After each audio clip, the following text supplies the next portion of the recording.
Chapter 1. Major Richard Sharpe, on a damp spring day when a cold wind whipped down a rocky valley, stood on an ancient stone bridge and stared at the road which led southwards to a low pass in the rocky crest. The hills were dark with rain. Behind him, standing at ease, with their musket locks wrapped with rags and the muzzles plugged with corks to stop the rain soaking into the barrels, stood 5 companies of infantry.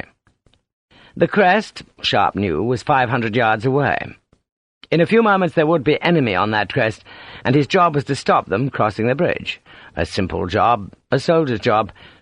It was made easier because the spring of 1813 was late. The weather had brought these border hills nothing but rain, and the stream beneath the bridge was deep, fast, and impassable. The enemy would have to come to the bridge where Sharpe waited, or not cross the watercourse at all. "Sir," D'Alembert, captain of the light company, sounded apprehensive, as if he did not want to provoke Major Sharpe's ill temper. "Captain, staff officer coming, sir." Sharpe grunted, but said nothing. He heard the hooves slow behind him, then the horse was in front of him, and an excited cavalry lieutenant was looking down on him. "Major Sharpe!" A pair of dark eyes, hard and angry, looked from the lieutenant's gilt spurs, up his boots, up the rich, mud-spattered blue woolen cloak, till they met the excited staff officer's eyes. "You're in my way, Lieutenant." "Sorry, sir." The lieutenant hastily moved his horse to one side. He had ridden hard, making a circuit of difficult country, and was proud of his ride. His mare was restless, matching the rider's exhilarated mood. "General Preston's compliments, sir, and the enemy is coming your way." "I've got pickets on the ridge." Sharpe said it ungraciously. "I saw the enemy half-hour since." "Yes, sir." Sharpe stared at the ridge. The lieutenant was wondering whether he ought to quietly ride away, when suddenly the tall rifleman looked at him again. "Do you speak French?" The lieutenant, who was nervous of meeting Major Richard Sharpe for the first time, nodded. "Yes, sir." "How well?" The cavalryman smiled. "Très bien, monsieur. Je parle—" "I didn't ask for a goddamn demonstration. Answer me." The lieutenant was horrified by the savage reproof. I speak it well, sir." Sharpe stared at him. The lieutenant thought that this was just such a stare that an executioner might give a plump and once privileged victim. "What's your name, Lieutenant?" "Trumper Jones, sir." "Do you have a white handkerchief?" This conversation, Trumper Jones decided, was becoming increasingly odd. "Yes, sir." "Good." Sharpe looked back to the ridge and to the saddle among the rocks where the road came over the skyline. This had become, he was thinking, a bastard of a day's work. The British Army was clearing the roads eastward from the Portuguese frontier. They were driving back the French outposts and prizing out the French garrisons, making the roads ready for the Army's summer campaign. And on this day of fitful rain and cold wind, 5 British battalions had attacked a small French garrison on the river Tormes. 5 miles behind the French, on the road that would be their retreat, was this bridge. Sharpe, with half a battalion and a company of riflemen, had been sent by a circuitous night march to block the retreat. His task was simple: to stop the French long enough to let the other battalions come up behind and finish them off. It was as simple as that. Yet now, as the afternoon was well advanced, Sharpe's mood was sour and bitter. "Sir?" Sharpe looked up. The lieutenant was offering him a folded linen handkerchief. Trumper Jones smiled nervously. "You wanted a handkerchief, sir?" "I don't want to blow my nose, you fool. It's for the surrender." Sharpe scowled and walked 2 paces away. Michael Trumper Jones stared after him. It was true that 1,500 French were approaching this small force of less than 400 men, but nothing that Trumper Jones had heard of Richard Sharpe had prepared him for this sudden willingness to surrender. Sharpe's fame, indeed, had reached England, from whence Michael Trumper Jones had so recently sailed to join the army. And the closer he had come to the battle lines, the more he had heard the name. Sharpe was a soldier's soldier, a man whose approval was eagerly sought by other men, whose name was used as a touchstone of professional competence, and apparently a man who now contemplated surrender without a fight. Lieutenant Michael Trumper Jones, appalled at the thought, looked surreptitiously at a face made dark by sun and wind. It was a handsome face, marred only by a scar that pulled down Sharpe's left eye to give him a mocking, knowing expression. Trumper Jones did not know it, but that scar-pulled expression would disappear with a smile. What astonished Trumper Jones most was that Major Richard Sharpe bore no marks of rank, neither sash nor epaulettes. Indeed, nothing except the big, battered cavalry sword at his side indicated that he was an officer. He looked, Trumper Jones thought, the very image of a man who had taken the first French Eagle, captured by the British, who had stormed the breach at Badajoz, and charged with the Germans at Garcia Hernandez. His air of confidence made it hard to believe that he had started his career in the ranks. It made it even harder to believe that he would surrender his outnumbered men without a fight. "What are you staring at, Lieutenant?" "Nothing, sir." Trumper Jones had thought Sharpe was watching the southern hills. Sharpe was, but he had become aware of the lieutenant's gaze, and he resented it. He hated being pointed out, being watched. He was comfortable these days only with his friends. He was also aware that he had sounded unnecessarily harsh to the young cavalry officer. He looked up at him. "We counted 3 guns. You agree?" "Yes, sir." 4-pounders? I think so, sir." Sharpe grunted. He watched the crest. He hoped the 2 questions would make him appear friendlier to the officer. Though in truth Sharpe did not feel friendly to any strangers these days. He had been oppressed since Christmas, swinging between violent guilt and savage despair, because his wife had died in the snows at the gateway of God. Unbidden into his mind came the sudden picture of the blood at her throat. He shook his head, as if to drive the picture away. He felt guilty that she had died. He felt guilty that he'd been unfaithful to her. He felt guilty that her love had been so badly returned. He felt guilty that he had let his daughter become motherless. He had become poor through his guilt. His daughter, still not 2 years old, was growing up with her uncle and aunt, and Sharpe had taken all his savings that he'd stolen from the Spanish government in the first place, and given them to Antonia, his daughter. He had nothing left, except his sword, his rifle, his telescope, and the clothes on his back. He found himself resenting this young staff officer with his expensive horse and gilt-scabbard furnishings and new leather boots. There was a murmur in the ranks behind him. The men had seen the small figures who suddenly appeared on the southern crest. Sharpe turned round. "Dalian!" There was silence. "Dalian! John!" The men's boots crashed on the wet rocks. They were in 2 ranks, stretched across the mouth of the small valley which carried the road northwards. Sharpe stared at them, knowing their nervousness. These were his men, of his battalion, and he trusted them even against this outnumbering enemy. "Sergeant Huckfield!" "Sir!" "Raise the colours!" The men, Lieutenant Michael Trumper Jones thought, grinned most unfittingly for such a solemn moment. Then he saw why. The colours were not the usual flags of a battalion. Instead, they were scraps of cloth that had been tied to 2 stripped birch trunks. The rain made them hang limp and flat, so that from any distance it was impossible to see that the flags were nothing more than 2 cloaks tricked out with yellow facings torn from the jackets of the soldiers. At the head of the 2 staffs were wrapped more of the yellow cloth to resemble, at least at a distance, the crowds of England. Sharpe saw the staff officer's surprise. "Half battalions don't carry colours, Mr. Trumper Jones." "No, sir." "And the French know that?" "Yes, sir." "So what will they think?" "That you have a full battalion, sir?" "Exactly." Sharpe looked back to the south, leaving Michael Trumper Jones curious as to why this deception was a necessary preliminary to surrender. He decided it was best not to talk. Major Sharpe's face discouraged casual questions. And no wonder, for Major Richard Sharpe, as he stared at the southern ridge, was thinking that this river valley was a miserable, unfitting, and stupid place to die. He wondered sometimes if in death he would meet Teresa again, would see her thin, bright face, that had always smiled a welcome, a face that, as her death receded, had lost the detail in his memory. He did not even have a picture of her, and his daughter, growing up in her Spanish family, had no picture of her mother or her father. The army, Sharpe knew, would march away from Spain one day, and he would march with it. And his daughter would be left to life, just as he had been left orphaned as a small child. Misery begets misery, he thought. And then he remembered the consolation that Antonia's uncle and aunt were better, more loving parents than he could have been. A gust of wind slapped rain over the valley, obscuring the view and hissing on the stones of the bridge.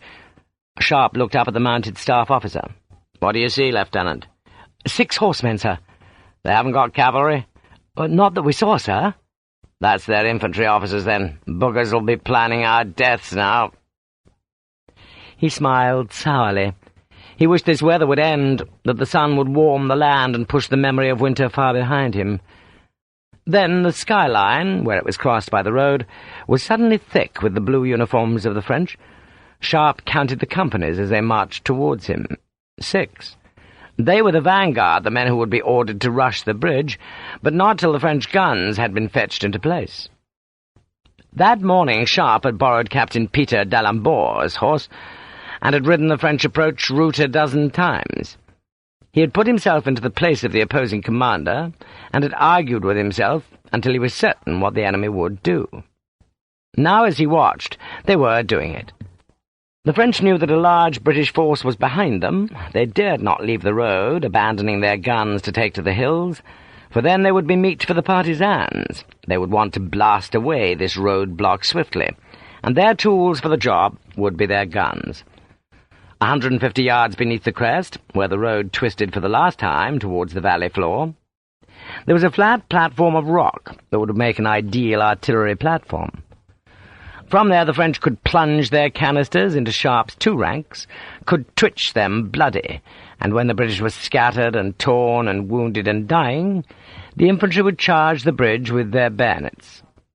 From the convenient rock platform the French guns could fire over the heads of their own infantry.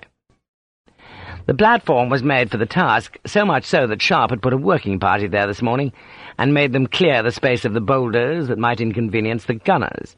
He wanted the French guns there. He had invited the French to put their guns there. He watched the 3-gun teams inch their way down the steep road. Infantrymen helped break the wheels. Lower and lower they came. It was possible. He knew that the guns might be brought to the flat land across from the bridge, but to stop that he had posted his handful of riflemen from the South Essex Light Company on the river bank. The French would have seen them there, would fear the spinning accuracy of the bullets, and would, he hoped, choose to place the guns out of the rifles' range. They so chose. Sharpe watched with relief as the team swung onto the platform, as the weapons were unlimbered, and as the ready ammunition was brought forward. Sharpe turned. "Unstop your muzzles." The 2 red-coated ranks pulled the corks from their musket barrels and unwrapped the damp rags from the locks. "Present!" The muskets went into the men's shoulders. The French would see the movement. The French feared the speed of British musket fire, the well-drilled rhythm of death that had scoured so many battlefields of Spain. Sharpe turned away from his men. "Lieutenant!" "Sir!" Michael Trumper-Jones answered in a squeak. He tried again in a deeper voice. "Sir." "Tie your handkerchief to your sabre." "But, sir—" "You will obey orders, Lieutenant." It was not said so loudly as to reach any other ears than Trumper-Jones, but the words were harshly chilling. "Yes, sir." The 6 attack companies of the French were 250 yards away. They were in column, their bayonets fixed, ready to come forward when the guns had done their work. Sharpe took the telescope from his haversack, extended the tubes, and looked at the guns. He could see the canisters, the tin cans that spread their balls in a fan of death, being carried to the muzzles of the 3 guns. This was the moment when he hated being a major. He must learn to delegate, to let other men do the dangerous, hard work. Yet at this moment, as the French gunners made the last adjustments to the gun trails, he wished he was with the company of riflemen that he'd been given for this day's work. The first canister was pushed into a barrel. "Now, Bill!" Sharpe said it aloud.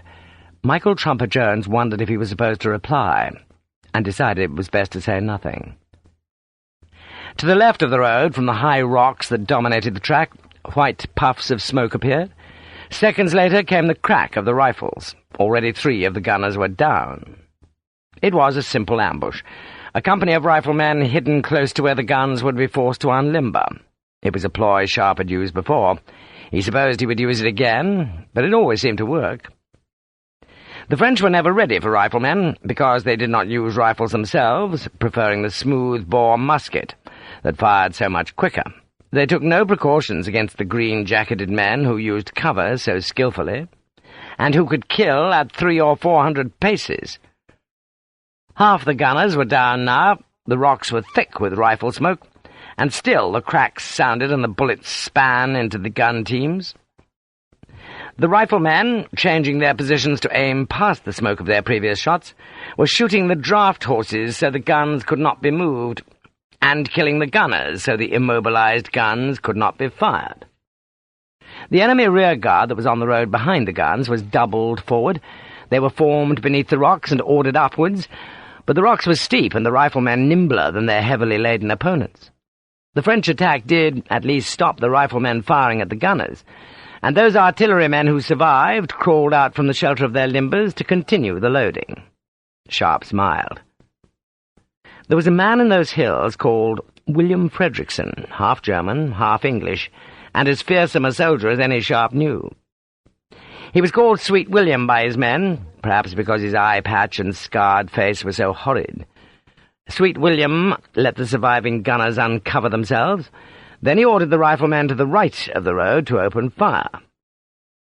The last gunners dropped. The riflemen, reacting to Frederickson's shouts, switched their aim to the mounted officers of the infantry. The enemy, by a few well-aimed rifle shots, had been denied artillery and thrown into sudden chaos. Now was the time for Sharpe to unleash his other weapon. Lieutenant Michael Trumper Jones, who was trying to hide the damp white flag that drooped from his sabre-tip, looked at Sharpe. "Sir, go to the enemy, Lieutenant, give them my compliments, and suggest that they lay down their weapons." Trumper Jones stared at the tall, dark-faced rifleman. "That they surrender, sir?" Sharpe frowned at him. "You're not suggesting that we surrender, are you?" "No, sir." Trumper Jones shook his head a little too emphatically. He was wondering how to persuade 1,500 Frenchmen to surrender to 400 wet, disconsolate British infantrymen. "Of course not, sir." "Tell them we've got a battalion in reserve here, that there's 6 more behind them, that we've got cavalry in the hills, that we've got guns coming up. Tell them any goddamn lie you like, but give them my compliments and suggest that enough men have died. Tell them they have time to destroy their colours." He looked over the bridge. The French were scrambling up the rocks, yet still enough rifle shots, muffled by the damp air, sounded to tell Sharpe that men died wastefully in the afternoon. "Go on, Lieutenant. Tell them they have 15 minutes or I will attack." "Bugler!" "Sir." "Sound the reveille. Keep it sounding till the lieutenant reaches the enemy." "Yes, sir." The French, warned by the bugle, watched the lone horseman ride towards them with his white handkerchief held aloft. Politely they ordered their own men to cease fire at the elusive riflemen in the rocks. The smoke of the fight drifted away in a shower of wind-blown rain as Trumper Jones disappeared into a knot of French officers. Sharpe turned round. "Stand easy." The 5 companies relaxed. Sharpe looked to the river bank. "Sergeant Harper." "Sir." A huge man, 4 inches taller than Sharpe's 6 feet, came from the bank. He was one of the riflemen who, with Sharpe, had been stranded in this battalion of redcoats as part of the flotsam of war. Although the South Essex wore red and carried the short-range musket, this man, like the other riflemen of Sharpe's old company, still wore the green uniform and carried the rifle. Harper stopped by Sharpe. "You think the buggers will give in?" "They haven't got any choice. They know they're trapped. If they can't get rid of us within the hour, they're done for."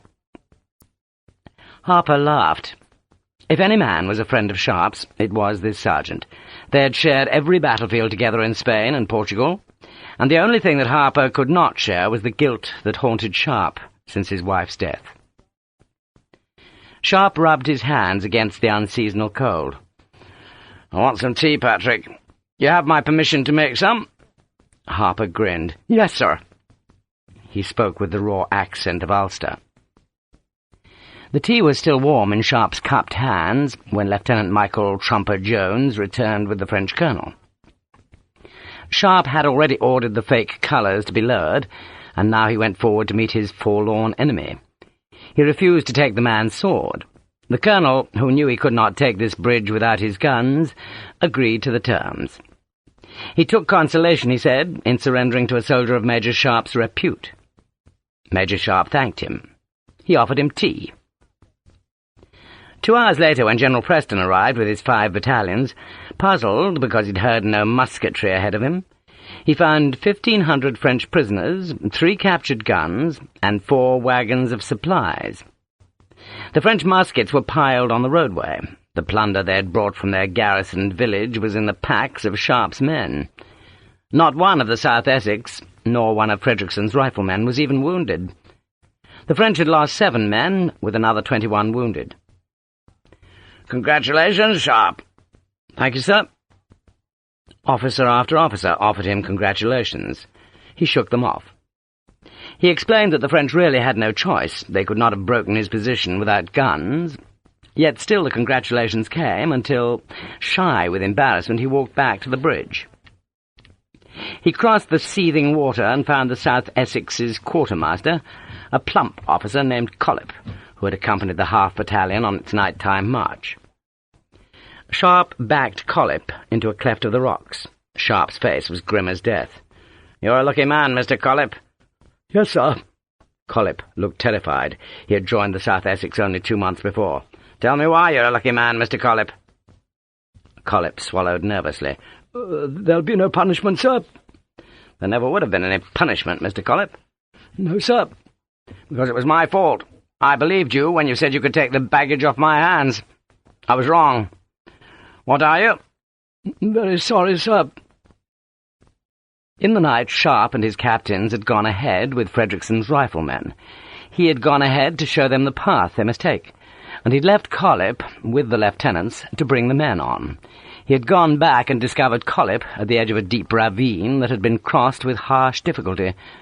Sharpe had led the riflemen over, climbing down one steep bank, wading an ice-cold stream that was waist-deep with the water of this wet spring, then scrambling up the far bank with dripping, freezing clothes. When he returned for the 5 companies, he had found failure waiting for him.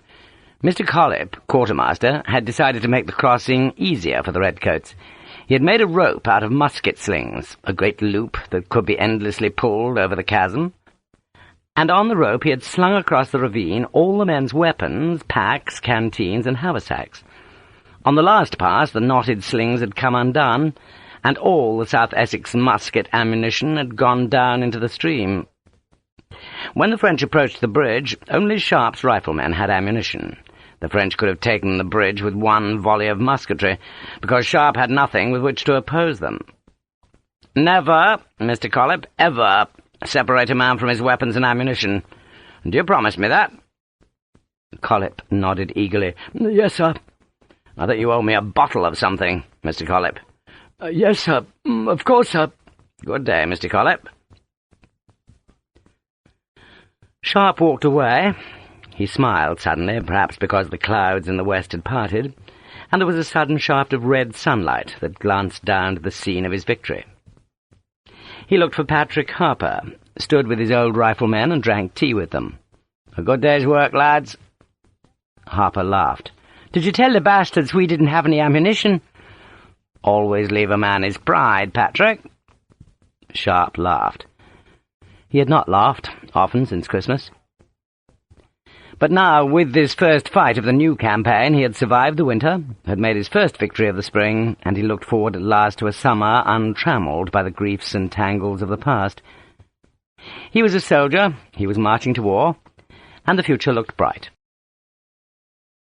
Chapter 2. On a day of sunshine, when the martins were busy making their nests in the old masonry of Burgos Castle, Major Pierre Ducos stared down from the ramparts. He was hatless. The small west wind lifted his black hair as he stared into the castle's courtyard. He fidgeted with the earpieces of his spectacles, wincing as the curved wire chafed his sore skin. 6 wagons were being dragged over the cobbles. The wagons were huge, lumbering fourgons, each pulled by 8 oxen. Tarpaulins covered their loads, tarpaulins roped down and bulging with cargo. The tired oxen were prodded to the far end of the courtyard, where the wagons, with much shouting and effort, were parked against the keep's wall. The wagon had an escort of cavalrymen who carried bright-bladed lances, from which hung red and white pennants. The garrison of the castle watched the wagons arrive. Above their heads, at the top of the keep, the tricolour of France flapped sullenly in the wind. The sentries stared out across the wide countryside, wondering whether the war would once again lap against this old Spanish fortress that guarded the great road from Paris to Madrid. There was a rattle of hooves in the gateway, and Pierre Ducos saw a bright, gleaming carriage come bursting into the courtyard. It was drawn by 4 white horses that were harnessed to the splinter bar with silver trace chains. The carriage was driven too fast, but that, Ducos decided, was typical of the carriage's owner. She was known in Spain as La Puta Dorada, the Golden Whore. Beside the carriage, where it stopped beneath Ducos's gaze, was a general of cavalry. He was a youngish man, the very image of a French hero, whose gaudy uniform was stiffened to carry the weight of his medals.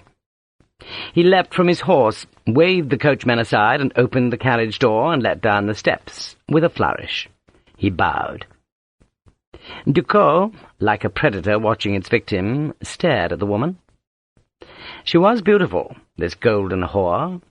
Men who saw her for the first time hardly dared believe that any woman was so beautiful. Her skin was as white and clear as the white pearl shells of the Biscay beaches. Her hair was golden. An accident of lip and bone, of eye and skin, had given her a look of innocence that made men wish to protect her. Pierre Ducos could think of few women so little in need of protection. She was French. She was born Hélène Leroux, and she had served France since her 16th year. She had slept in the beds of the powerful and brought from their pillows the secrets of their nations. And when the Emperor had taken the decision to annex Spain to his empire, he had sent Hélène as his weapon. She had pretended to be the daughter of victims of the Terror. She had married, on instructions from Paris, a man close to the Spanish king, a man privy to the secrets of Spain. She was still married, though her husband was far off, and she bore the title that he had given her. She was the Marquessa de Casares el Grande y Melida Sadaba. She was lovely as a summer dream, and as treacherous as sin. She was La Puta Dorada. Ducos smiled. A hawk, high above its victim, might have felt the same satisfaction that the bespectacled French major felt, as he ordered his aide to send his compliments to the Marquesa with a request, which from Pierre Ducos was tantamount to an order, that her ladyship come to his presence immediately. La Marquesa de Casares el Grande y Melida Sadaba, smelling of rosewater and smiling sweetly, was ushered into Major Ducos's bare room an hour later. He looked up from the table. "You're late." She blew a kiss from her lace-gloved hand and walked past him to the bastion. "The country looks very pretty today. I asked your deliciously timid lieutenant to fetch me some wine and grapes. We could eat out here, Pierre. Your skin needs some sun." She shaded her face with a parasol and smiled at him. "How are you, Pierre? Dancing the nights away, as ever?" He ignored her mockery. He stood in the doorway, and his deep voice was harsh. "You have 6 wagons in this fortress." She pretended awe. "Has the Emperor made you his wagon, Master Pierre? I must congratulate you." He took a folded piece of paper from his waistcoat pocket. "They're loaded with gold and silver plate, paintings, coins, tapestries, statues, carvings, and a wine cellar packed in sawdust. The total value is put at 300,000 Spanish dollars." He stared at her in silent triumph. "And some furniture, Pierre? Did your spy not find the furniture? Some of it's rather valuable. A very fine Moorish couch inlaid with ivory, a japanned escritoire that you like, and a mirrored bed. And doubtless the bed in which you persuaded General Virigny to guard your stolen property. General Virigny was the cavalry officer whose men had guarded the wagons on their journey from Salamanca. Stolen, Pierre? It all belongs to me and my dear husband. I merely thought that while Wellington threatens to defeat us, I would remove our few household belongings into France. Just think of me as a simple refugee. Ah! She smiled at Ducos's aide, who had brought a tray, on which stood an opened bottle of champagne, a single glass, and a dish of white grapes. And put it on the parapet, Lieutenant. Scowling, Ducos waited till his aide had gone. The property is loaded on French army wagons. Condemned wagons, Pierre. Condemned by General Virigny's quartermaster. True. She smiled. A dear man. And I will countermand his condemnation. She stared at him. She feared Pierre Ducos, though she would not give him the satisfaction of showing her fear. She recognized the threat that he offered her. She was running from Spain, running from the victory that Wellington threatened, and she was taking the wealth with her that would make her independent of whatever tragedies befell France. Now Ducos menaced that independence. She plucked a grape from the bunch. Tell me, Pierre, do you order your breakfast with a threat? If you want something of me, why don't you just ask? Or is it that you want to share my plunder? He scowled at that. No one could accuse Pierre Ducos of greed. He changed the subject. I wanted to know how you felt about your husband returning from America. She laughed. You want me to go back to his bed, Pierre? Don't you think I've suffered enough for France? Does he still love you? Love? What an odd word from you, Pierre. She stared up at the tricolour. He still wants me. He knows you're a spy? I'm sure someone's told him, aren't you? But Louis doesn't take women seriously, Pierre. He'd think I was a spy because I was unhappy without him. He thinks that once he's back and I'm neatly tucked up beneath his glass dome, then everything will be all right again. He can grunt all over me and then weep to his confessor. Men are so stupid. Or do you choose stupid men? What a boudoir conversation we are having. She smiled brilliantly at him. So what do you want, Pierre? Why has your husband come home? He doesn't like the climate in South America, Pierre. It gives him wind, he says. He suffers from wind. He once had a servant whipped who laughed when he broke it. He's gone to Wellington? Of course he has. Louis is Spain's new hero. She laughed. Her husband had led a Spanish army against rebels in the Banda Oriental, the area of land north of the River Plate. The rebels, seeing Spain humiliated by France, were trying to wrest their independence from the Spanish. To the Marquessa's surprise, indeed to the surprise of many people, the Marquess had defeated them. She flicked a grape pip over the parapet. He must have outnumbered them by 100 to 1. Or perhaps he broke wind in their faces. Do you think that's the answer, Pierre? A grape? She smiled at his silence and poured herself champagne. Tell me why you summoned me here with your usual charm and consideration. Your husband wants you back. You know he does. I'm sure you intercept all his letters. His lust exceeds his patriotism. Then I want you to write a letter to him. She smiled. Is that all? One letter? Do I get to keep my wagons, then? She asked the question in a small girl's voice. He nodded. She watched him, suspecting a bargain so easily made. Her voice was suddenly hard. You let me move my property to France for one letter? One letter. She shrugged. You'll give me papers? Of course. She sipped the champagne. What do I write? Inside. He had written the letter, and she had only to copy it onto the writing paper that bore the crest of her husband's family. She admired Ducos's efficiency in stealing the paper so that it was prepared for her. He gave her the only chair in the room, a freshly cut quill, and ink. Do improve the phrasing, Hélène. That won't be difficult, Pierre. The letter told a harrowing tale. It replied to a letter from the Marquesse, and said that she wanted nothing more than to join him, that her joy at his return had filled her with longing and expectation, but that she feared to come to him so long as he was under Wellington's command. She feared because there was an English officer who had pursued her most vilely, insulted her and her husband, who had heaped every indignity upon her. She had complained, she said, to the English generalissimo, yet nothing could be done because the offending officer was a friend of Wellington's. She feared for her virtue, and until the officer was removed from Spain, she feared to come to her husband's side. The officer, she wrote, had already attempted to violate her once, in which attempt he had been defeated only by his drunkenness. She did not feel safe while the vile man, Major Richard Sharpe, lived. She signed the letter, carefully dabbing drops of champagne onto the ink, so that the writing appeared tear-stained, then smiled at Ducos. You want them to fight a duel? Yes. She laughed. Richard will slaughter him. Of course. She smiled. Tell me, Pierre, why do you want Richard to kill my husband? It's obvious, isn't it? If her husband, a grandee of Spain and a sudden, unlikely hero, was killed by an Englishman, then the fragile alliance between Spain and England would be stretched dangerously. The alliance was one of expedience.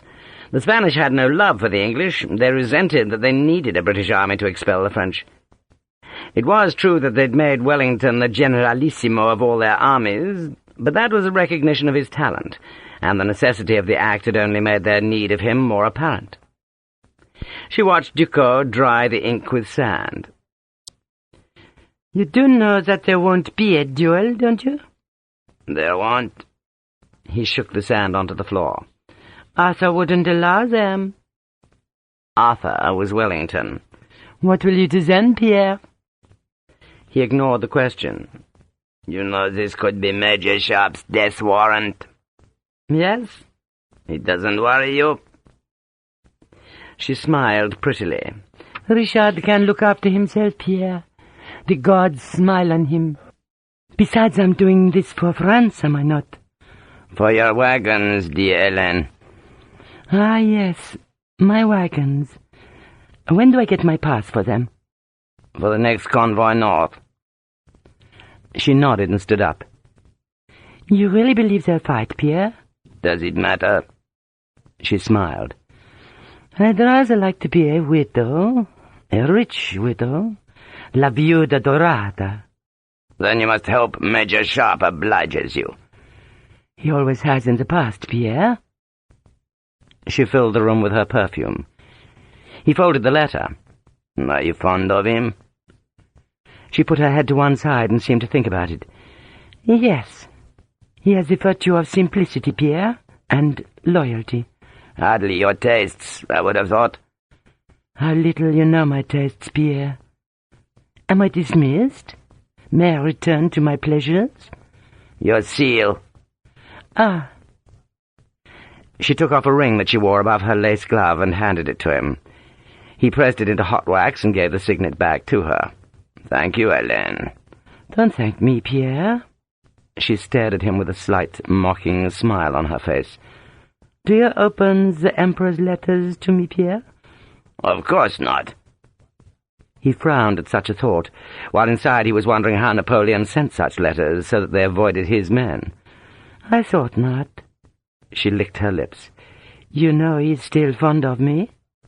I believe he stays fond of all his lovers. You're so very sweet, Pierre. She turned her folded parasol in her hands. You know he thinks of me as quite an expert on Spanish matters. He asks my advice even. So? Ducos stared at her. I must congratulate you, Pierre. I told the Emperor that your idea for the treaty was magnificent. She smiled at the shock on his face. Truly, Pierre, magnificent. That was the very word I used. Of course, I told him we might beat Wellington first, but if we didn't, magnificent. She smiled, a victor's smile. So you're not going to stop my little wagons crossing the border, are you? I have already made my promise. But to whom, sweet little Pierre? To whom? She said the last two words as she opened the door. She smiled again. Good day, Major. It was such a small pleasure. He listened to her heels on the stone of the passage and felt bitterly angry. Napoleon, always a fool for a pair of legs in a bed, had told the Golden Whore about Valençay, and now she dared to threaten him that if her puny wagons did not reach France, then she would betray her country by revealing the treaty's existence. He walked on to the ramparts. The letter she had written was in his hand, and it was the key to the treaty. Today he would give it to the Inquisitor, and tomorrow the Inquisitor, with his brother, would start the journey westwards. Within 3 days he decided the matter would be irreversible, and within another 2 weeks he would sew up that pretty mouth forever. He watched her greet General Verigny beneath him, watched her climb with the General into her carriage, and he thought with what joy he would see that whore brought low. She dared to threaten him. Then she would live to regret the threat throughout eternity. He turned back to his office. He would defy her. He would save France, defeat Britain, and dazzle the world with his cleverness. For a few seconds, standing with his back to the magnificent view from Burgos's ramparts, he imagined himself as the new Richelieu, the new bright star in France's glory. He could not lose, he knew it, for he had calculated the risks, and he would win. Chapter 3. Tents! Sharpe spat the word out. "God-damn bloody tents!" "For sleeping in, sir?" Sergeant Patrick Harper kept a rigidly straight face. The watching men of the South Essex grinned. "Bloody tents!" "Clean tents, sir. Nice and white, sir. We could make flower gardens round them in case the lads get homesick." Sharpe kicked one of the enormous canvas bundles. "Who needs goddamn tents?" "Soldiers, sir, in case they get cold and wet at night." Harper's thick Ulster accent was rich with amusement. "I expect they'll give us beds next, sir, with clean sheets and little girls to tuck us up at night, and chamber pots, sir, with God Save the King written on their rims." Sharpe kicked the heap of tents again. "I'll order the quartermaster to burn 'em." "He can't do that, sir." "Of course he can."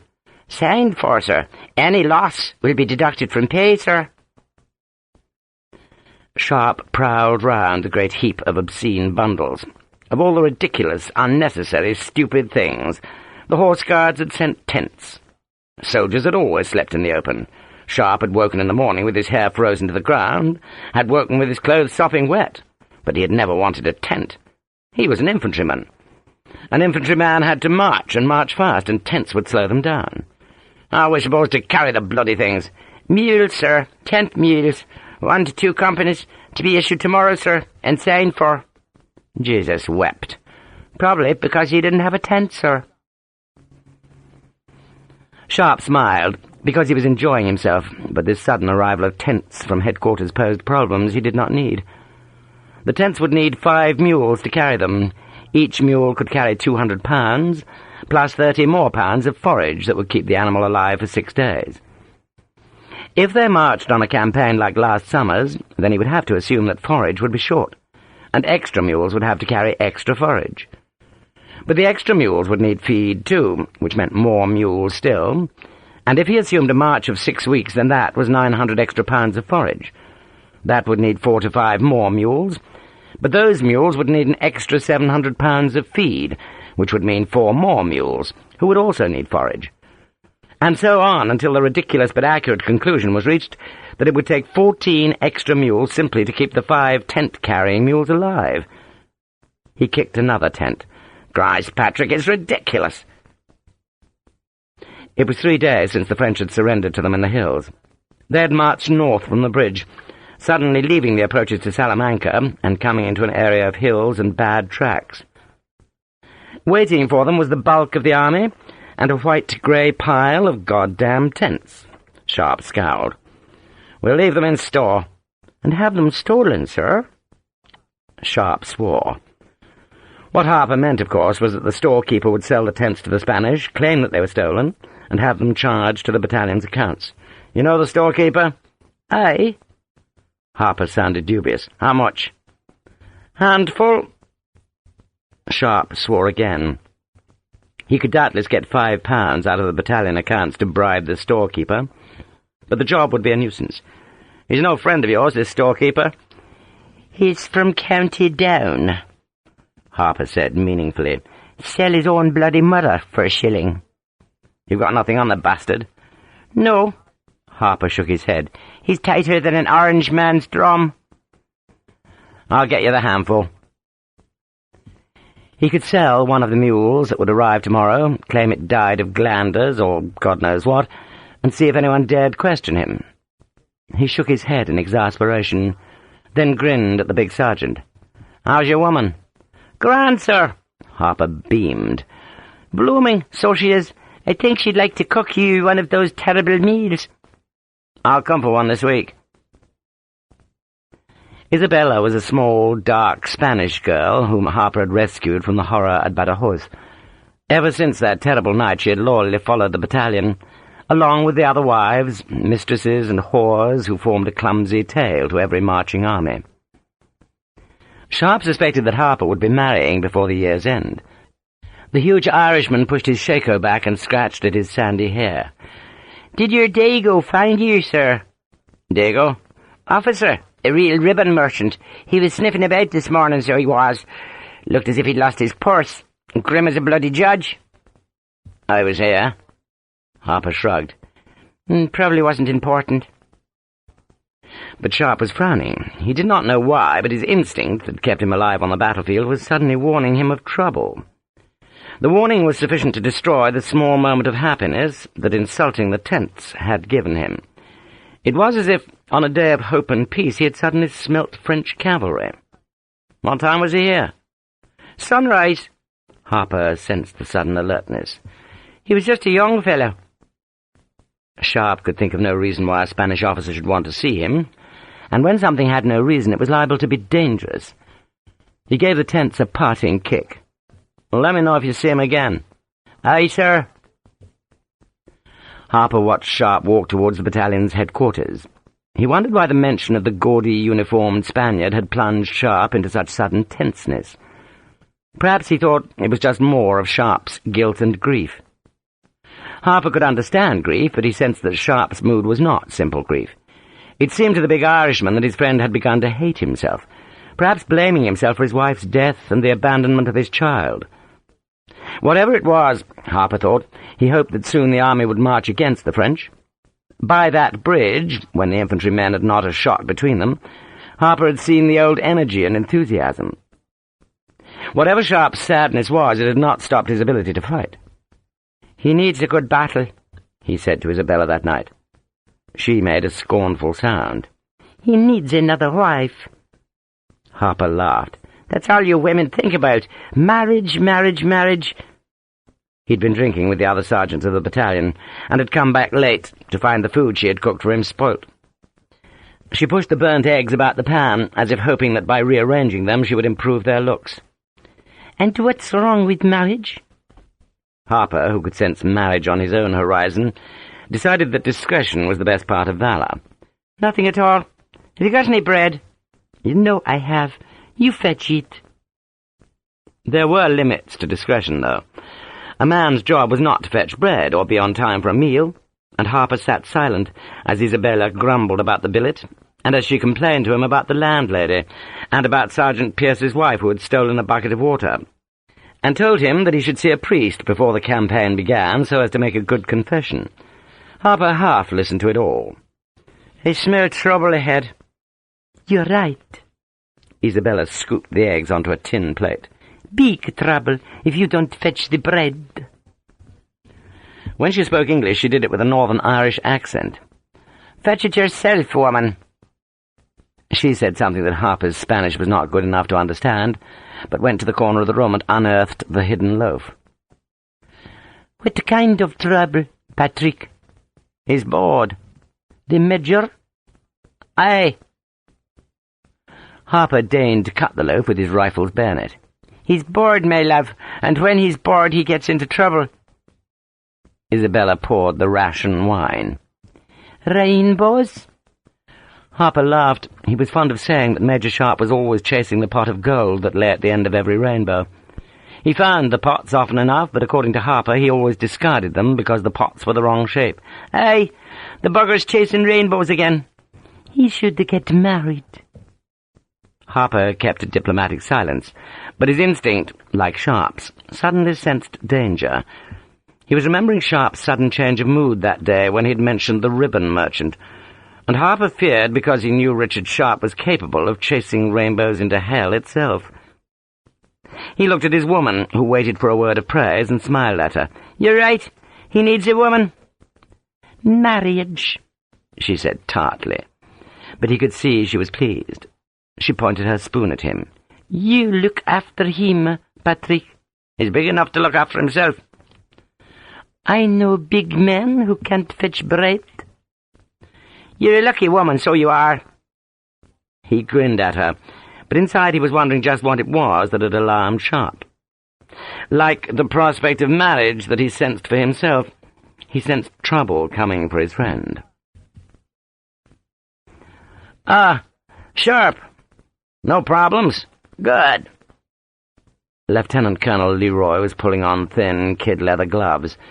He'd been a major till a few weeks before, but now the loyalist American had achieved his ambition to command the battalion. The glove on his right hand hid the terrible burn scars that he'd earned a year before at Badajoz. Nothing could hide the awful, puckered, distorting scar that wrenched the right side of his face. He looked into the morning sky. "No rain today?" "Let's hope not." "Tent mules coming today?" "So I'm told, sir." "God knows why we need tents." Leroy stooped to light a long, thin cigar from a candle that, on his orders, was kept alight in battalion headquarters, for just this purpose. "Tents'll just soften the men. We might as well march to war with milkmaids. Can you lose the bloody things?" "I'll try, sir." Leroy put on his bicorn hat, pulling the front low to shadow his thin, terrible face. "What else today?" "Mahoney's taking 2 and 3 on a march. Firing practice for the new draft. Parade at 2. "Parade?" Leroy, whose voice still held the flat intonation of his native New England, scowled at his only major. Joseph Forrest, the battalion's other major, had been posted to the Lisbon staff to help organize the stores that poured into that port. "Parade?" Leroy asked. "What goddamn parade?" "Your orders, sir. Church parade." "Christ, I'd forgotten." Leroy blew smoke towards Sharpe and grinned. "You take it, Richard. It'll be good for you." "Thank you, sir." "Well, I'm off." Leroy sounded pleased. He'd been invited to bridge headquarters for the day and was anticipating equal measures of wine and gossip. He picked up his riding crop. "Make sure the parson gives the buggers a rousing sermon. Nothing like a good sermon to put men in a frog-killing mood. I hear there was a ribbon merchant looking for you." "Yes." "What did he want?" "He never found me." "Well, tell him no, whatever he wants, and borrow money off him." "Money?" Leroy turned in the doorway. "The adjutant tells me you owe the mess 16 guineas. True?" Sharpe nodded, and Leroy pointed the riding crop at him. "Pay it, Richard. Don't want you dying and owing the goddamn mess money." He walked into the street to his waiting horse, and Sharpe turned to the table of paperwork that waited for him. "What the devil are you grinning at?" Paddock, the battalion clerk, shook his head. "Nothing, sir." Sharpe sat to the pile of work. Paddock, he knew, was grinning because Leroy had told Sharpe to pay his debts. But Sharpe could not pay them. He owed the laundrywoman 5 shillings, the sutler 2 pounds, and Leroy, quite rightly, was demanding that Sharpe buy a horse. As a captain, Sharpe had not wanted a horse, preferring to stay on his boots like his men. But as a major, the added height would be useful on a battlefield, as would the added speed. But a good horse was not to be had for under £130, and he did not know where the funds were to come from. He sighed. "Can't you forge my bloody signature?" "Yes, sir, but only on pay forms." "Tea, Major?" "Any breakfast left?" "I'll go and look, sir." Sharpe worked through the papers. equipment reports and weekly reports, and new standing orders from brigade and army. There was the usual warning from the Chaplain-General to keep an eye on subversive Methodists that Sharpe threw away, and a general order from Wellington that reminded officers that it was mandatory to remove the hat when the host was being carried by a priest through a street to a dying man. "Do not upset the Spanish," was the message of that order, and Sharpe noted its receipt, and wondered again who the ribbon merchant was. He signed his name 36 times, abandoned the rest of the paperwork, and went out into the spring sunlight to check the pickets and watch the recruits, shipped out from England, fire 3 rounds of musket fire. He listened to the officer of the day's usual complaint about the ration beef, and dodged round the back of the houses to avoid the Portuguese sutler, who was looking for his debtors. The sutler sold tobacco, tea, needles, thread, buttons, and the other small necessities of a soldier's life. The South Essex's sutler, who had a small stable of ugly whores, was the richest man with a battalion. Sharpe avoided the man. He wondered if the sutler would buy the 10th mule, though he knew the man would only pay half value. Sharpe would be lucky to get £15 from the sutler, less the £2 he owed, and less the £5 to bribe the storekeeper. Paddock, the clerk, would have to be bribed into silence. Sharpe supposed he would get £7 or £8 from the deal, enough to keep the mess happy. He swore. He wished the army was marching and fighting, too busy to worry about such small things as unpaid bills. The fight at the bridge had been a false alarm. He guessed that it had been meant as a feint, a means to persuade the French that the British were retracing last year's steps and marching on Salamanca and Madrid. Instead, the battalion had force-marched north to where the main part of the British army gathered. The French were guarding the front door into Spain, and Wellington was planning to use the back. But let it start soon, Sharpe prayed. He was bored. Instead of fighting, he was worrying about money and having to organize a church parade. The General had ordered that all battalions that lacked their own chaplain should receive 1 sermon at least from a priest borrowed from another unit. Today it was the turn of the South Essex, and Sharpe, sitting on Captain D'Alembour's spare horse, stared at the 10 companies of the South Essex as they faced the man of God. Doubtless they were wondering why, after years free of such occasions, they should suddenly be hectored by a bald, plump man, telling them to count their blessings. Sharpe ignored the sermon. He was wondering how to persuade the sutler to buy a mule, when the man already had 6 to carry his wares. Then the ribbon merchant came. The Reverend Sebastian Whistler was enumerating God's blessings, fresh bread, mothers, newly brewed tea, and such like, when Sharpe saw the eyes of the battalion look away from the preacher. He looked himself and saw, coming to the field where the church parade was tactfully held away from Spanish Catholic eyes, 2 Spanish officers and a Spanish priest. The ribbon merchant rode ahead of his 2 companions. He was a young man, uniformed so splendidly, so gaudily, that he had earned the nickname given by the British troops to any fine dandy. The young man wore a uniform of pristine white, laced with gold, decorated with a blue silken sash, on which shone a silver star. His coat was edged with scarlet, the same colour as his horse's leather bridle. Hanging from his saddle was a scabbard decorated with precious stones. The battalion, ignoring the Reverend Sebastian Whistler's injunctions that they should be content with their humble lot, and not covet wealth that would only lead them into temptation, watched the superbly uniformed man ride behind the preacher and pause a few paces from Sharpe. The other 2 Spaniards reined in 50 yards away. The priest, mounted on a big, fine bay, was dressed in black, a hat over his eyes. The other man Sharpe saw was a general, no less. He was a burly, tall Spaniard in gold-laced finery, who seemed to stare fixedly at the rifle officer. The young man in the gorgeous white uniform had a thin, proud face, with eyes that looked disdainfully at the Englishman. He waited until the sermon was finished, until the RSM had brought the parade to attention and shouldered its muskets. Then spoke in English. "You're Sharpe?" Sharpe replied in Spanish. "Who are you?" "Are you Sharpe?" Sharpe knew from the ribbon merchant's deliberate rudeness that his instinct had been right. He had sensed trouble, but now that it was here, he did not fear it.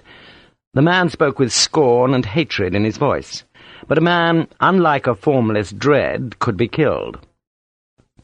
Sharpe turned away from the Spaniard. "Regimental Sergeant Major?" "Sir." "A general officer is present. General salute." "Sir." R.S.M. McLeod turned to the parade, filled his lungs, and his shout bellowed over the field. "Battalion! General salute!" Sharpe watched the muskets fall from the shoulders, check, slam over the bodies. Then the right feet went back, the officers' swords swept up. And he turned and smiled at the Spaniard. "Who are you?" The Spanish general, Sharpe saw, returned the salute. McLeod shouted the shoulder arms and turned back to Sharpe. "Dismiss, sir!" "Dismiss the parade, Sergeant Major." The white-uniformed Spaniard spurred his horse forward into Sharpe's line of vision. "Are you Sharpe?" Sharpe looked at him. The man's English was good, but Sharpe chose to reply in Spanish. "I'm the man who'll slit your throat if you don't learn to be polite." He had spoken softly, and he saw his words rewarded by a tiny flicker of fear in the man's face. The officer was covering his nervousness with bravado. The Spaniard straightened in his saddle. "My name is Miguel Mendora. Major Mendora." "My name is Sharpe."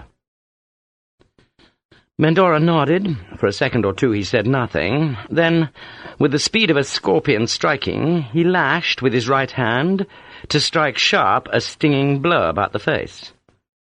The blow did not land. Sharpe had fought in every gutter from London to Calcutta, and he'd seen the blow coming. He'd seen it in Mendora's eyes. He swayed back, letting the white-gloved hand go past. He saw the anger in the Spaniard, while inside himself he felt the icy calm that came to him in battle. He smiled. "I've known piglets with more manhood than you, Mendora." Mendora ignored the insult. He had done what he was ordered to do, and survived. Now he looked to his right to see the dismissed soldiers straggling towards him. They had seen him try to strike their officer, and their mood was at once excited and belligerent. Mendora looked back to Sharpe. "That was from my master." "Who is?" Mendora ignored the question. "You will write a letter of apology to him, a letter that he will use as he sees fit. After that, as you are no gentleman, you will resign your commission." Sharpe wanted to laugh. "Your general is who?" Major Mendora tossed his head. "The Marqués de Casares el Grande y Melita Sadaba." And suddenly the memory of that flawless beauty that masked the flawed woman flooded into him so that the excitement came searing back. Hélène! It was with Hélène that he had betrayed Teresa, and he knew that the revenge for that betrayal had come to this field. He wanted to laugh aloud. Hélène! Hélène of the hair of gold, of the white skin on her black sheets, the woman who had used him in the service of death, but who, he thought, had perhaps loved him a little. He stared past Mendora at the general. He had thought, from Hélène's description, that her husband would be a short, fat man. Fat he was, but it was a burly, muscular fatness. He looked tall. The excitement was still on Sharpe. The Marquessa was the most beautiful creature he had ever seen, a woman he had loved for a season, then lost. He had thought her gone forever, but now here was her husband back from the Spanish colonies with the horns on his head. Sharpe smiled at Mendora. "How have I offended your master?" "You know how, senor."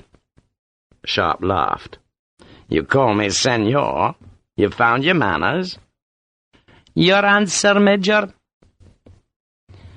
So the Marquess knew he had been cuckolded? But why in God's name pick on Sharpe? There must be a half-battalion of men he would have to fight to retrieve his honour that had been held so lightly by Hélène. Sharpe smiled. "You'll get no letter from me, Major, nor my resignation." Mendora had expected the answer. You will name me your second, senor? I don't have a second.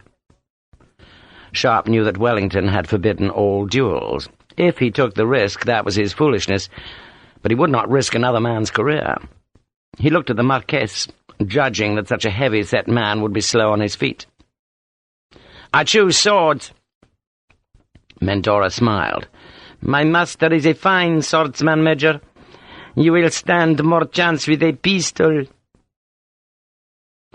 The soldiers were gawping up at the two mounted officers. They sensed, even though they could not hear the words, that something dramatic took place. Sharpe smiled. If I need advice how to fight, Major, I will seek it from a man. Mendora's proud face looked with hatred at the Englishman, but he held his temper. There is a cemetery on the southern road. You know it? I can find it. My master will be there at 7 this evening. He will not wait long. I hope your courage will be sufficient for that, Major. He turned his horse, looking back at Sharpe. You agree? I agree. Sharpe let him turn away. Major. Senor. You have a priest with you? The Spaniard nodded. You're very observant for an Englishman. Sharpe deliberately switched back into English. Make sure he knows the prayer for the dead, Spaniard. A shout came from the watching men. Kill the bugger, Sharpie! The shout was taken up, grew louder, and some wit began shouting, A ring! A ring! The usual cry when a fight broke out in battalion lines. Sharpe saw the look of fury cross Mendora's face. Then the Spaniard put his spurs to his horse and galloped it at a knot of men who scattered from his path and jeered at his retreating back. The Marqués de Casares el Grande y Melida Sadaba and his attendant priest galloped after him. Sharpe ignored the shouts of the men about him. He watched the three Spaniards go, and he knew, on pain of losing all that he had gained in this army, that he should not go to the cemetery and fight the duel. He would be cashiered. He would be lucky, if he won, not to be accused of murder. On the other hand, there was a memory of La Marquessa, of her skin against the sheets, her hair on the pillow, her laughter in the shadowed bedroom. There was the thought that the Spanish major had tried to strike him. There was his boredom, and his inability to refuse a challenge. And above all, there was the sense of unfinished business, of a guilt that demanded its price, of a guilt that ordered him to pay that price. He shouted at the men for silence and looked through the ragged crowd of soldiers to find the man he wanted. Harps! Patrick Harper pushed through the men and stared up at Sharpe. Sir! Sharpe took the sword from his slings. It was a sword that Sergeant Harper had refashioned for him while Sharpe lay in Salamanca's hospital. It was a cheap blade, one of many made in Birmingham for Britain's heavy cavalry, nearly a yard of heavy steel that was clumsy and ill-balanced, except in the hands of a strong man. Sharpe tossed the sword to the Irishman. Put an edge on it for me, Harps. A real edge. The men cheered, but Harper held the sword unhappily. He looked up at Sharpe and saw the madness on the dark, scarred face. Sharpe remembered a face of delicate beauty, the face of a woman whom the Spanish now called the Golden Whore. Sharpe knew he could never possess her, but he could fight for her. He could give up all for her. What else was a warrior to do for a beauty? He smiled. He would fight for a woman who was known to be treacherous, and because, in an obscure way that he did not fully understand, he thought that this challenge, this duel, this risk, was some expiation for the guilt that racked him. He would fight. Chapter 4. You're slow, Sharpe. Very slow. Captain Peter d'Alembert, who had taken Sharpe's place as captain of the light company, had run his slim sword past Sharpe's guard, and now the tip quivered an inch beneath the silver whistle holstered on Sharpe's crossbelt. D'Alembert, an impressively elegant and slim man, had volunteered, with some diffidence, to put Sharpe over the jumps. He had also scouted the opposition, and his news was grim. It seems the Marquess is rather good. Good. Took lessons in Paris from Bouillet. They say he could beat him. Still, not to worry. Old Bouillet must have been getting on. Perhaps he was slow. D'Alembert smiled, stepped back, and raised his sword. "En garde?" Sharpe laughed. "I'll just hack the bugger to bits." "Hope springs eternal, my dear Sharpe. Do raise your blade. I'm going to pass it on the left. With some warning, you might just be able to stop me. Engage!" The blades rattled, scraped, disengaged, clanged, and suddenly, with eye-defeating speed, D'Alembert had passed Sharpe's guard on the left, and his sword was poised again to split Sharpe's trunk. Captain D'Alembert frowned. "If I darken my hair with lamp-black, Sharpe, and paint a scar on my face, I might just pass for you. It's really your best hope of survival." "Nonsense. I'll chop the bastard into mincemeat." "You seem to forget that he has handled a sword before." "He's old, he's fat, and I'll slaughter him." "He's not yet 50, D'Alembert said mildly. "And don't be fooled by that waist. The fastest swordsman I ever saw was fatter than a hogshead. Why didn't you choose pistols? Or 12-pounder cannons?" Sharpe laughed and hefted his big straight sword. "This is a lucky blade." "One sincerely hopes so. On the other hand, finesse is usually more useful than luck in a duel." "You fought a duel?" D'Alembert nodded. "Rather why I'm here, Sharpe. Life got a little difficult."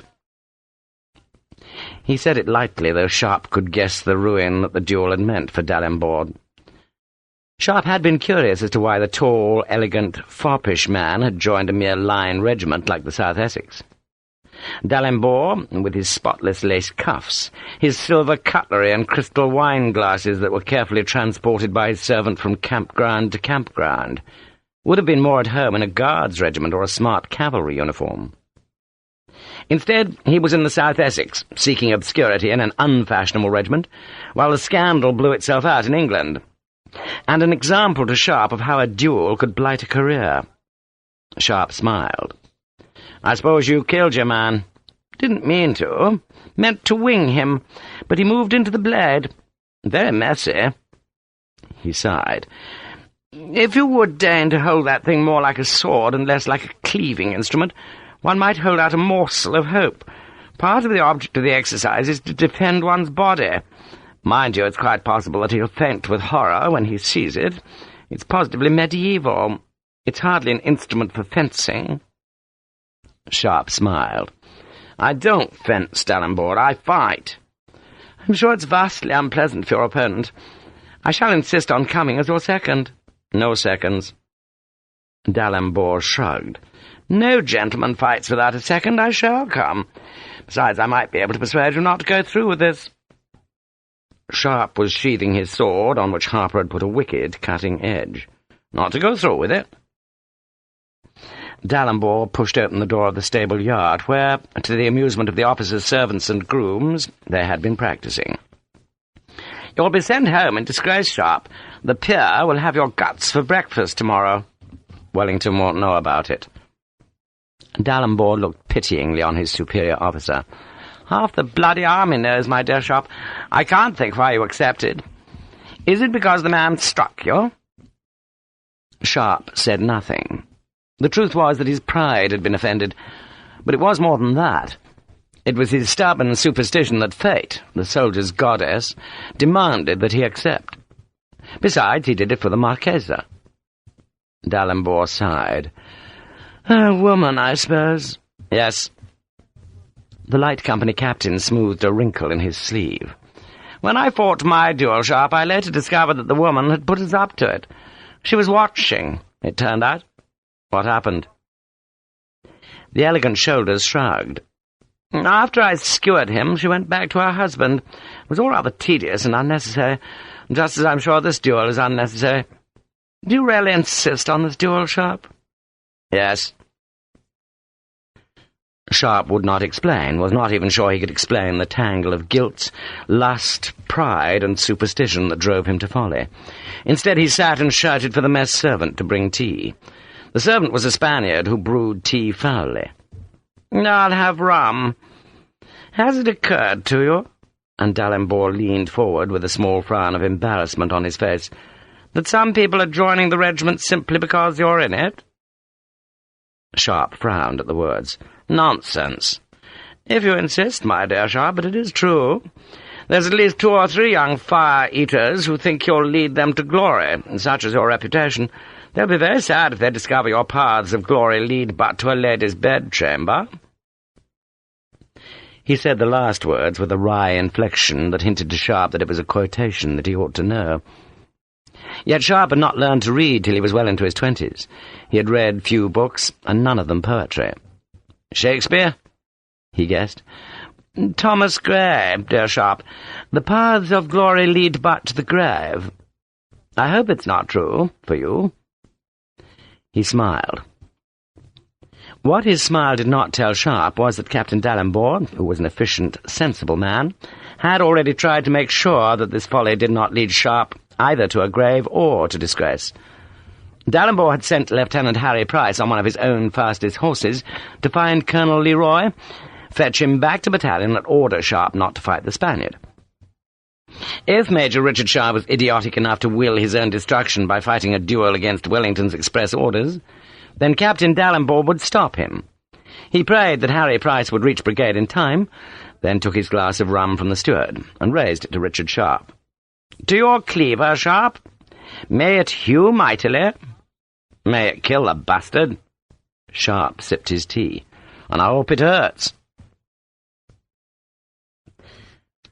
They went on horseback to the cemetery to outdistance the curious troops of the South Essex, who wanted to follow and watch their majors skewer the Spanish aristocrat. D'Alembert, a natural horseman, led Sharpe on a circuitous route. Sharpe, once again mounted on one of D'Alembert's spare horses, wondered whether he should accept the younger man's advice and turn back. He was behaving stupidly, and he knew it. He was 36 years of age, a major at last, and he was throwing it all away for mere superstition. He had joined the army 20 years before, straggling with a group of hungry recruits to escape a murder charge. From that inauspicious beginning he had joined that tiny band of men who were promoted from sergeant into the officers' mess. He had done more. Most men promoted from the ranks ended their days as lieutenants, supervising the battalion stores or in charge of the drill square. Most such men, Wellington claimed, ended as drunkards. Yet Sharpe had gone on rising, from ensign to lieutenant, lieutenant to captain, and captain to major. And men looked at him as one of the few, the very, very few, who might rise from the ranks to lead a battalion. He could lead a battalion, and he knew it. The war was not over yet. The French might be retreating throughout Europe, but no enemy army had yet pierced the French frontier. Even if this year's campaign was as successful as last year's, and pushed the French back to the Pyrenees, then there would be hard fighting if, unlike last year, the British were to force their way through those cold, high mountains. Fighting in which lieutenant colonels would die and leave their battalions to new commanders. Yet he risked it all. He twisted his horse through bright-leaved ash trees on a hilltop that overlooked their destination. And he thought of the Marquessa, of her eyes on him, and he knew that he risked all for one woman who played with men, and for another who was dead. None of it made sense. He was simply driven by a soldier's superstition that said not to do this thing was to risk oblivion. D'Alembert curbed his horse at the hill's edge. "Dear God!" He pulled a cigar from his boot-top, struck a light with his flint and steel, and jerked his head at the valley. "Looks like a day at the races." The cemetery, in Spanish fashion, was a walled enclosure built well away from the town. The hugely thick walls, divided into niches for the dead, were thronged with men. There were the colours of the uniforms of Spain and Britain, the Spanish to the west and north, the British to the south and east, sitting and standing on the wall as though they waited for a bullfight. D'Alembert twisted in his saddle. "I thought this was supposed to be private." "So did I." "You can't go through with it, Sharpe." "I have to." He wondered whether another man, an old friend like Major Hogan or Captain Fredrickson, could have persuaded him to stop this idiocy. Perhaps because D'Alembert was a newcomer to the battalion, and was a man of that easy elegance which Sharpe envied, Sharpe was trying to impress him. D'Alembert shook his head. "You're mad, sir." "Maybe." The captain blew smoke into the evening sky and pointed with his cigar at the sun, which was low in the west. He shrugged, as though accepting the inevitability of the fight. "You'll face up north and south, but he'll try to maneuver you so the sun is in your eyes." I'd thought of that. D'Alembert ignored the ungracious acceptance of his advice. "Assume we'll start with you in the south." "Why?" "Because that's where the British troops are, and that's where you'll go to strip off your jacket." Somehow Sharpe had not realized how formal this would be, that he would take off his prized rifleman's jacket and fight in his grubby shirt. So he'll be attacking your left, trying to make you go right. He'll feint right and thrust left. He'll be expecting you to do the opposite. If I were you, I'd make your feint, your attack." Sharpe grinned. He had always intended to take fencing lessons, but somehow there'd never seemed to be time. In battle, a man did not fence, he fought. The most delicate swordsman on a battlefield was usually overwhelmed by the anger of bayonets and savage steel. Yet this evening there would be no madness beneath the battle smoke, just cold skill and death. "The last time I fought a skilled swordsman, I won." "You did?" D'Alembert smiled in mock surprise. "I got him to run his blade through my thigh. That trapped it, and I killed him." D'Alembert stared at the Major, whose fame had reached Britain, and saw that he'd been told the truth. He shuddered. "You are mad." "It helps when you're fighting. Shall we go down?" D'Alembert was searching the cemetery and roadway for a sign of Lieutenant Price bringing Colonel Leroy to the duel, but he could see no horsemen. He shrugged inwardly. "To our fate, sir, to our fate." "You don't have to come, D'Alembert." "True, sir. I shall say I was a mere innocent misled by you." He spurred his horse down the pasture land of the hillside. Sharpe followed. It was a beautiful evening, a promise of summer in the blossoms beneath his horse's hooves and in the warm, fragrant air. There was a scattering of high mackerel clouds in the west, each tiny cloud touched with pink, as though there were puffs of cannon smoke drifting over a burning field. The men sitting on the cemetery wall saw the two horsemen coming, recognized the green jacket, and a yell went up as though Sharpe was a prize-fighter coming to hammer out 100 bloody rounds with his naked fists. To his right, coming from the town, he saw a dark coach, windows curtained, and on its doorway, too far away to distinguish the details, was a coat of arms. He knew that escutcheon. It had been quartered and re-quartered over the years as the family of Casares el Grande y Melida Sadaba had married more wealth and privilege. Until now, as the 19th century began, the crest was a patchwork of the history of the Spanish nobility. And into that family, marrying the childless widower who had been close to the Spanish throne, had come the golden-haired woman who was a traitor, La Marquessa. She would be pleased, Sharpe thought, to know that two men would face each other with drawn swords on her account. The cheers were echoed by jeers from the Spaniards as he ducked under the arched gateway of the cemetery. The shadows of the carved graves were long, flowers wilted in earthenware pots. An old lady, swathed and scarved in black, ignored the unseemly noise that sullied her family's resting place. D'Alembert led Sharpe to the south side of the burial ground, where they dismounted. The British troops, mixed with some of the tough soldiers of the King's German Legion, shouted at Sharpe to kill the Dago, to teach the bastard a lesson.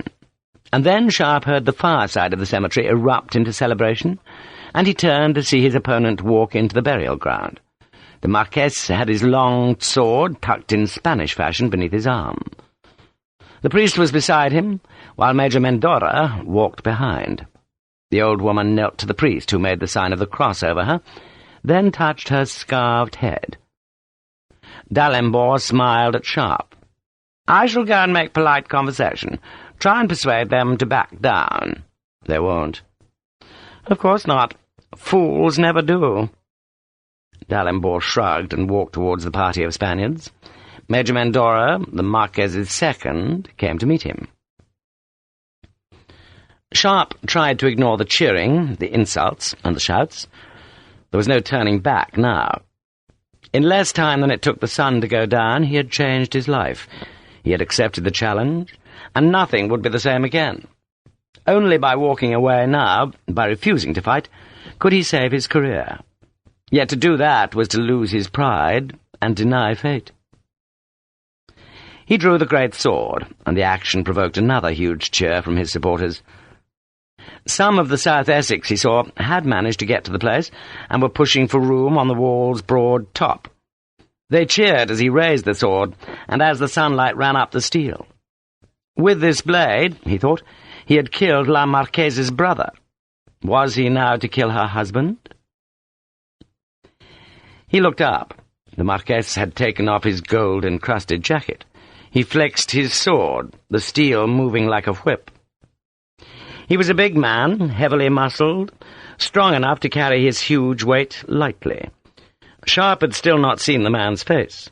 He had often wondered who it was that Helene had married.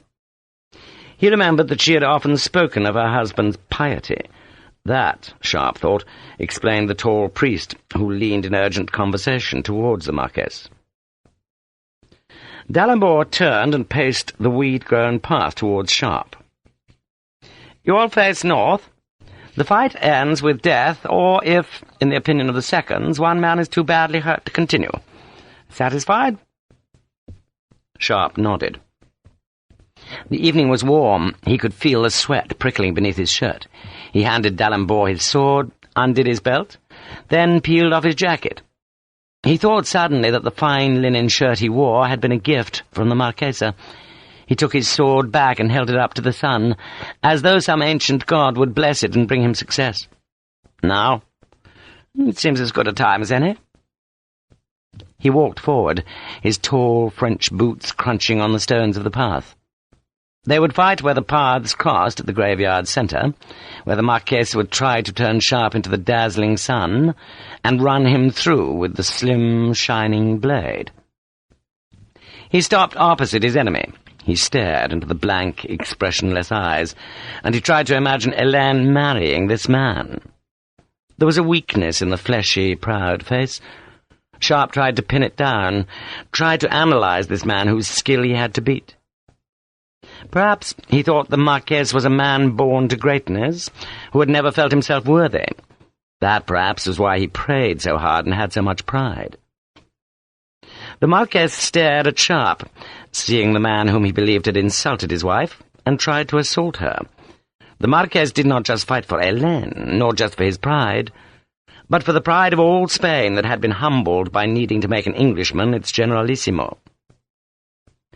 The Marquess remembered what the Inquisitor, Father Hutcher, had said about this man. Fast, but unskilled. Sharpe, the Marquess knew, would try to kill him as if he was an ox. He twitched the fine sword in his hand. It was odd, he thought, that an Inquisitor should carry Helene's letter. He pushed the thought away. "You are ready, my lord?" Mendora called. The Marquess's face gave the smallest twitch. He was ready.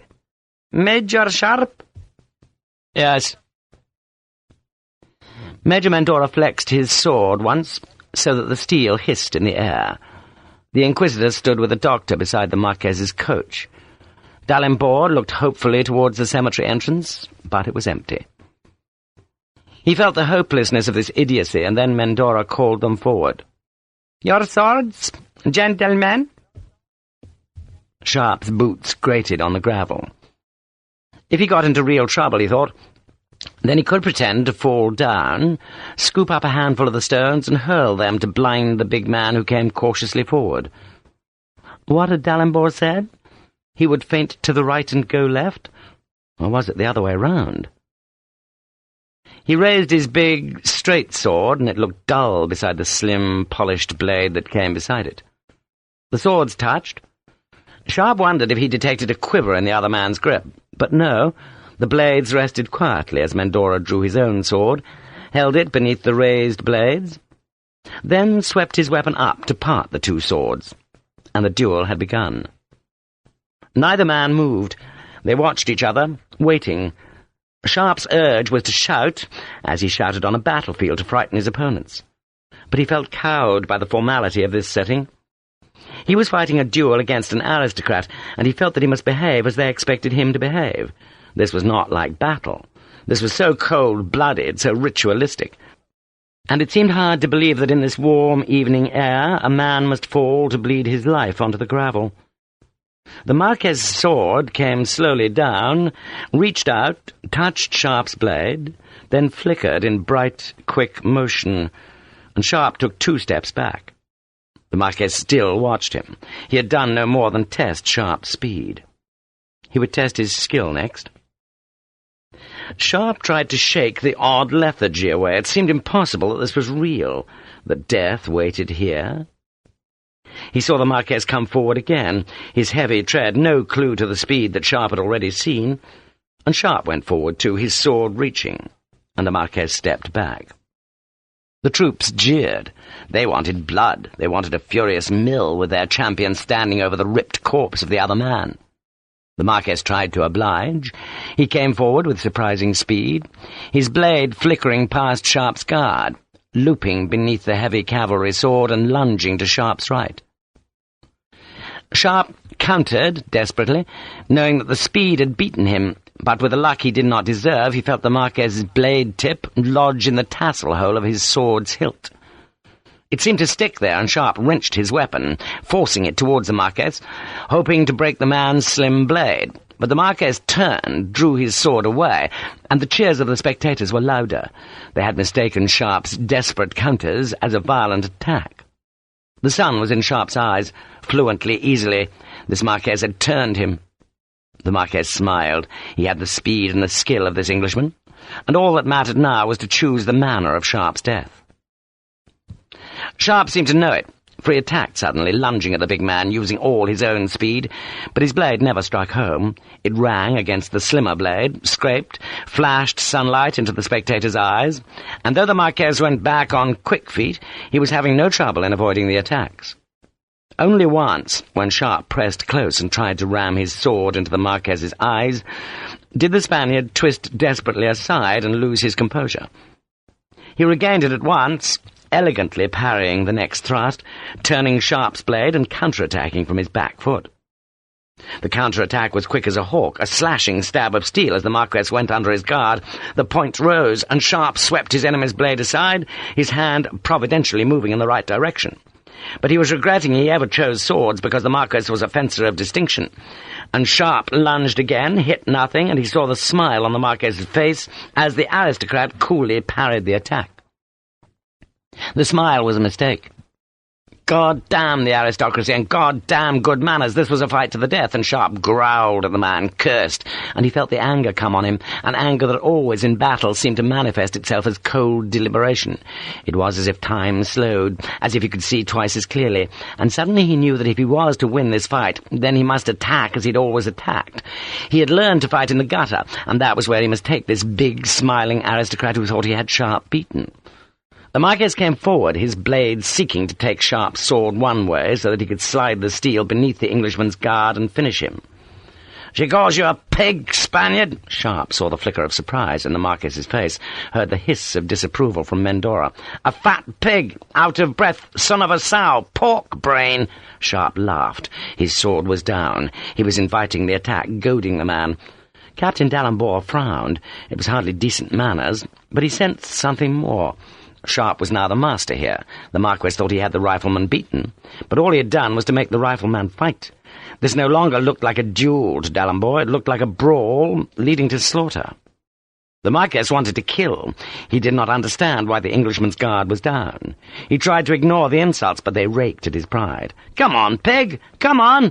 Sharpe stepped to one side, away from the sun, and the Marquess saw the Englishman lose his balance as his boot struck a large stone in the path.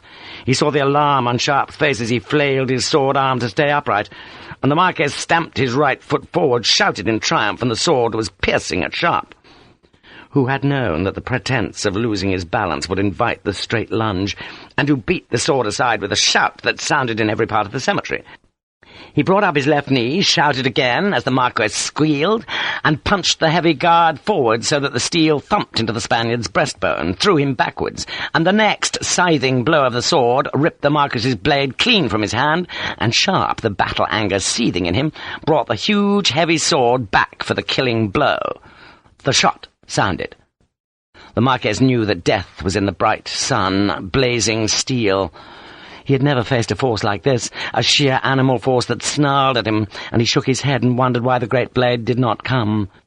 For a second, as he felt his legs shaking, there was the wild hope that the Englishman was going to let him pick up his sword that had been forced out of his hand when the cavalry blade had struck the slimmer sword's ornate guard. Then he saw the Englishman lower his sword, saw him step back, and suddenly heard the rush of hooves. The cheers about the cemetery wall had faded. The echo of the pistol shot died into silence. 4 horsemen had ducked under the gate. Now they rode towards the place where the paths crossed in the cemetery's centre. In the lead was Colonel Thomas Leroy, the inevitable cigar clenched in his mouth. In his hand was a smoking pistol. Behind him rode 2 provosts, the army's policemen, and a Spanish officer. "Major Sharpe!" Leroy's voice was harsh. "Sir." "You choose an odd place to practice your sword arm." Leroy swung from his horse and tossed the reins to D'Alembert. His ravaged, burned face made the Marquess frown with distaste. Leroy jerked his head. "Come with me, Sharpe." Sharpe hesitated, but Leroy ordered it again, his voice more savage still, and Sharpe, his sword in his hand, followed his colonel up the northern path between the intricate gravestones. "You are a goddamn bloody fool, Sharpe." "Yes, sir." "Christ in his benighted bloody heaven!" The American seemed lost for words. He took the cigar from his lips, spat a speck of leaf onto the gravel, and stared at his major. "I've seen an 8-year-old with more damn sense. What in hell's name are you doing here?" "A matter of honor, sir." "Honor?" The scarred face twisted in rage. "Don't talk of honor, Sharpe. You're here because you're a fool." He looked left. "Captain D'Alembert?" "Sir." "You'll oblige me by bringing your horses." Sharpe frowned. "Sir." Leroy swung back on him. The cigar jabbed at Sharpe's face. "Quiet! You're under orders." Leroy saw that the rifleman was about to protest, and he jerked his head at the provost behind him. "And if you disobey orders, Sharpe, I'll have you arrested. Is that clear?" "Yes, sir." "Fetch your jacket. You're going." Leroy shook his head in frustrated bitterness. "I can't leave the goddamn battalion for one day." "Senor." It was Major Mendora, a sneer on his face, coming on cat-like feet towards Leroy and Sharpe. "There is a delay." Leroy turned to the white-uniformed man, and Sharpe saw the Spaniard recoil from the bubbled, stretched scar tissue. Leroy was trying to govern his anger. "Major?" "Major Sharpe cannot fight. He is afraid, perhaps." Leroy pushed Sharpe aside. He stared with his ravaged face at Mendora. "Listen, you son of a whore! You prinked-up bastard! There was no duel, there is no duel, and never was a duel. This was a friendly piece of sword practice. Do you understand me?" Mendora understood. In the face of the American's rage, he simply nodded. He said nothing, as Leroy tartly ordered Sharpe to follow him. The Spanish soldiers jeered as Sharpe left. They accused him of cowardice, of lacking manhood, of being afraid to fight. It was gall to Sharpe, a shame he had to endure until Leroy had led him out of earshot. Leroy scowled at him. "Never again, Sharpe. Understand?" "Yes, sir." "Remember, you owe me a career now." Leroy was grim. "One more goddamn mistake and I'll have you shipped back to goddamn England. You understand?" "Yes, sir." "This is my battalion now, Sharpe. It's gonna be good. You're gonna help me make it good." "Yes, sir." "And thank God Colonel Alvarez was at brigade. He'll talk sense into that stupid fool. Nothing happened. You understand?" "Yes, sir." The American seemed unimpressed by Sharpe's contriteness. "Christ! If the peer learned about this, he'd tear you into pieces. You goddamn deserve it. You're a fool." "Yes, sir." "Now go and get drunk. Sergeant Harper says his woman's cooked you a meal. I don't want to see your ugly face till tomorrow." "No, sir." Chastened, embarrassed, humiliated by the jeers of his enemies, but his career safe, Sharpe watched Leroy ride away. The provosts, not needed, followed the colonel. D'Alembert stayed with Sharpe. "It seems our colonel has a knack of turning up at the right time." Sharpe, humiliated by the tongue-lashing, nodded. D'Alembert smiled. "You were right." "Right?" "You were about to hack the bugger into bits." Sharpe smiled bitterly. "The next time I will." D'Alembert sighed. "With the greatest respect, sir, don't be a goddamned idiot. You've survived a duel with your career intact. Be content." "I'm dishonored." D'Alembert mocked him with laughter. "Honor!" He led Sharpe off the road up towards the ash trees on the hill. "Honor, my dear Sharpe, is just a word behind which we hide our sins. It disappears, I find, whenever a lady's bedroom door opens." He smiled at his major, remembering the awesome moment when he had seen Sharpe stop trying to fence and begin to fight.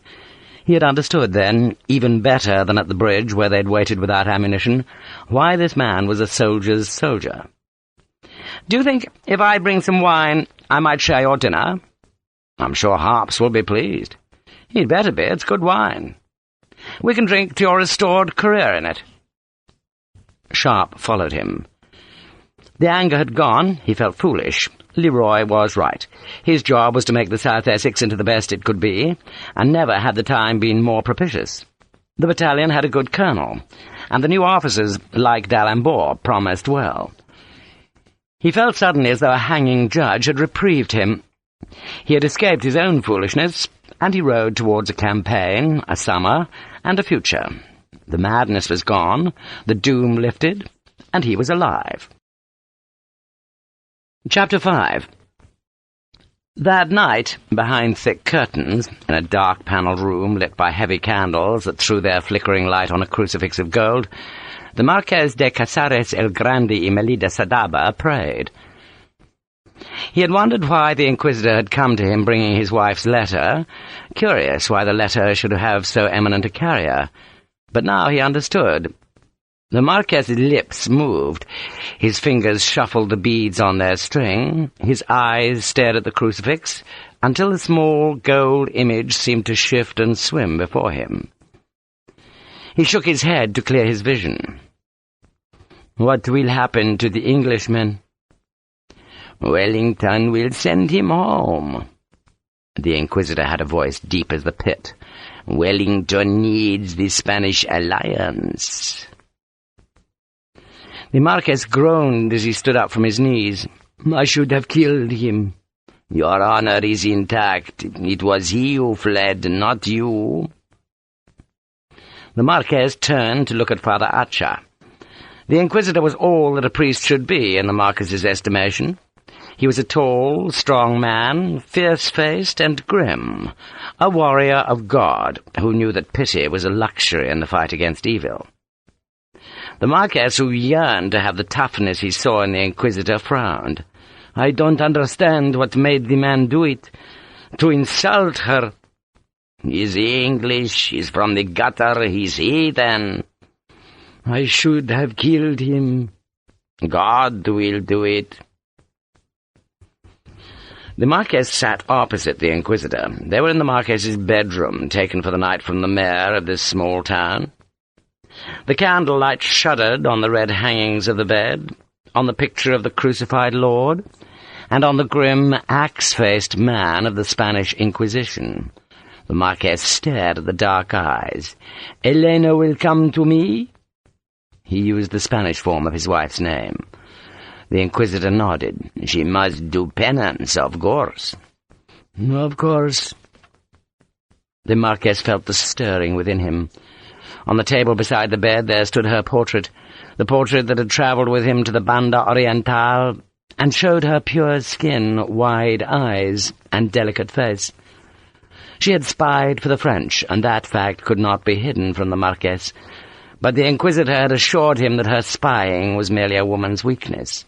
"She missed you, my lord. She was tempted by loneliness and unhappiness. She must do public penance. And she will do it.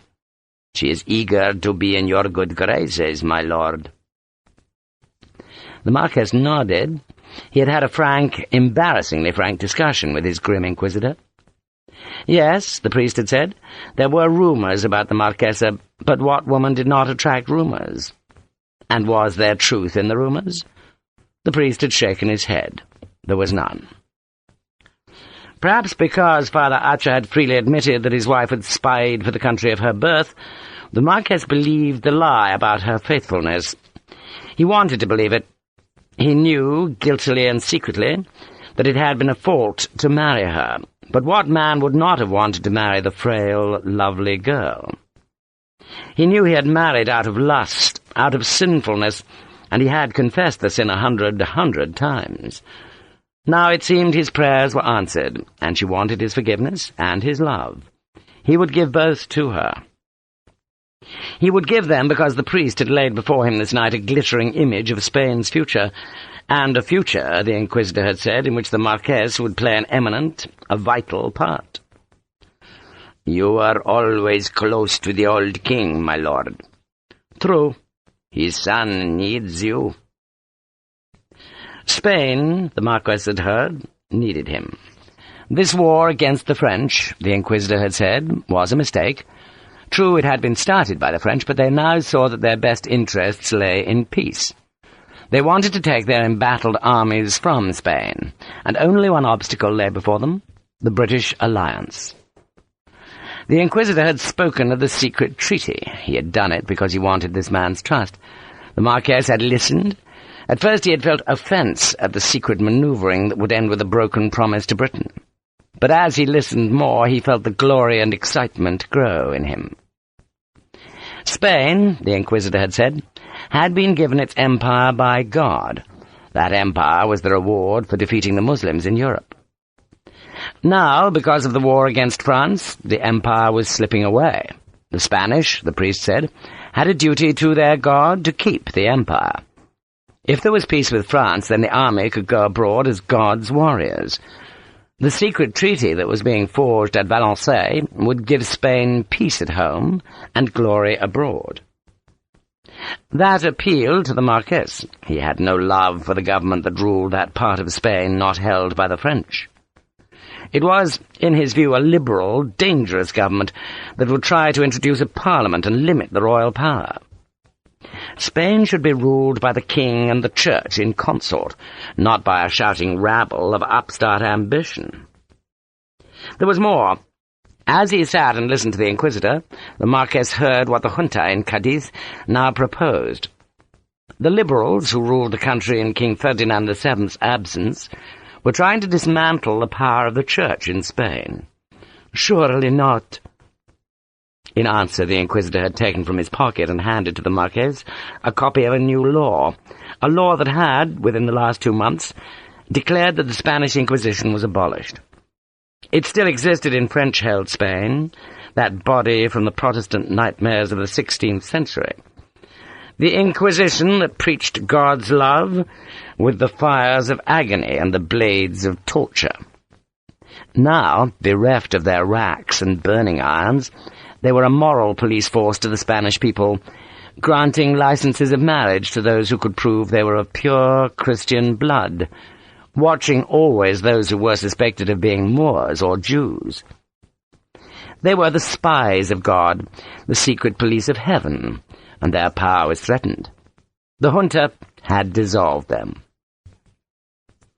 King Ferdinand VII, whose love of women was matched by his fear of God, did not agree that the Inquisition should be abolished. They might spy for God, but their reports came to the King of Spain, and no kingdom on earth had a more efficient body of informers than did the Spanish king with his loyal inquisitors. "If we restore His Majesty," the Inquisitor had said, "then we preserve our church. Peace with France, my lord, is Spain's only hope. With which sentiments the Marqués de Casares el Grande y Melita Sadaba agreed wholeheartedly. So, what do you want of me? The Inquisitor told his lie smoothly. I want you to gain support among your friends, among the officers of the army, among your admirers, my lord. He shrugged. When the time comes, my lord, the peasants will not be overjoyed. They hate the French. But they love their king. They need firm leadership, strong example from church and nobles, from you and I, my lord. The Marquess nodded. The future was suddenly golden. His wife, whom he had married for lust, was willing to do penance. She would come back to him, chastened and humbled, loving and loyal, to be the helpmate of a man who would assist his king steer Spain into a brilliant, holy future. And to help the Marquess to steer him, comfort him, support him, there would be this grim, tough Inquisitor, with his subtle mind and sharp purpose. Suddenly the events of the day, the abortive duel and the Marquess's escape from death, seemed trivial compared to that future. The Inquisitor smiled. You did us all a service today, my lord. A service? Father Acha stood. The Englishmen backed down from you. You are a hero to the army. You beat the Englishman in their sight. Where you lead, my lord, others will now follow. The Marquess saw himself leading the army away from the British alliance. He saw himself welcoming King Ferdinand VII at the gates of Spain. He saw glory. He bowed his head for the blessing of the Inquisitor who had been offered, and who had accepted, the bedroom next door. The hands of the priest were firm on the Marquess's head. The Inquisitor, who had told lies all night, pronounced the blessing. He meant the words he spoke. He wished God to bless this man who had married so disastrously, and who was now a pawn in the struggle to defend the Inquisition. He blessed the Marquess in the name of the Father, and of the Son, and of the Holy Ghost, and he hoped that his lordship would sleep well. Thank you, Father. I bid you a good night, my lord. In his own room the Inquisitor knelt and prayed God's forgiveness for the lies he had told and the deception he had practiced. God would understand. What Father Acha did this night he did to preserve God's church. There was no more noble purpose. He rose from his knees, opened his missal, and settled down to wait for the witching hour when his brother, who was thought to be the Inquisitor's servant, would play his part to restore the glory of God's kingdom of Spain. The Marquess's private chaplain was forced to be up every morning at 4:30 to waken his master at 5 o'clock. Then, until 6:30, the two men would share private devotions. After that, the Marquess would take breakfast, then go to his first Mass of the day. The chaplain's dream of heaven was a place where no one stirred from their bed until midday. He yawned. He kissed his scapula, then draped it about his neck. He wondered if the Inquisitor would join them this morning, and hoped not. Father Tomás Acha rather frightened the Marquess's private chaplain. There was too much force in the man. Besides, the Inquisition was frightening anyway, its power secret and pervasive, its judgments harsh. The chaplain preferred a milder religion. The servants who slept outside their master's room jerked awake as the chaplain's footsteps sounded on the stairs. One of them sat up, rubbing his cheek. "Morning, Father." "Good morning, my son." The chaplain opened one of the shutters on the landing and saw the grey dawn spreading up from the dark hills. "It's going to be a fine day." Dogs barked in the town. Somewhere a cockerel crowed. The chaplain could see, dim in the shadows of the street, the shapes of the British guns. The Spanish and British armies collected here, waiting to plunge into French-held Spain. He was glad that it was none of his business. Fighting the rebels in the Banda Oriental, north of the River Plate, had been bad enough, but the thought of those great guns bellowing at each other was terrifying. He turned to the Marquessa's room and knocked softly on the door. He smiled at the servants. "A quiet night?" "Very quiet, father." He knocked again. One of the servants unbuttoned himself above the chamber pot on the landing's corner. "He was up late, father. He's probably still asleep." "Late?" "Father Archer was with him." The servant yawned as he pissed. "Say a prayer for me, father." The chaplain smiled, then pushed the door open. It was dark in the room, all light blocked out by the great velvet hangings over the windows. "My lord?" There was no answer from behind the curtained bed. The chaplain closed the door quietly behind him, then groped uncertainly through the strange, heavy furniture until he reached the window. He reflected how wealthy these provincial merchants were, who could afford such furnishings, then pulled the curtain back, flooding the room with a sickly grey light. "My lord, it's I, Father Pello." Still no sound. The Marquess's uniform was carefully hung on a cupboard door, his boots, stretchers inside, parked carefully beneath. The chaplain pulled back the curtains of the bed. "My lord!" His first thought was that the Marquess was sleeping on a pillow of red velvet. His second thought was relief. There would be no prayers this morning. He could go to the kitchen and have a leisurely breakfast. Then he vomited. The Marquess was dead. His throat had been cut so that the blood had soaked the linen pillowcase and sheets. His head was tilted back, his eyes staring sightless at the headboard. One hand hung over the side of the bed. The chaplain tried to call out, but no sound came. He tried to move, but his feet seemed stuck to the carpeted floor. The vomit stained his scapula. Some of it dribbled down the dead man's plump hand. The Marquess seemed to have two mouths, one wide and red, the other prim and pale.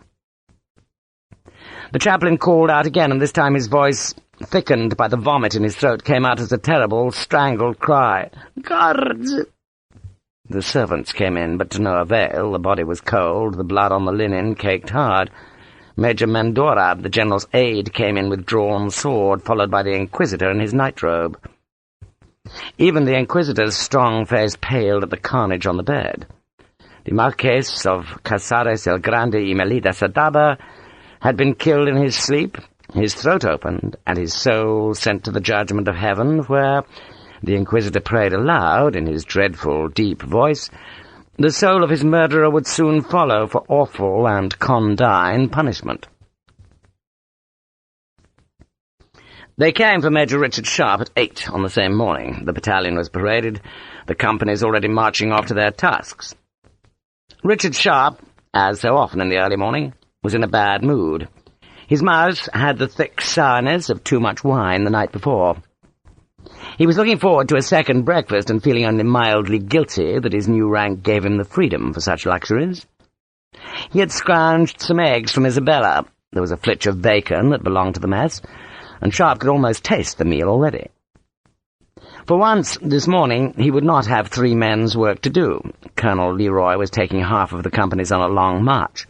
The others were detailed to help drag the great pontoon bridges up to the high road, ready for the march into French territory. He could, he thought sourly, catch up on his paperwork. He remembered that he must try to sell one of the new mules to the sutler, though whether that sly, wealthy man would want to buy one of the tubed, half-winded animals that had turned up from Brigade was another matter. Perhaps the sutler would buy it for its dead weight. Sharpe turned to shout for the battalion clerk, but the shout never sounded. Instead, he saw the provosts. The provosts were led, strangely, by Major Michael Hogan. He was no policeman, he was Wellington's chief of intelligence and Sharpe's good friend. He was a middle-aged Irishman whose face was normally humorous and shrewd, but who this morning looked grim as the plague. He reined in by Sharpe. Hogan led a spare horse. His voice was bleak, unnatural, forced. "I must ask for your sword, Richard." Sharpe's smile, which had greeted his friend, changed to a puzzlement. "My sword?" Hogan sighed. He had volunteered for this, not because he wanted to do it, but because it was a friend's duty. It was a duty he knew that would become grimmer as this bad day went on. "Your sword, Major Sharpe. You're under close arrest." Sharpe wanted to laugh. The words were not sinking in. "I'm what?" "You're under arrest, Richard, as much as anything else for your own safety." "My safety?" "The whole Spanish army is after your blood." Hogan held out his hand. "Your sword, Major, if you please." Behind Hogan, the provosts stirred on their horses. "What am I charged with?" Suddenly Sharpe's voice was bleak, though he was already obediently unbuckling his sword belt. Hogan's voice was equally bleak. "You're charged with murder." Sharpe stopped unbuckling the belt. He stared up at the small major. "Murder?" "Your sword." Slowly, as if it was a dream, Sharpe took the sword from his waist. "Murder? Who?" Hogan leaned down and took Sharpe's sword. He wrapped the slings and belt about the metal scabbard. "The Marqués de Casares el Grande y Melita de Sadaba." He watched Sharpe's face, reading his friend's innocence, but knowing just how hopeless things were. "There are witnesses." "They're lying." "Mount up, Richard." He gestured at the spare horse. The provosts, blank-faced men in red jackets and black hats, stared with hostility at the rifleman. They carried short carbines in their saddle holsters. Hogan turned his horse. "The Spanish say you did it. They're out for your blood. If I don't get you under lock and key, they'll be dragging you to the nearest tree. Where's your kit?" "In my billet." "Which house?" Sharpe told him, and Hogan detailed 2 of the provosts to fetch the rifleman's belongings. "Catch us up." Hogan led him away, surrounded by provosts, and Sharpe rode towards more trouble than he would have dreamed possible. He was accused of murder, and he was led, in the bright sunlight of a new morning, towards a prison cell, a trial, and whatever then might follow. Chapter 6. They rode for an hour, threading the valleys towards the army's headquarters. Major Hogan, out of embarrassment and awkwardness, kept provosts between himself and Sharpe. At the town, which they entered by back streets, Sharpe was taken to the house where Wellington himself was quartered. He dismounted, was led to the stable yard, and locked into a small, bare room without windows. It had a stone-flagged floor that, like the wall above, was stained with blood. Above the bloodstains on the lime-washed wall were large, rusty nails. Sharpe presumed that shot hares or rabbits had been hung there. But the conjunction of rusty nails and blood somehow took on a more sinister aspect. The only light came from above and below the ill-fitting door. There was a table, 2 chairs, and an insidious smell of horse urine. The door was locked. Beyond it Sharpe could hear the boots of his guard in the stable yard. He could hear, too, the homely sounds of pails clanking, water washing down stone, and horses moving in their stalls. He sat, put his heels on the table, and waited. Hogan had ridden fast. Once at this house he'd made a brief farewell, offered no words of hope, then left Sharpe alone. Murder. Sharpe knew the penalty for that well enough, but it seemed unreal. The Marquess dead? Nothing made sense. If he'd been arrested for attempting to fight a duel, he could have understood it. He could have endured one of Wellington's cold tongue lashings, but this predicament made no sense. He waited. The sunlight that came beneath the lintel moved about the floor as the morning wore on. He smelt the burning tobacco of the sentry's pipe. He heard men laugh in the stables. The bell of the village church struck 11, and then there came the scrape of the bolt in the door, and Sharpe took his heels from the table and stood upright. A lieutenant in the blue jacket of a cavalry regiment came into the room. He blinked as his eyes went from the bright sunshine into the makeshift cell's shadow. And then he smiled nervously as he put a bundle of papers onto the table. "Major Sharpe?" "Yes?" Somehow the young man looked familiar. "It's Trumper Jones, sir. Lieutenant Michael Trumper Jones." The boy expected Sharpe to recognize him. Sharpe remembered there had been a cavalry colonel called Trumper Jones who had lost an arm and an eye at Rolica. "Did I meet your father?" "I don't know, sir." Trumper Jones took off his hat and smiled. "We met last week." "Last week?" "At the battle, sir." "Battle?" "Oh." Sharpe remembered. "You're an aide-de-camp to General Preston?" "Yes, sir." Trumper Jones put some papers on the table. "And your defending officer?" "My what?" Sharpe growled it, making Trumper Jones step backwards towards the door which had been closed by the guard. "I'm your defence, sir." Sharpe sat down. He stared at the frightened young man who looked as if he was scarce out of school. He beckoned at the vacant chair. "Sit down, Trumper Jones, for God's sake. Defend me from what?" He knew, but he wanted to hear it again. Trumper Jones came nervously forward. He put his hat on the table beside his papers and pushed a lock of light brown hair from his forehead. He cleared his throat. "You're charged with the murder of the Spanish General Casares, the Marquess de—" "I know who the hell he is." Sharpe watched as Trumper Jones fidgeted with his papers. "Is there a cup of tea in this damn place?" The question only made Trumper Jones more nervous. "There's not much time, sir." "Time?" "The General Court-Martial is convened for noon, sir. Today," he added lamely. "Jesus Christ!" Sharpe shouted the words. Trumper Jones said nothing. He was nervous of the scarred rifleman who now leaned his elbows on the table. "Are you a lawyer, Trumper Jones?" "No, sir." "You've done this before?" "No, sir." He smiled weakly. I've only been out here a month." "Where's Major Hogan?" "Don't know, sir." "So how do you plan to prove my innocence, Trumper Jones?" The young man pushed the lick of hair away from his forehead. He had a voice like D'Alembour's, but without the easy confidence. He smiled nervously. "I fear it looks bleak, sir." "Tell me."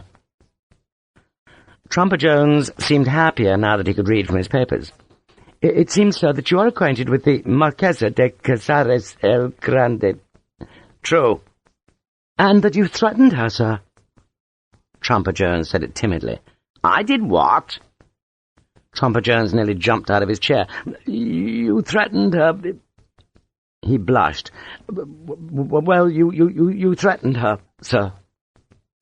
"I did no such goddamn thing." Trumper Jones swallowed, cleared his throat, and gestured with a piece of paper.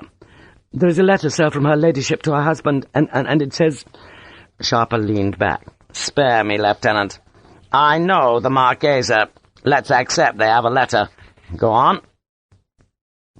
So she had provoked the duel. D'Alembour had hinted at it. Sharpe had refused to believe it.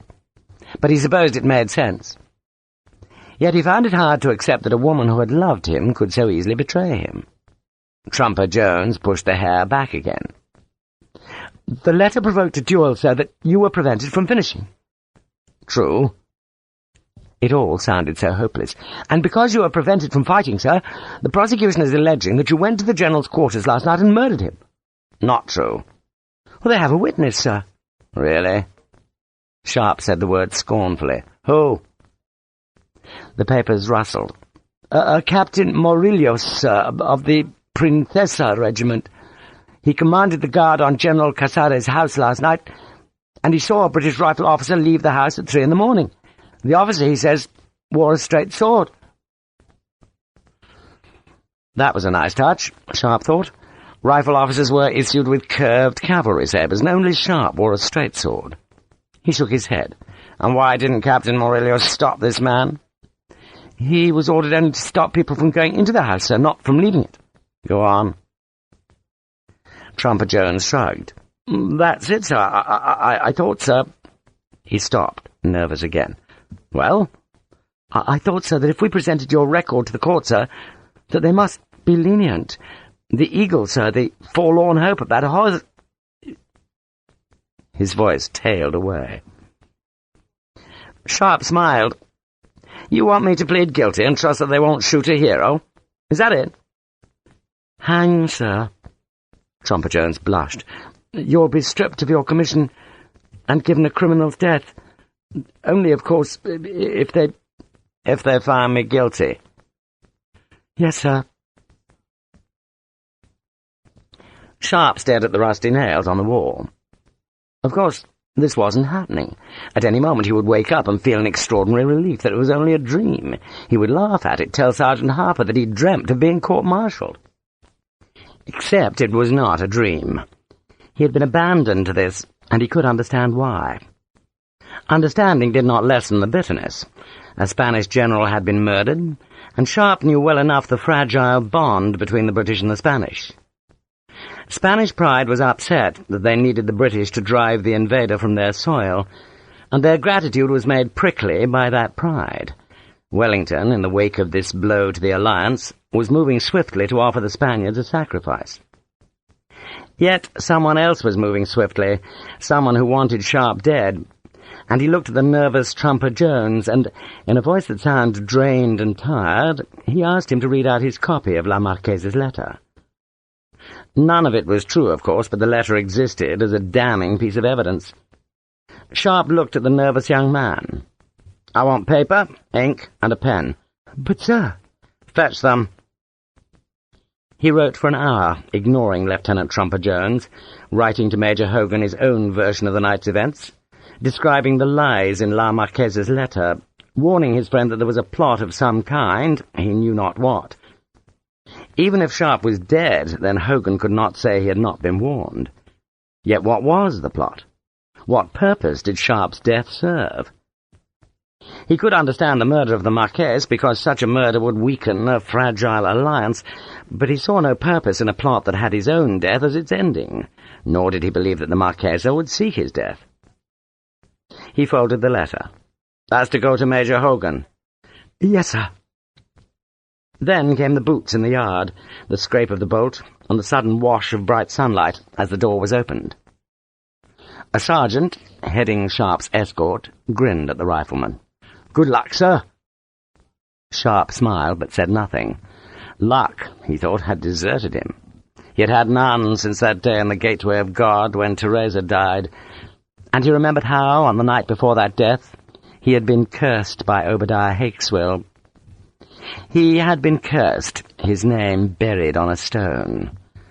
Sergeant Hakeswill, who had recruited Sharpe into the army, who had succeeded in having Sharpe flogged so that the scars still marred his back, and who had become Sharpe's bitterest enemy, was dead, shot by Sharpe, and in his grave. Sharpe wondered how many hours would pass before he, too, was rolled into a shallowed trench, and had the dry soil of Spain shovelled onto his corpse. He followed the sergeant to his fate. A Major Vaughan, Welsh and suave, was the prosecuting officer. His tone, silky and musical, managed to imbue his words with a sincere regret that he had, as he said, this unfortunate duty to prosecute an officer so famed for his gallantry. The British officers behind the table did not look at Sharpe. General Sir Edward Pakenham, the Adjutant-General and Wellington's brother-in-law, presided. 3 Spanish officers, their faces like masks, stared at the prisoner. Major Vaughan, despite his regrets, offered the court a swift and damning version of the night's events. Major Sharpe had been prevented from defending his honour in a duel. That failure rankled. He had gone by night and murdered the husband of a woman whom he had pursued vilely. He much regretted bringing in this evidence, but he had no choice, and he produced the letter written and sealed by the Marquessa. Ned Pakenham lifted the letter, as though it was plague-ridden, and handed it back to Vaughan. The letter was read into the records of the court-martial. Vaughan brought the letter to Sharpe. "You recognize the handwriting, Major? Do remember you are under oath." Sharpe looked up into the plump, clever face. "La Marquesa is a Frenchwoman, a spy, and—" "Thank you, Major. I only asked if you recognized the handwriting. Do you?" He did, but he saw no sense in making things grimmer for himself than they already were. "I can't tell." Vaughan walked back to his table. "Fortunately, we have witnesses who can." Sharpe raised his voice. "I have another letter from—" "We are concerned with this letter, Major." Vaughan turned sharply. But Pakenham held up a hand. He looked into Sharpe's eyes for the first time since the rifleman had entered the room. "You have another letter from this lady?" Sharpe nodded. He had not told Trumper Jones of the letter, because Sharpe had no faith in the young man's ability. "She wrote to me, sir, after the death of my wife. She wanted to offer me her condolences. She regretted she would not convey them to me in person." He could not resist a small smile. Such a letter was hardly likely to have come from a woman he had persecuted.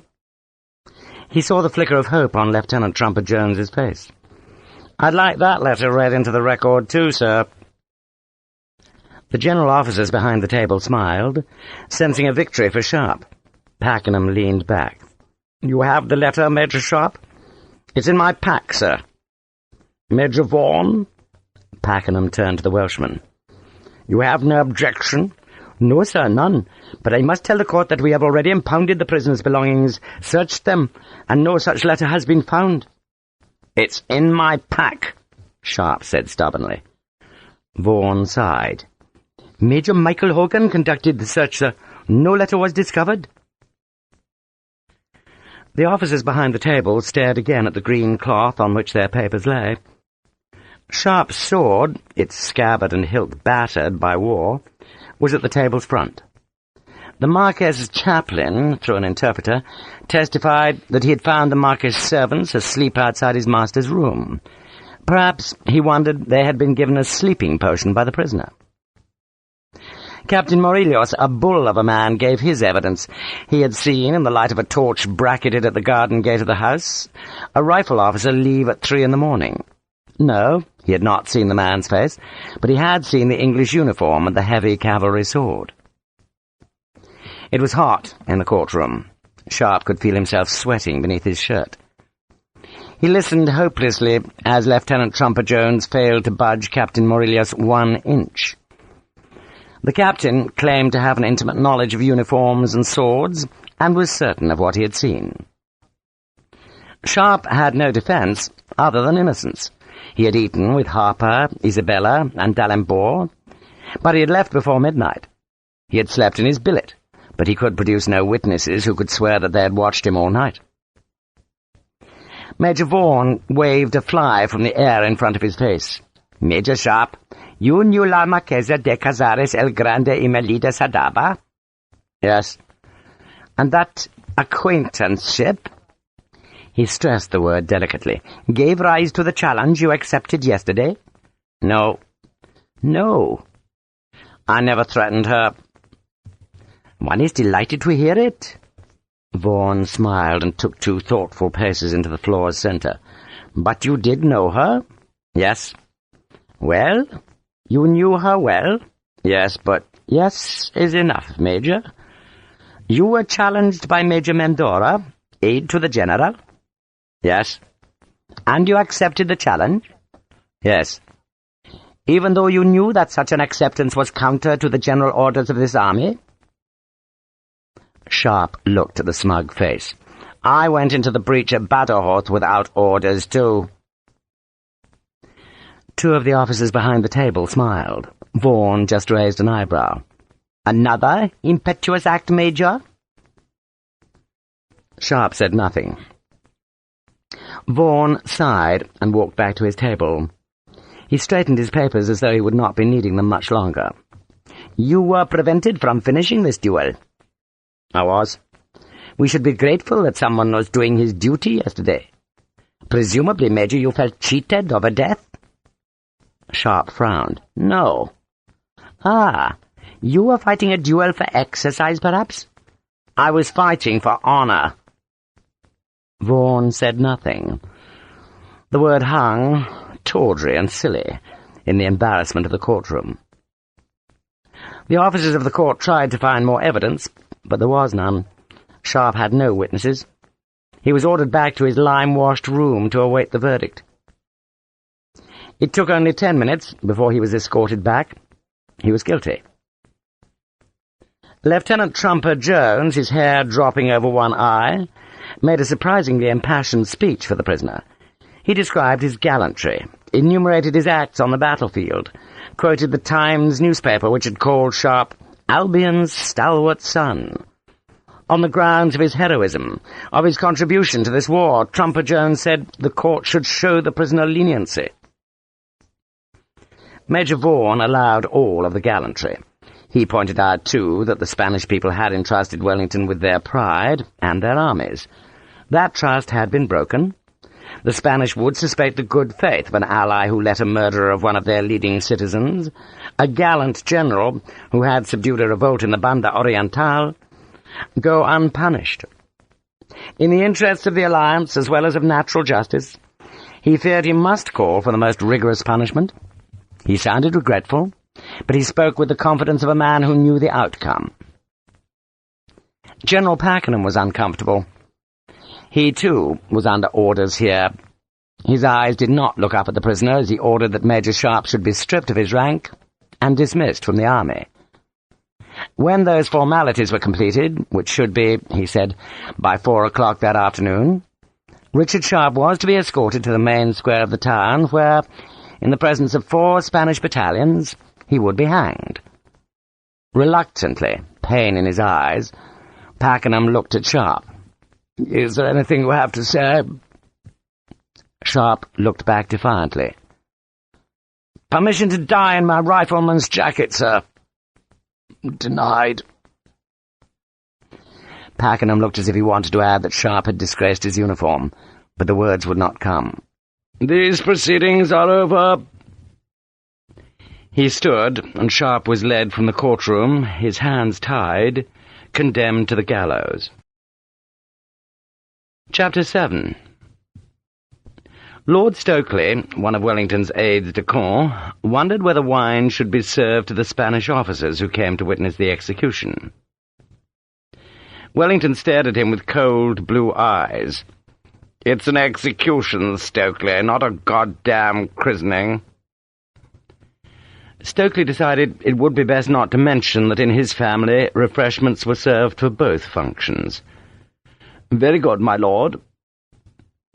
He decided he had never seen his master in a worse temper, nor had he, indeed.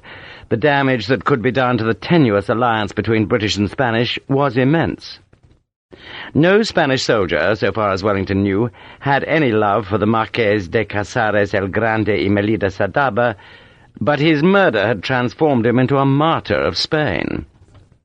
The damned churchmen had been quick off the mark, as usual, preaching their anti-Protestant diatribes, but Wellington prided himself that he had been just as quick. The culprit had been tried, a hanging would take place, and all before the sun that had risen on the murdered man would set. The Spanish, ready to mount elaborate protests, had found the wind taken from their sails. They declared themselves satisfied with his lordship's swift retribution. The Spanish soldiers, who were marched into the plaza of the small town, were glad of the break in their routine. They had been training hard, marching long days and waking with aching bones to face more hard training. Yet this afternoon it was like a fiesta. They were marched into the plaza, battalion after battalion, to witness the death of an Englishman. The gibbet was made from an army wagon that was parked against the lime-washed wall of the priest's house. There was a convenient hook, high on the wall. An English sergeant, sweating in his provost's uniform, climbed a ladder with the rope that he looped on to the hook. The square was thick with provosts. There was a rumour that men of the South Essex, together with some riflemen, planned to try and rescue Richard Sharpe from the gallows. It sounded an unlikely threat, but it was taken seriously. The provosts carried their short muskets tipped with bayonets and watched the alleys and streets that led into the plaza. The first Spanish officers came to the headquarters. They seemed subdued. Most tactfully avoided the windows that faced the square, but Major Mendora, his bright white uniform bearing a black crepe band on its right sleeve, watched the sergeant hang the rope in its place. Lord Stokely wondered if the Major would care for a cup of tea. The Major would not. The provost sergeant, safely off his ladder, pulled on the noose to make sure that the hook was secure. It held his weight. The rope, released from his grip, turned slowly in the small breeze. Father Acha, his black priest's robes stained white with dust from the square, pushed through the officers to Mendora's side. "They should have handed him to us for punishment." The Major looked at the harsh-faced priest. "Sir?" "Hanging's too quick." His deep voice dominated the room. "Spain won't be happy, gentlemen, till these heathens are gone from us." There were some murmurs of agreement, but not many. Most of the Spaniards present were glad to serve under the Generalissimo Wellington.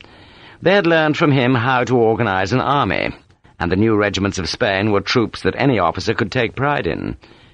But no one, not the most fervent supporter of the British alliance, was willing to cross an inquisitor. The junta might have abolished the Spanish Inquisition, but until it finally disappeared, no man wanted to have his name listed in its secret ledgers. The inquisitors stared at the rope. They should have garroted him. Some of the Spanish soldiers in the square would have agreed with the inquisitor. Hanging, they said, was too quick. They should have brought one of the garrotes that travelled with the Spanish army, sat the Englishman in its chair, and slowly tightened the screw that would break his neck. A good executioner could draw a garroting out for an hour, sometimes relaxing the pressure of the thread to give the victim false hope, before finally turning the screw and breaking the neck as the doomed man's head snapped backwards. Others said that a hanging could last just as long. It all depended, they said, on the drop. If the man was simply hanged without a drop, then he could last half a day. Whatever. It was better to be in this dusty square waiting for a hanging than to be training in the hills. "La puta dorada," a Spanish colonel observed, "is now a very rich widow." There was laughter at the thought. "How rich?" an artillery major asked.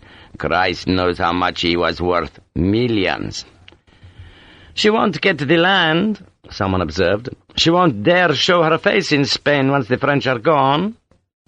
"Even so," the colonel shrugged, "she must be worth a few 100,000 in coin and plate. What happens to the title?"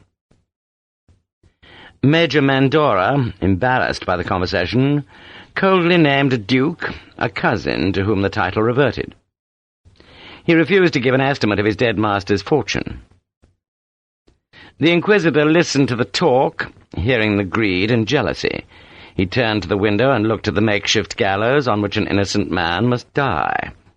That was regrettable, but the inquisitor was satisfied that the Englishman, Sharpe, was a sinner whose death would not distress the Almighty. The hanging rope cast a sharp black shadow on the lime-washed wall. The death of the Marquess was more distressing. The Marquess at least had been a Christian, though a weak man. Now he was in heaven, where weakness was a virtue. He had died quickly, hardly a flutter on his face, as the slaughterman, with a strong hand, had sliced his throat. The inquisitor had prayed as his brother killed, his words soft, committing the soul to heaven as the knife cut through the tendons and windpipe and muscle, and down to the great artery that had gouted blood as the Marquess's body gave one desperate heave. The man had hardly woken as he died. El Metarife had eyed the golden crucifix greedily and been hurried from the room by his brother. The Marquess's death would save Spain. It released his fortune that would go to the church. These officers who discussed his will did so in ignorance, for now, with this one death behind him, the inquisitor would legally take the fortune that was embarked on the Marquess's wagons. $300,000 worth of fortune there alone, with millions more in land and property. He smiled. The inquisitor's family had been impoverished by the war, and now, with this fortune, it would rank with the greatest in Spain, which was only fitting for a man who intended to be the leader behind Spain's weak king. With the fortune of Casares el Grande y Melida Sadaba behind him, the inquisitor knew he would rise to be a bishop, then an archbishop, and finally a cardinal. He would stand behind a throne and before the high altar. He would be powerful, and Spain would be great. His ambitions, not set for himself, but for the Church and for the Inquisition, would be realized, and all for the price of one death. And now that the Marquess was dead, the Inquisitor would give to Major Ducos the assurances of support that would convince Ferdinand VII to sign his name to the secret treaty. The British would go from Spain. The French would leave peaceably, and Spain would be strong again. Its empire would be restored, its king would be glorious on a throne, and the Church would take back its power. All that for one small death. One death to give his family the money that meant power, power that would be used for God's glory. The Inquisitor forgave himself the death. It had been for God. A murmur came from the throng of soldiers who packed the plaza. It rose, became an excited shout, and the noise coincided with the door opening into the large room where the Spanish officers gathered. Lord Wellington, grim-faced, came into the room. He frowned at the assembled men, nodded coldly, then looked through one of the windows. His aides crowded close to him. Mendora could see the general's hands were clasped behind his back, the fingers fidgeting. The Spanish officers fell silent, embarrassed by the cold face of their commanding officer. The prisoner, bareheaded so that the wind stirred his long black hair, was being marched through the narrow corridor that had been made through the crowd. He was pushed up the makeshift steps to the wagon bed. He was taller than his red-jacketed guards. He wore a grubby white shirt and the baggy white trousers of the English infantry, so that, to the Spaniards watching from the headquarters, he seemed to be dressed as a penitent. The Inquisitor was saying a prayer, his deep voice harsh in the room. Wellington looked in irritation at the priest, but said nothing. Some of the Spanish officers knew that Richard Sharpe had once saved the general's life, rescued him from the bayonets of Indian troops years ago, and now the general was watching the man hanged. Yet Wellington's face, with its hooked eagle's nose, showed no trace of emotion. The prisoner's hands were tied. He seemed to look with disinterest at the great crowd. He was too far away for the Spanish officers to see his face clearly, yet it seemed as if he grinned at them in defiance. The watching soldiers were silent. A second, shorter ladder had been placed against the whitewashed wall, and the guards pushed the prisoner towards it. He found it difficult to climb the rungs with his hands tied, but the soldiers helped him up. The provost sergeant climbed the longer ladder, reached out for the noose, and pushed it over the prisoner's black hair. He tightened the knot, then went back down to the wagon. Some of the Spanish officers watched the alleyways that led into the plaza. They were thinking of the rumor that Sharpe's men might try to rescue their officer, but there were no angry men beyond the sentries. No dogs barked. There was no tramp of feet, just the sunlight on the thick, red tiles, and the wisps of smoke from kitchen fires silting the air above the town. The condemned man was standing precariously on the ladder, the rope about his neck looping downwards. The provost sergeant looked at his officer. The lieutenant of the provost disliked this task, but orders were orders. Major Sharpe was to be hanged in full view of the Spanish troops. He looked up at the man standing on the ladder, his body leaning on the wall, and he caught the dark eyes in a final glance, wondered at a man who could grin at him at this moment. Then the lieutenant gave the order. "Carry on, Sergeant." The words came out as a croak. The crowd gasped, then cheered. The provost pulled the ladder from beneath the doomed man. For a second, the booted feet stayed on the falling rung. Then they slipped off. He dropped, and the rope jerked tight. He bounced, dropped again, and then was swaying and turning from the high hook. His body seemed to arch as he dangled. His feet flailed the air, kicked the wall, and he twisted so that his unhooded face stared at the packed plaza. The eyes bulged, the tongue pushed at the lips, the neck was grotesquely stretched to the tilted head. The Spanish watched in fascination. He jerked again, fighting upwards as if for air, and then the English sergeant jumped up, caught one of the man's ankles, and jerked his weight down. The extra weight snapped his neck. The sergeant let go of the man's ankles, and slowly, as the body swung, the legs drew themselves up a few inches. He was dead. A coffin waited on the wagon bed, pine boards, rough-planed, nailed together. The body was cut down.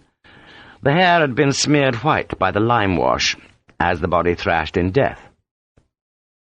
They took the boots from the corpse, but nothing else was worth saving. They lifted him into the coffin, but he was too tall for the box, and so the sergeant took a musket from one of his men and smashed the butt down, sweating and grunting, smashed again, and the broken shin bones let the legs be forced inside. The lid was nailed shut. Wellington stared at the whole thing with distaste. When it was done, when the Spanish battalions were being marched from the plaza, and the pine box was being carried away, he turned his cold eyes on the assembled officers. "That's over, gentlemen. Perhaps we can now get on with this war." They filed silently from the room. The murder of the Marquess had failed to split the British and Spanish. The Generalissimo had made his blood sacrifice to keep the alliance alive, and now there was a war to fight. By a roadside, beneath the high mountains where the wolves roamed between grey rocks, they buried the broken-legged corpse. The provosts heaped rocks over the shallow grave to stop predators digging up the body, and then they left it without any marker. That night a peasant put a nailed cross on the spot, not out of reverence, but to frighten the Protestant spirit and keep it underground. The Inquisitor and El Matarife, riding north and east, passed the grave. The slaughterman reined in. "I should have watched him die." "It was better that no one saw you, Juan." The slaughterman shrugged. "I've never seen a man hanged." The Inquisitor looked incredulous. "Never?" "Never." El Matarife sounded ashamed. "Then find one and hang him." "I will. But first look after our next business." The priest put spurs to his horse. "And hurry." They carried papers that would pass them through the British and French lines, and they carried news that would end this war and restore Spain to its old glory. The Inquisitor gave thanks to God and hurried on. Chapter 8. The valley was a pass through the mountains. It was high. From its western rim, where it spilt down to a river far, far beneath, a man could see into Portugal. The hills of the Trasos Montes, the land beyond the mountains, looked like purple-blue ridges that became dimmer and more indistinct, until the horizon was a mere blur like a smear of dark watercolour on a painter's canvas. The sides of the valley were thick with thorn. The blossoms were white in the sunlight. The road that climbed the steep pass and went through the high valley was edged with yellow ragwort that the Spanish called St. James's grass. The pasture at the valley bottom was close cropped by sheep and rabbits. Ravens nested on stone ledges. Foxes hunted the thorns' margins, while wolves roamed the rock-strewn hills that barred the sky in a jagged barrier. There was a village in the high valley, but it was deserted. The doors of the cottages had been torn from their hinges and burned by one of the armies that fought in Spain. At the western end of the valley, where the crest showed that magnificent view of the land beyond the mountains, were two great buildings. Both were ruins. On the north side, low and squat, was an old convent. Its two cloisters still stood, though the upper cloister had been grievously torn by a great explosion that had destroyed the old chapel. The convent had long been deserted. Weeds grew on its patterned tiles. Leaves choked the channels that had once carried water in its lower garden. To the south, barring the pass, was a castle. A man could still climb to the top of the keep, or stand on the gatehouse, but it had been centuries since a lord lived in the castle. Now it was a home for the ravens, and bats hung in its high, dark rooms.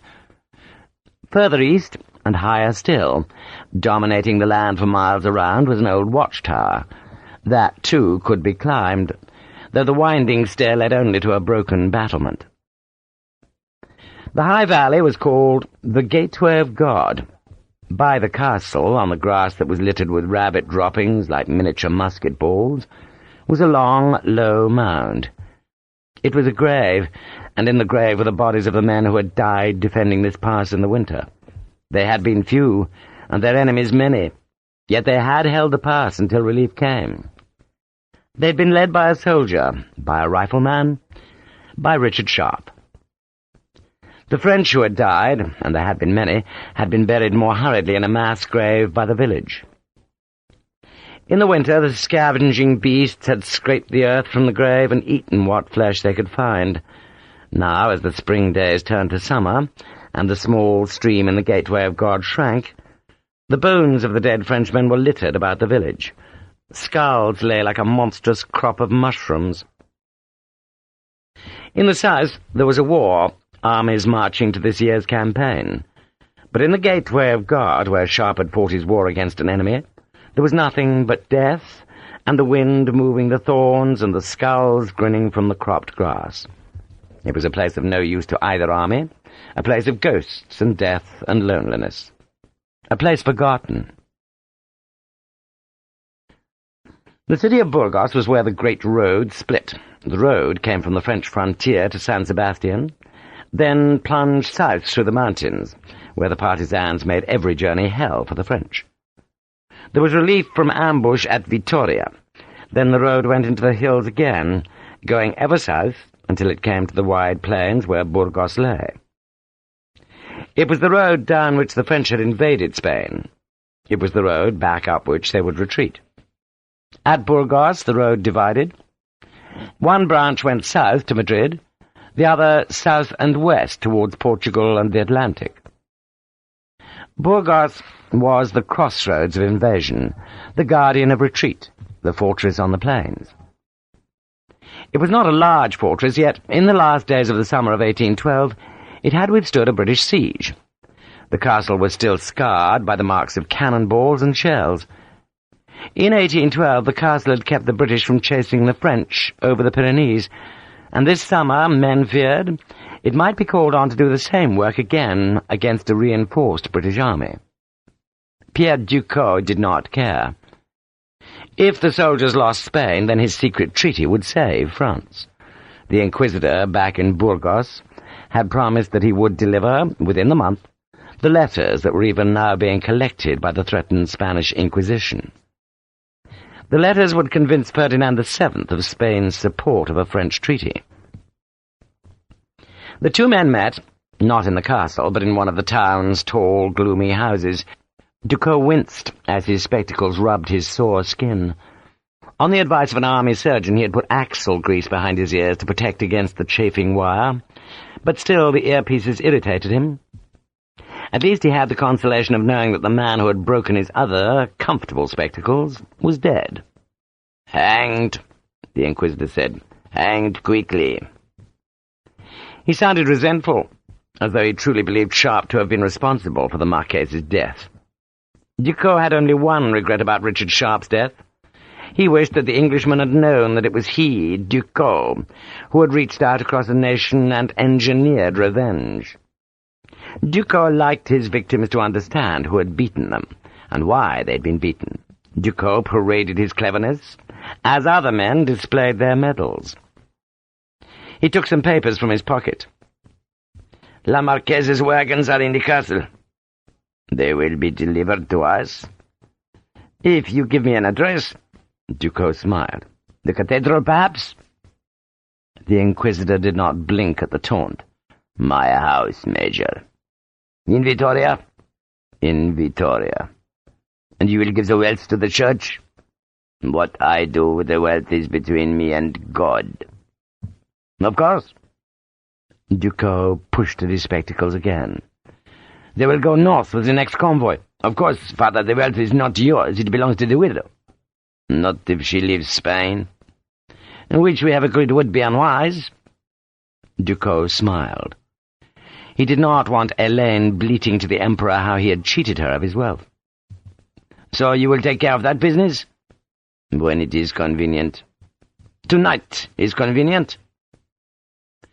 Ducos pushed the papers across the table.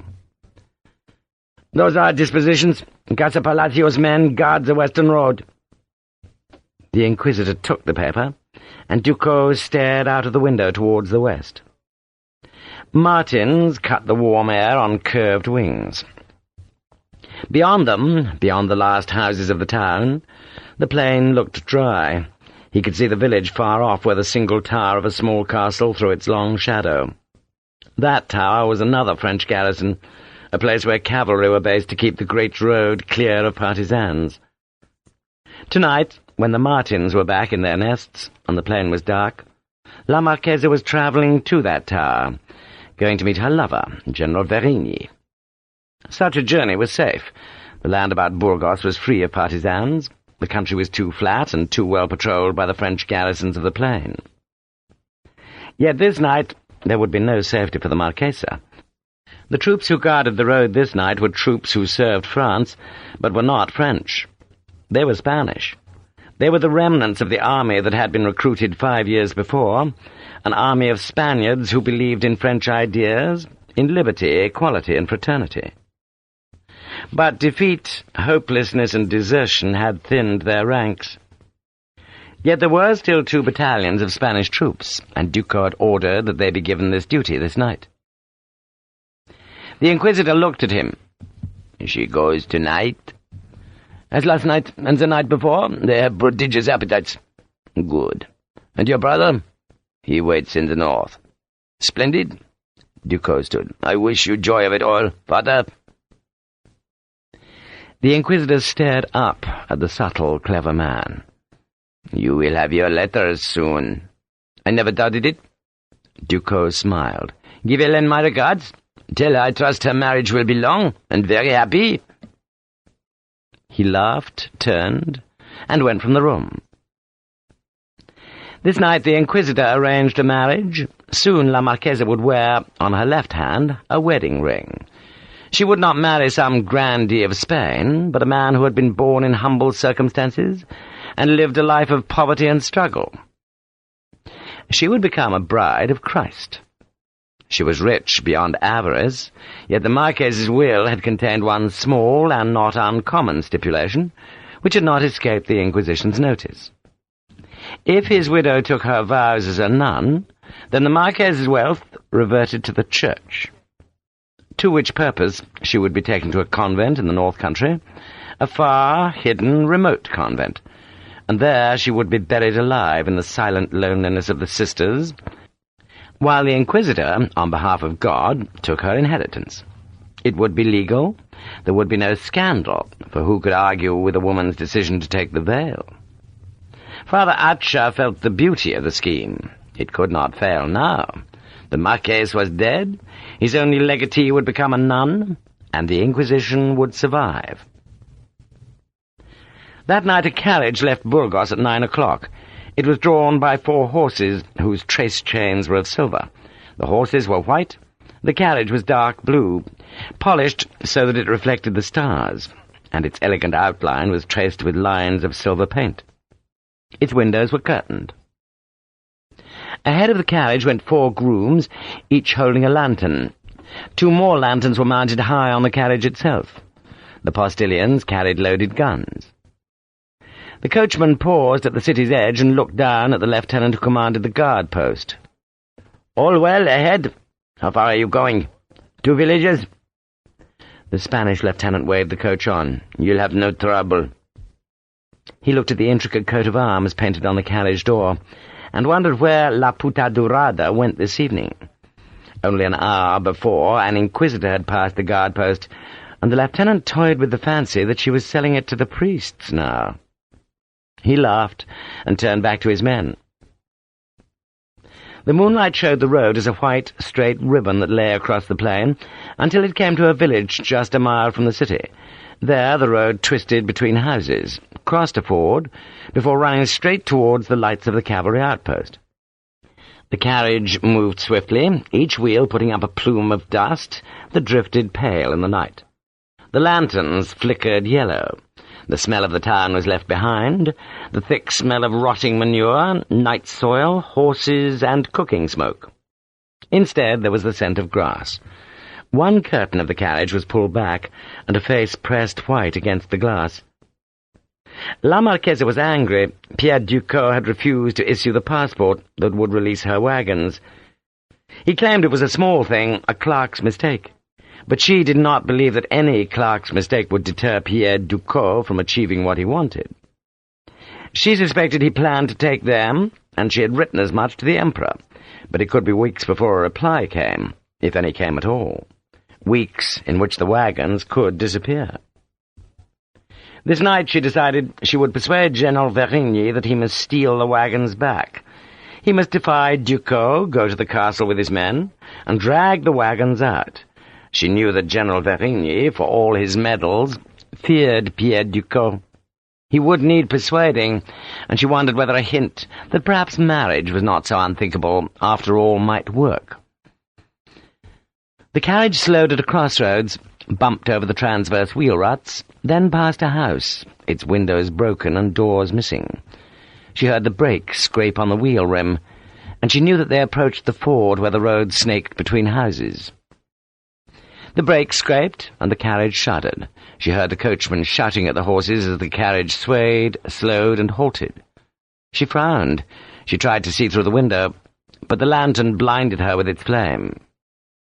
She lifted the leather strap and let the window fall. "What is it?" "A death, my lady." "Death?" She leaned out of the window. Ahead of them, just where the road twisted down to the shallow stream, a priest carried the host for the final unction. Behind him were 2 altar boys. The soldiers who guarded this place had their hats off. She noticed that they were Spanish soldiers loyal to France. "Tell him to move." She said it irritably. "There's a carriage coming the other way. We'll have to wait anyway, my lady." She pulled on the strap, slamming the window up and muffling the sound of the other carriage that rattled towards her. She settled back on the velvet cushions. God damn Pierre Ducos, she thought, and God damn Verigny's reluctance to oppose him. She thought of King Joseph, Napoleon's brother, and the French puppet king of Spain. If the treaty was signed, she reflected, then Joseph would lose his throne. She wondered whether, by betraying her secret to Joseph, he might reward her by ordering the wagons released. If that was, even King Joseph dared to defy his brother's loyal servant, Pierre Ducos. The other carriage stopped. She heard the shout of the coachman, and she presumed the soldiers wanted to search it. She smiled. No one dared search her carriage.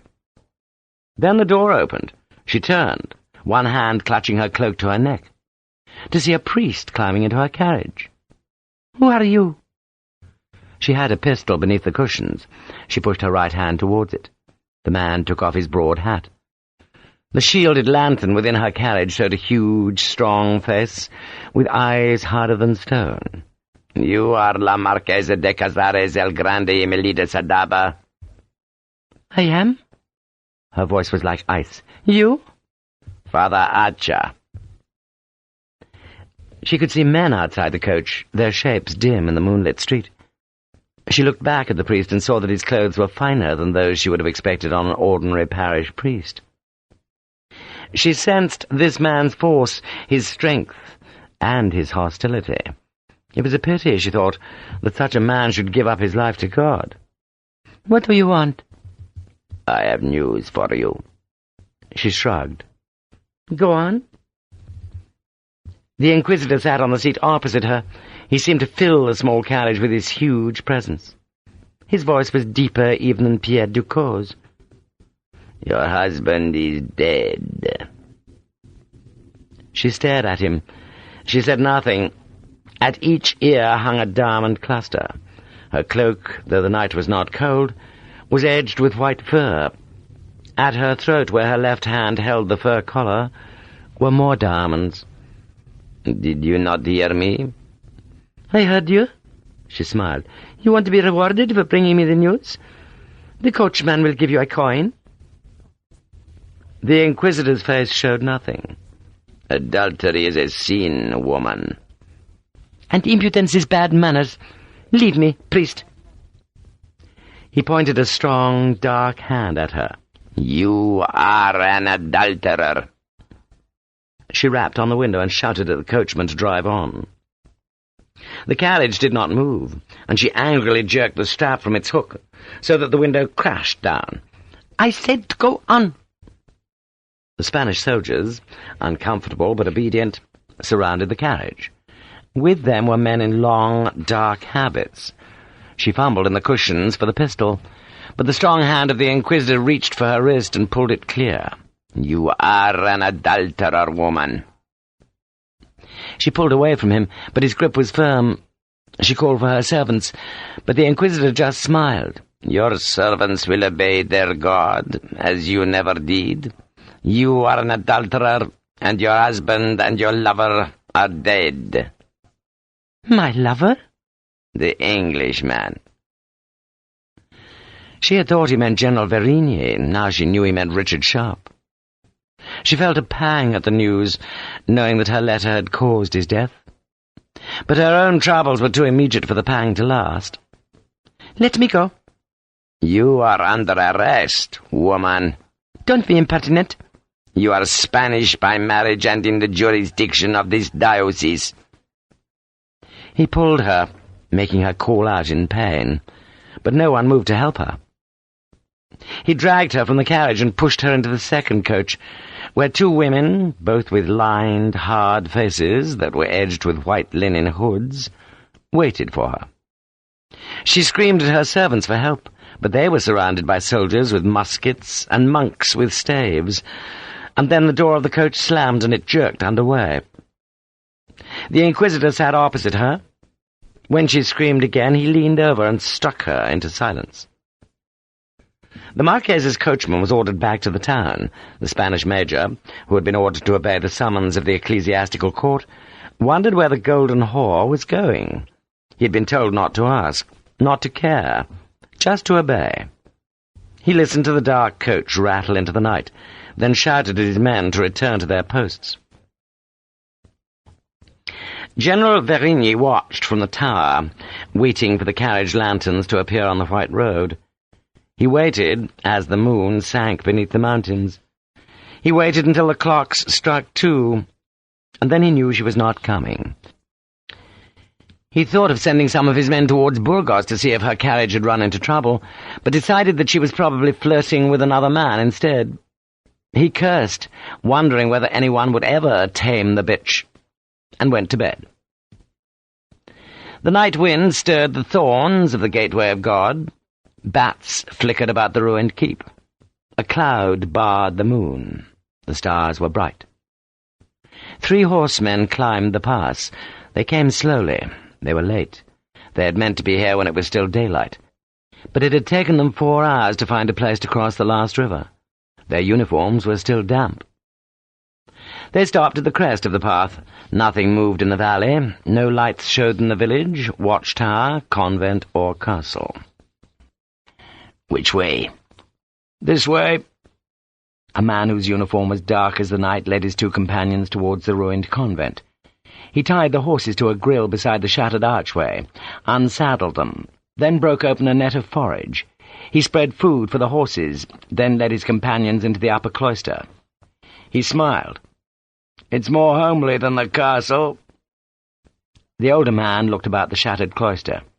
"The French captured this?" "Yes." The dark-uniformed man was making a fire. "But Sharpe took care of them."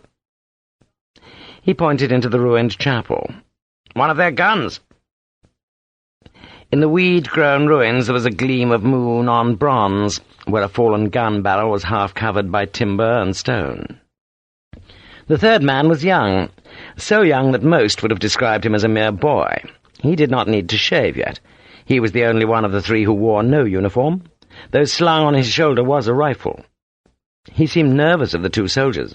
He watched the dark-uniformed one light a fire, doing the job with all the skill of an old campaigner. The dark-uniformed man was fearsome. He had one eye, the other covered by a black patch, and his scarred face was harsh and fierce. He was half German, half English, and his nickname in the 60th Regiment was Sweet William. He was Captain William Frederickson, the rifleman who had ambushed the French gunners above the bridge, and who had fought, at Christmas, beneath Sharpe's command in this high valley. He had come back to the Gateway of God as a guide for Major Michael Hogan and the young, silent Spaniard. Hogan was restless. He paced the cloister, asking questions about the battle, and staring at the castle where Sharpe had made the final stand and thrown back the last French attack. Sweet William answered his questions as he cooked the meal, though the young Spaniard noticed how the one-eyed rifle officer was alert and listening for strange sounds beyond the ruined building. Their meal was wine, bread, cheese, and the joints of a hare that Fredrickson had shot earlier in the day, and now roasted on the ramrod of his rifle. A wind came from the west, from the far ocean, making the one-eyed rifleman lift his head and sniff. There was rain in the wind's message, a promise of a summer storm that would lash these mountains. "We must get the horses inside once we've eaten." Hogan sat by the fire. He plucked at his damp trousers as if he could hasten their drying. He gestured at the nervous Spanish boy to join them, then looked round the dark shadows of the ruined convent. "Do you believe in ghosts, Fredrickson?" "No, sir. You?" "I'm Irish. I believe in God the Father, God the Son, and the She riding the winds." Fredrickson laughed. He slid a joint of hair from the ramrod onto Hogan's tin plate. A second joint went onto his own plate. Then he put a generous piece of meat onto the boy's plate. Hogan and the Spanish boy watched as he brought a fourth plate from his haversack and put the last piece of hair on it. Hogan began to speak, but the rifleman grinned and motioned the Irishman into silence. Fredrickson put the plate beside him, then raised his voice. "I heard you 2 minutes ago, you noisy bastard! Come and eat!" There was a chuckle from the cloisters. A boot sounded on a broken tile, and Richard Sharpe walked from the shadows and sat beside them in the gateway of God. Chapter 9. "Who was he?" Hogan shrugged. "He was called Liam Dooley. He came from County Clare. He and his younger brother were going to hang for looting a church. I promised Private Dooley to let his brother live, if he agreed to that little charade." He shrugged. "So one rogue died and 2 lived." Sharpe drank wine. He had waited in the gateway of God for 2 weeks, obedient to the instructions that Hogan had given him when, in the darkness of the night of his execution, Hogan had sent him secretly into the North Country. "How many people know I'm alive?" "We do." Hogan gestured at Fredrickson and the Spanish boy. "The general and 6 provosts. No one else." "Patrick?" "No." Hogan shrugged. "He's not happy." Sharpe smiled. "I'll give him a surprise one day." "If you live to give it to him." Hogan said it grimly. He licked his fingers that were smeared with the hare's gravy. "Officially you're dead. You don't exist. There is no Major Sharpe, and there never will be unless you vindicate yourself." Sharpe grinned at him. "Yes, Mr. Hogan." Hogan frowned at Sharpe's levity.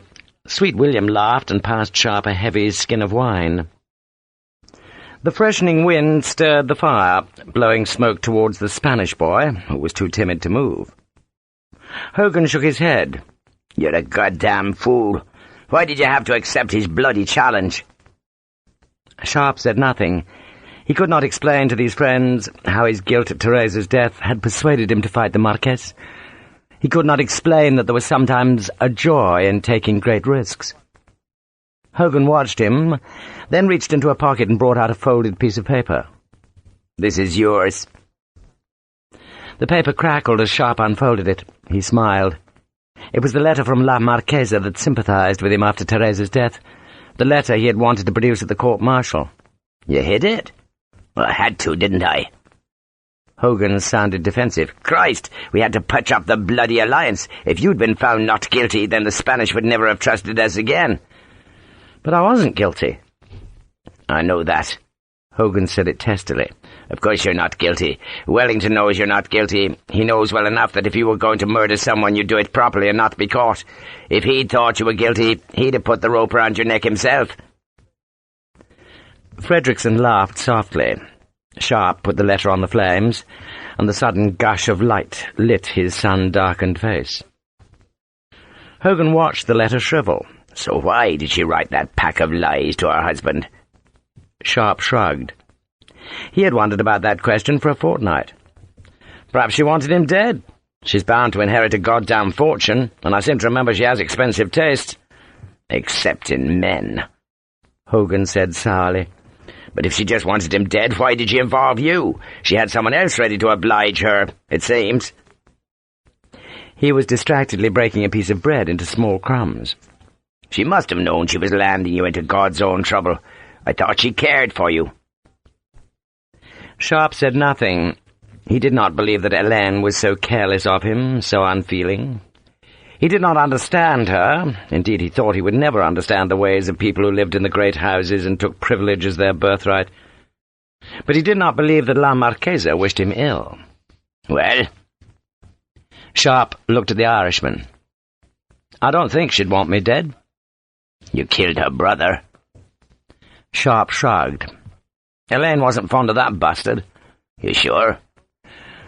Oh, in hell knows. Sharpe laughed. She never seemed fond of him. He was an arrogant bastard. While you, of course, Hogan said sourly, are the soul of humility. So who'd want a saint like you dead? Sharpe smiled and shrugged. I don't know. Perhaps, Sweet William spoke softly, the French just wanted to upset the Spanish and the British, and along with it get a hero hanged. He smiled. The Paris newspapers will make an hurrah about it all. Perhaps they've forged the letter from the Marquessa. Hogan made a gesture of frustration. Oh, I don't know. I do know that Helene has come back to Spain, God knows why. He saw Sharpe's sudden interest, and he knew that his friend was still hooked by the golden woman. The Spanish boy, who had not spoken since they came into the convent, reached nervously for a wineskin. Fredrickson pushed one towards him. Hogan shivered suddenly. The wind was stronger, sounding on the broken stones and whirling the sparks of the fire up into the darkness. And why in God's name does an inquisitor bring her letter? An inquisitor? Sharpe asked. The Spanish Inquisition? Yes. I thought they'd run out of people to burn years ago. They haven't. Hogan had talked long with the Marquessa's chaplain, and had learned some few things about the mysterious inquisitor who had brought the incriminating letter. He's called Father Archer, and he's got the soul of a snake. Hogan frowned at Sharpe. Helene wouldn't have caught religion, would she? Sharpe smiled. I wouldn't think so. The weirdest people do, Hogan said glumly. But if she had, she'd hardly be plotting murder. He shrugged. Or maybe she would. Religion does odd things to people. There was silence. Fredrickson took a piece of broken floorboard that he'd collected from the shattered chapel and put it on the fire. The Spanish boy looked from man to man, wondering what they spoke of. He stared at Sharpe. He knew all about Sharpe, and the boy was worried. He wanted Sharpe to approve of him. Hogan suddenly looked at the broken gateway. Do you know what a torno is? Sharpe took a cigar from Fredrickson, leaned forward and lit it from the flames. No. Fredrickson, who loved old buildings, knew what a torno was, but kept silent. There might have been one here once. Hogan gestured at the ruined convent gateway. I've only ever seen them in Spain. They're revolving cupboards built into the outer wall of a convent. You can put something into the cupboard from the outside, ring the bell, and a nun inside turns the torno. It has partitions, so you can't see into the convent as the cupboard turns. Whatever you put there simply disappears, and another part of the cupboard faces the street. He sipped his wine. They use them for bastards. A girl has a baby, she can't raise it, so she takes it to the torno. There's no questions asked, you see. The nuns don't know who the mother is, and the mother knows the baby's in good hands. It's clean. It's better than letting the wee things die in the gutter. Or join the army, Fredrickson said. Sharpe wondered what the purpose of the story was, but knew better than to ask. The wind was driving clouds to cover the western stars. Hogan shrugged. Sometimes I feel just like the person inside the convent. The cupboard turns, there's the baby on the shelf, and I don't know where it's come from, or what it's called, or who put it there, or what bastard had his joy of the girl and dropped her. It's just a little scrap of mystery. But there's one difference. He looked from the fire to Sharpe. My job is to solve the mystery. The Torno has just dumped this thing into my lap, and you're going to find out who put it there. You understand?" Sharpe nodded. He should, he thought, be the major of a battalion marching to war. He should be preparing his men to stand in the musket line and blast death at an attacking army. But instead he was to be Hogan's spy. He had earned the job by his foolishness, by accepting the duel. And the result was this secret meeting in the hills, and the chance to once more go close to a woman he had once thought unapproachable, a woman who had been his lover for a short, treacherous season in Salamanca. "I understand." "Find out. Come back. And maybe, Richard, just maybe, the General will give you your rank back." "Maybe." "Wellington doesn't like fools." A spot of rain hissed on the fire. Hogan pulled his cloak about him. "You'd better pray that I'm right." "About what?" The Irishman stared at the fire. "I don't understand it, Richard, I really don't. It's too elaborate. To kill a general, send an inquisitor, mark you as the murderer. Someone thought about it all, someone planned it, and I cannot convince my addled brain that they did it just to have you hanged. Laudable as that aim is, why kill a Marquess for it? No." He frowned in thought. "The bastards are up to something, I can feel it in me bones, but I don't know what it is. So, you find out, and if you don't find out, don't come back." He said the last words brutally. No one spoke. More rain hissed on the flames. One of the horses whinnied softly. Hogan gestured at the Spanish boy. "He's called Angel." Sharpe looked at the boy and nodded. Angel smiled timidly back at the rifleman. Hogan switched into Spanish. "I'm lending him to you, and I want him back in one piece because he's useful. I don't care if you don't come back, but I want Angel." Angel smiled nervously. Hogan looked up at the sky. "I've a horse for you as well, a better one than you deserve.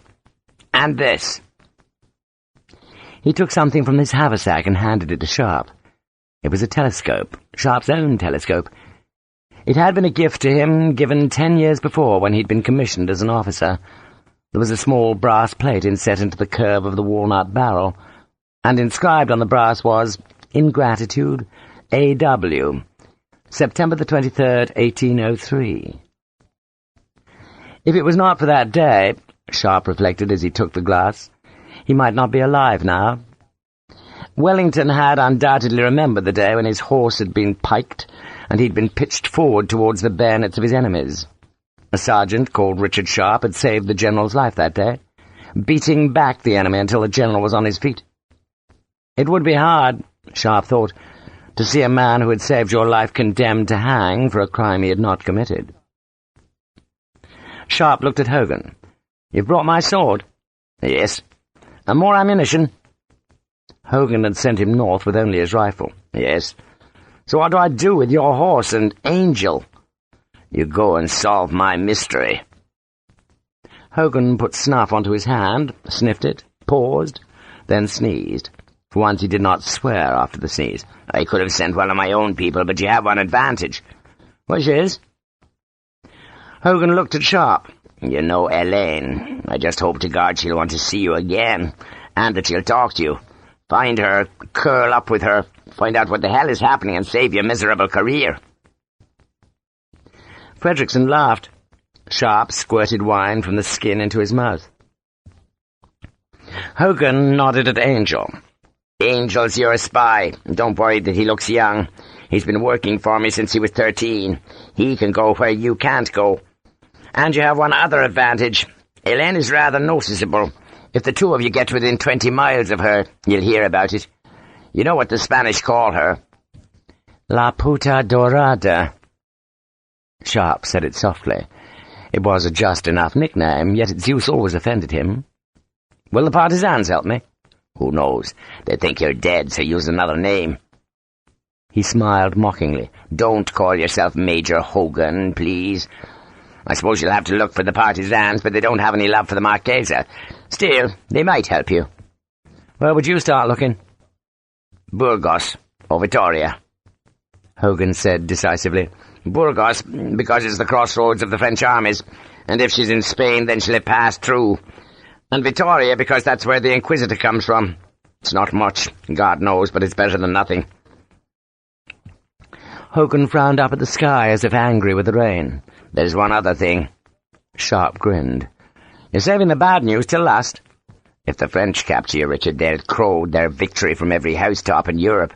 They'll prove that we cheated the Spanish with an execution. They'll parade you like a captive bear to prove Britain's perfidy. Or, if they don't do that, they'll simply kill you.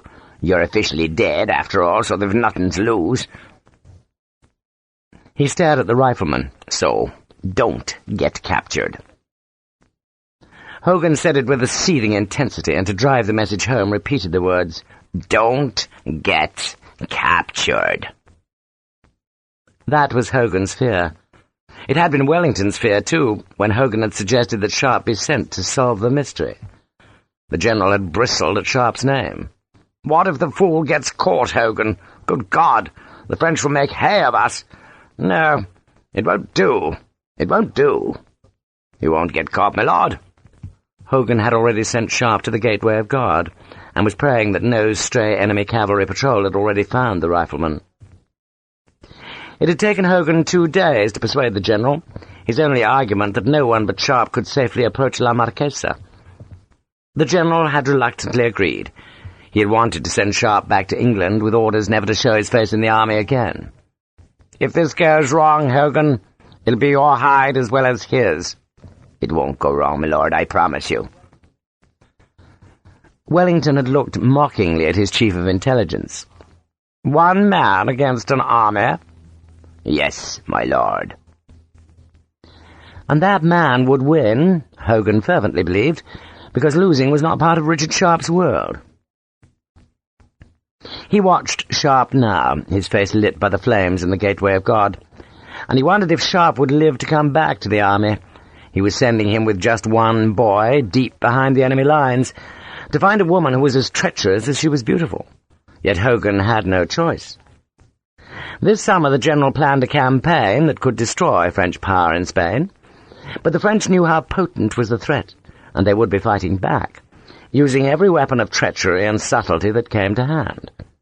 Hogan, with an instinct for trouble far off, had fought to let Sharpe go into enemy territory.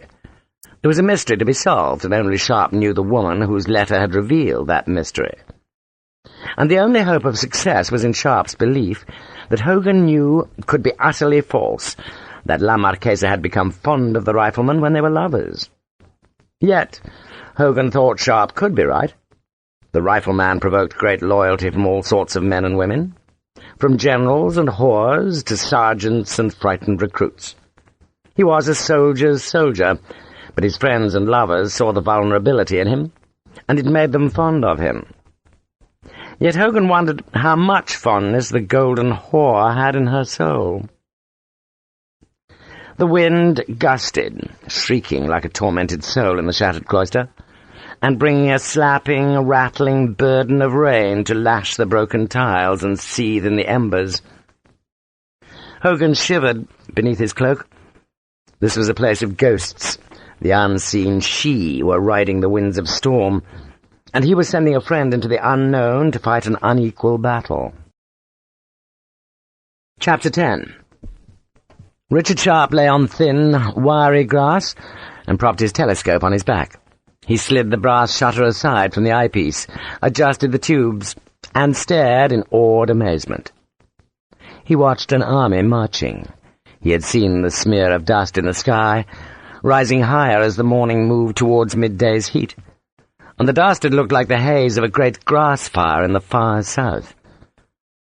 He had ridden towards the haze, going slowly for fear of enemy cavalry patrols, and now, in the early afternoon, he lay on the low summit of a small hill and stared at the men and animals that had smudged the great plume of dust across the heavens. The French were marching eastwards. They were marching towards Burgos, towards France.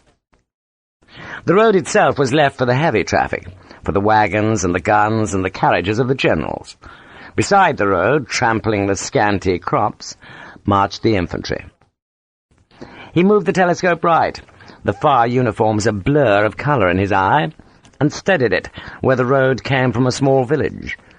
tumbrils and caissons, limbers and ambulances, wagons and more wagons, the horses and oxen dipping their heads with the effort of hauling their loads under the hot Spanish sun. In the village was the tower of an old castle, its grey stone broken by spreading ivy, and Sharpe saw white smoke rising from the tower, mingling with the dust, and knew that the French had looted and now burned the tower. They were abandoning this countryside, going eastward, retreating. He pushed the telescope left, turning it to look as far to the east as he could see, to where, like a tiny grey blur on the horizon, the topmost stones of Burgos's fortress showed above some trees, and everywhere the road was crammed with men and horses. The infantry moved slowly, like men who hated to retreat. Their women and children slogged along beside them. Cavalry walked beside their steeds, under orders to save their horses' strength. While only a few squadrons, lancers mostly, whose pennants were stained white with dust, trotted on the flanks of the huge column to protect it against Spanish sharpshooters. Sharpe rested the telescope. Without the benefit of the fine glass, the French army looked like a black snake winding across the valley. He knew he saw a retreat, but he did not know why the enemy retreated. He had heard no guns like thunder in the distance that would have told him of a great battle that Wellington had won. He just watched the great beast snake in the valley, smearing the sky white, and he had no idea why it was here, or where it went, or where his own forces were. He wriggled back from the skyline, snapped the telescope shut, and turned to the horse which he had tethered to a stone field marker. Hogan had lent him a fine, strong, patient stallion called Carbine, who now watched Sharpe and twitched his long, black, undocked tail. He was a lucky horse, Sharpe thought, because the rule in the British Army was that all horses should have their tails cut short. But Carbine had been left his intact, so that, at a distance, he would seem to the French to be one of their own. He had been corn-fed, too, strengthened through the winter to carry one of Hogan's men, who would spy deep behind French lines. Now he carried Sharpe to find a lady. Though, if the Marquessa was in Burgos, Sharpe reflected as he walked towards Carbine, she would be impossible to reach.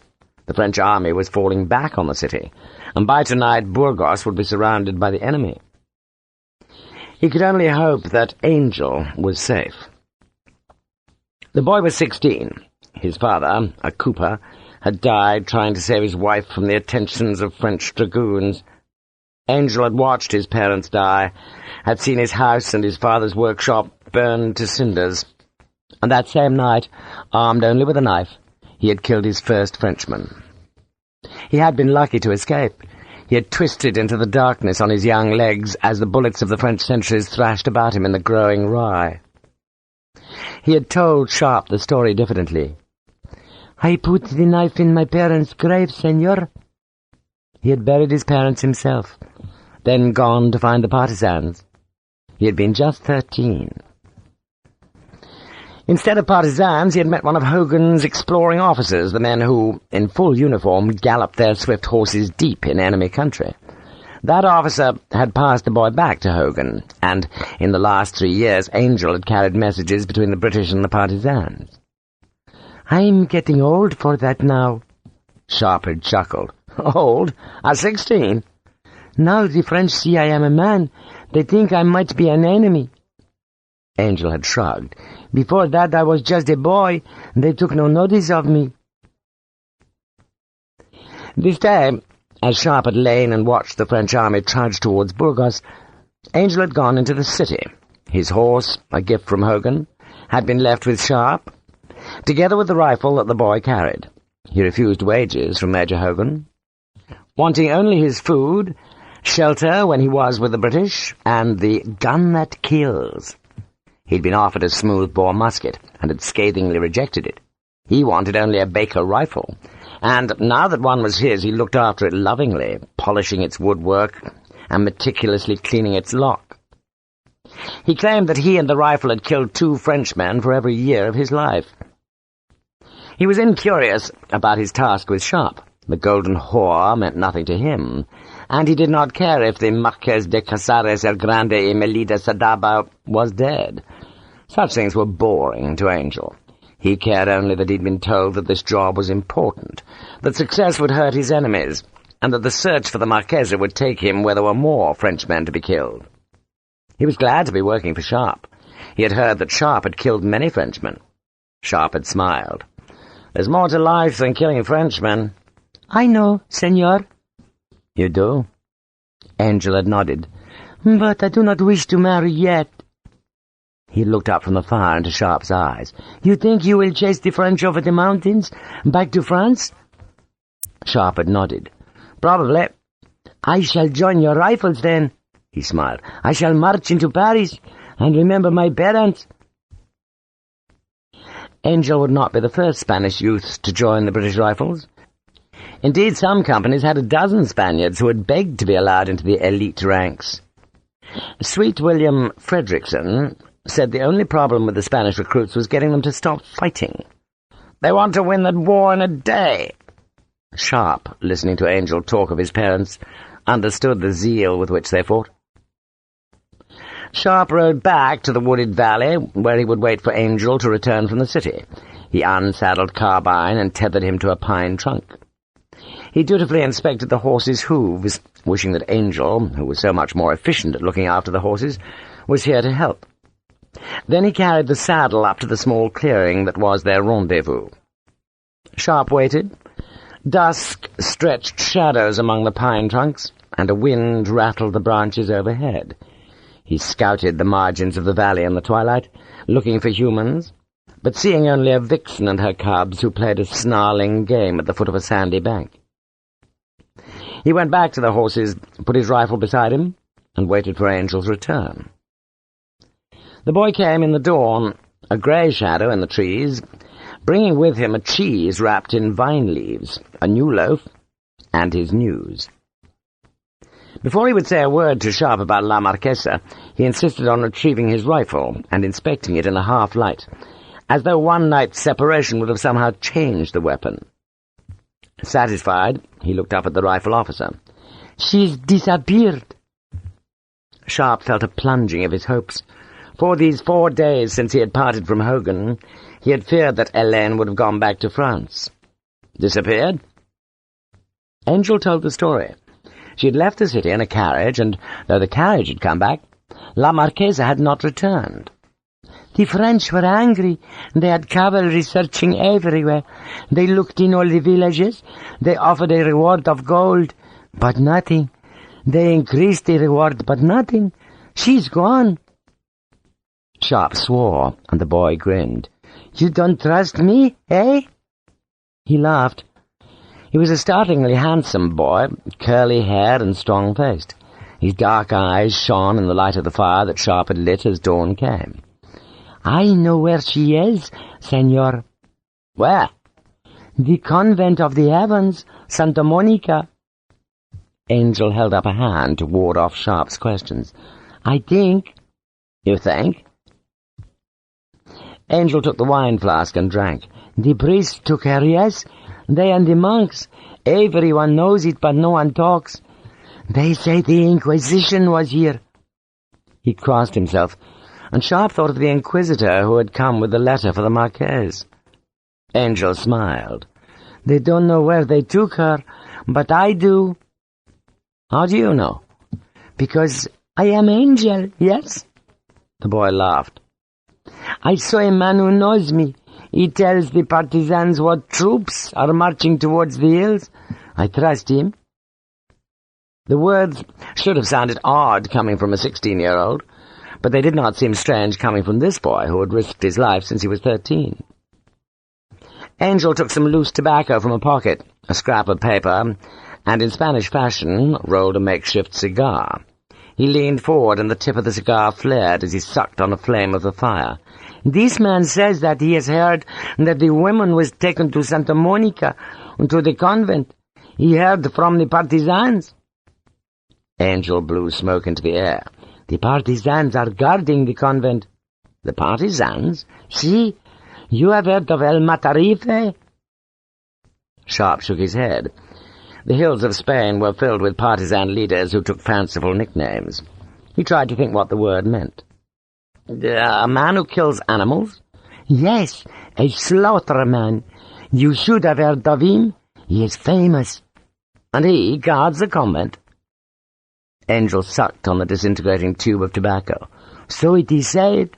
He will guard the mesa, not the convent. The table? The convent is on a mountain, yes, very high with a flat top, a mesa. There are few paths up, senor, so it is not easy to guard. Where is it? 2 days' ride. There. He pointed to the northeast. Have you been there? No. Angel disgustedly threw the remains of his cigar into the fire. He'd somehow not mastered the knack of twisting the paper and tobacco exactly right. I have heard of it, though. Sharpe was trying to make sense, any kind of sense, from Angel's news. The Inquisition? That coincidence made the boy's tale seem true, but why should the Inquisition want to kidnap Helene? Or why, for that matter, would the slaughterman be guarding the convent where she was held? He asked the boy, and Angel shrugged. Who knows? He is not a man you can ask. What kind of man is he? The boy frowned. He kills Frenchmen. He paid the compliment dubiously. But he kills his own people too, yes? He once shot 12 men of a village because the villagers had refused his men food. He rode in at the siesta time and shot them. Even Mina cannot control him. Angel spoke of the man who had been made general of all the partisans. Mina had been known to execute men such as El Matarife, who persecuted their own countrymen. Angel was making himself another cigar. The French are scared of him. He said that he once put the heads of 50 Frenchmen on the Great Road, one every mile through the mountains so the French would find them. That was near Vitoria, where he comes from. The boy laughed. He kills slowly. They say he has a leather coat made from French skins. Some say he is mad. Can we find him? Si. Angel said it as though the question was unnecessary. So, we ride to the mountains? We ride to the mountains. They rode northeast to where the mountains became dizzying crags, the hunting grounds of eagles, a land of awesome valleys and of waterfalls that seethed from the low clouds of morning to fall scores of feet into cold upland streams. They rode northeast into a land where the inhabitants were few, and those inhabitants so poor and frightened that they fled when they saw 2 strange horsemen coming. Some of the people here, Angel said, would not even know there was a war on. They're not even Spanish. He said it scathingly. Not Spanish. They're Basques. They have their own language. So, who are they? Angel shrugged dismissively. They live here. He obviously had nothing more to say about them. Angel, it seemed to Sharpe, was fretting. They'd come into these northern mountains and were far from the French. They were far from the war and, from what Angel had heard in Burgos, far from the excitement. The rumours in Burgos said that the British had at last marched and were attacking in the north. The French northern army was retreating, and Sharpe had seen the vanguard of that army as it approached Burgos. Angel feared the campaign would be over before he could kill again. Sharpe laughed. It won't be over. You promise? I promise. How do we find El Matarife? He finds us, senor. Do you think he doesn't know there's an Englishman in the hills? Just remember not to call me Sharpe. Si, senor. Angel grinned. What are you called now? Sharpe smiled. He remembered the suave, regretful officer who had conducted his prosecution. Vaughan. Major Vaughan. He rode between high rocks, beneath the eagles, and he searched for the Marquessa and for the slaughterman. El Matarife, like Angel, fretted at being so far from the richer pickings that were to be had to the south. These high, deep valleys were poor. There were few French to be ambushed, and little to be stolen from the meager villages. He had 2 French prisoners with him, playthings for his entertainment. The news of the Englishman was brought to him by 3 of his men. El Metarife occupied an inn, or what passed in this miserable place for an inn, and he scowled at the three men as though they were responsible for the Englishman's coming. "He said he wanted to speak with me." "Yes." "He did not say why?" "Only that his general had sent him." El Metarife grunted. "Not before time, eh?" His lieutenants nodded. Wellington had sent messengers to other partisan leaders, requesting their cooperation, and the slaughterman presumed that his turn had come. But he could not be sure of it. In the convent, thousands of feet above the valley, was La Puta Dorada. She had been brought by his brother, who had warned El Metarife that the French might search for her, but the Inquisitor had said nothing about any Englishman. El Metarife could understand a man searching for the woman.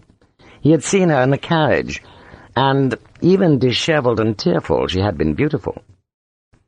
"Why give her to the nuns?" he had asked. His brother had snapped at him. "She has to take the vows, don't you understand? It must be legal. She must become a nun. She must take her vows, nothing else matters." The Inquisitor had left his brother with instructions that no one was to be allowed close to the convent, and that, if anyone asked about the Marquessa, her presence was to be denied. She was to be buried and forgotten, and left to Christ.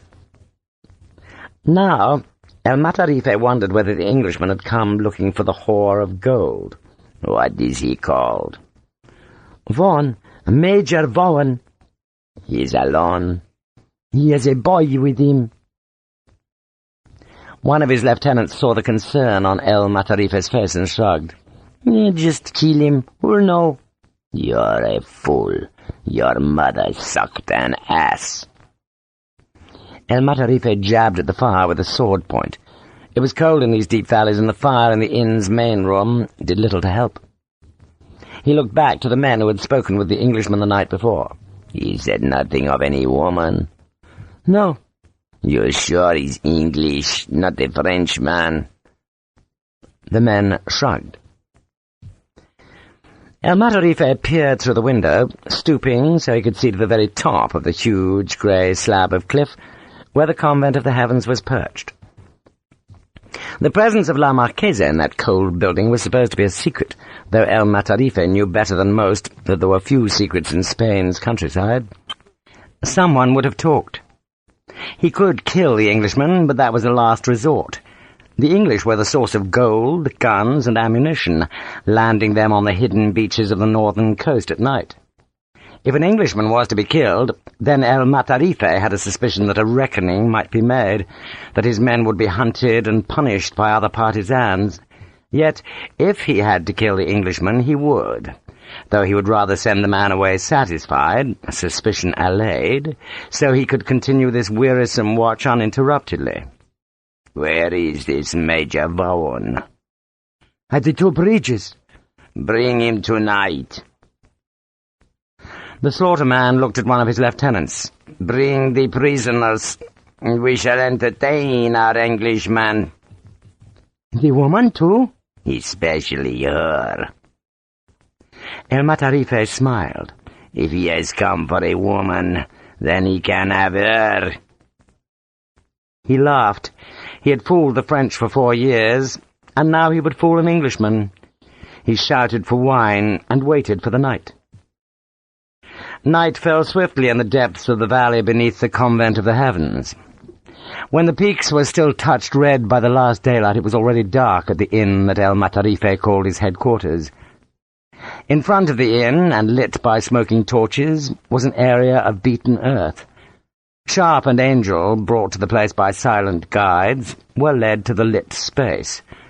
A chain was thrown onto the patch of earth. It lay there, 10 feet of rusting links, and at its far end, nervous and dressed only in ragged trousers, stood a prisoner. A partisan picked up the chain and looped one end about the man's left wrist.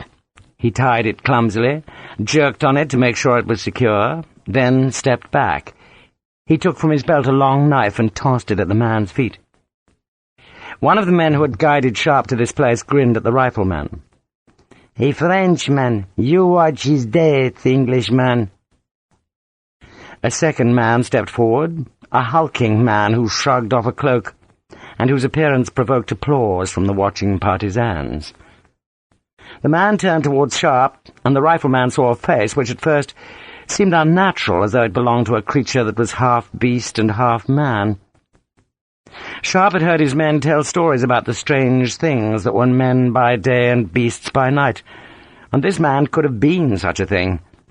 His beard sprouted from his cheeks, growing as high as the cheekbones, leaving only a small gap beneath his hair, a gap from which two small, cunning eyes looked at Sharpe.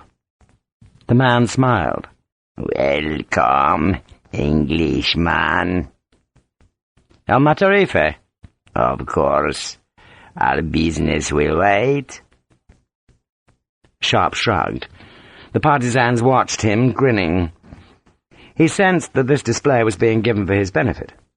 El Matarife stooped, took the loose end of the chain and wrapped it about his upper left arm. He took from his belt a long knife, like that carried by the Frenchman. "I shall count the ways of your death, pig." The Frenchman did not understand the words. He understood that he must fight, and he licked his lips, hefted the knife, and waited as El Matarife stepped backwards, lifting the chain from the ground until it was taut between them. El Matarife went on pulling, forcing the Frenchman to step forward. The prisoner tugged back, and the partisans laughed. Sharpe saw that many of the partisans, instead of watching the strange fight, watched him. They were testing him. They knew that the English treated prisoners with decency.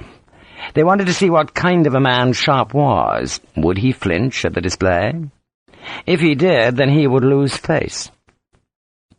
El Matarife looked at Sharpe, then suddenly jerked on the chain, making the prisoner stumble. The partisan went forward, knife low, and the Frenchman desperately slashed with his own blade, and it seemed to Sharpe that the Frenchman must have drawn blood. But when El Matarife stepped back, he was untouched. The prisoner had a slashed left arm. The blood dripped from the chain. "Oh, no," El Matarife said. "Oh, no," his men echoed. Sharpe watched. The partisan leader was fast. He was skilled at this kind of fighting. Sharpe doubted whether he had ever seen a man so quick with a blade. The bearded face was smiling. The Frenchman suddenly lunged forward, looping the chain up in an attempt to wrap it about his opponent's neck. El Matarife laughed, stepped back, and the knife was a flicker of brightness in the flame-light. "Dos." The Frenchman was shaking his head. There was blood on his forehead. The chain swung between them. Once more, El Matarife stepped back.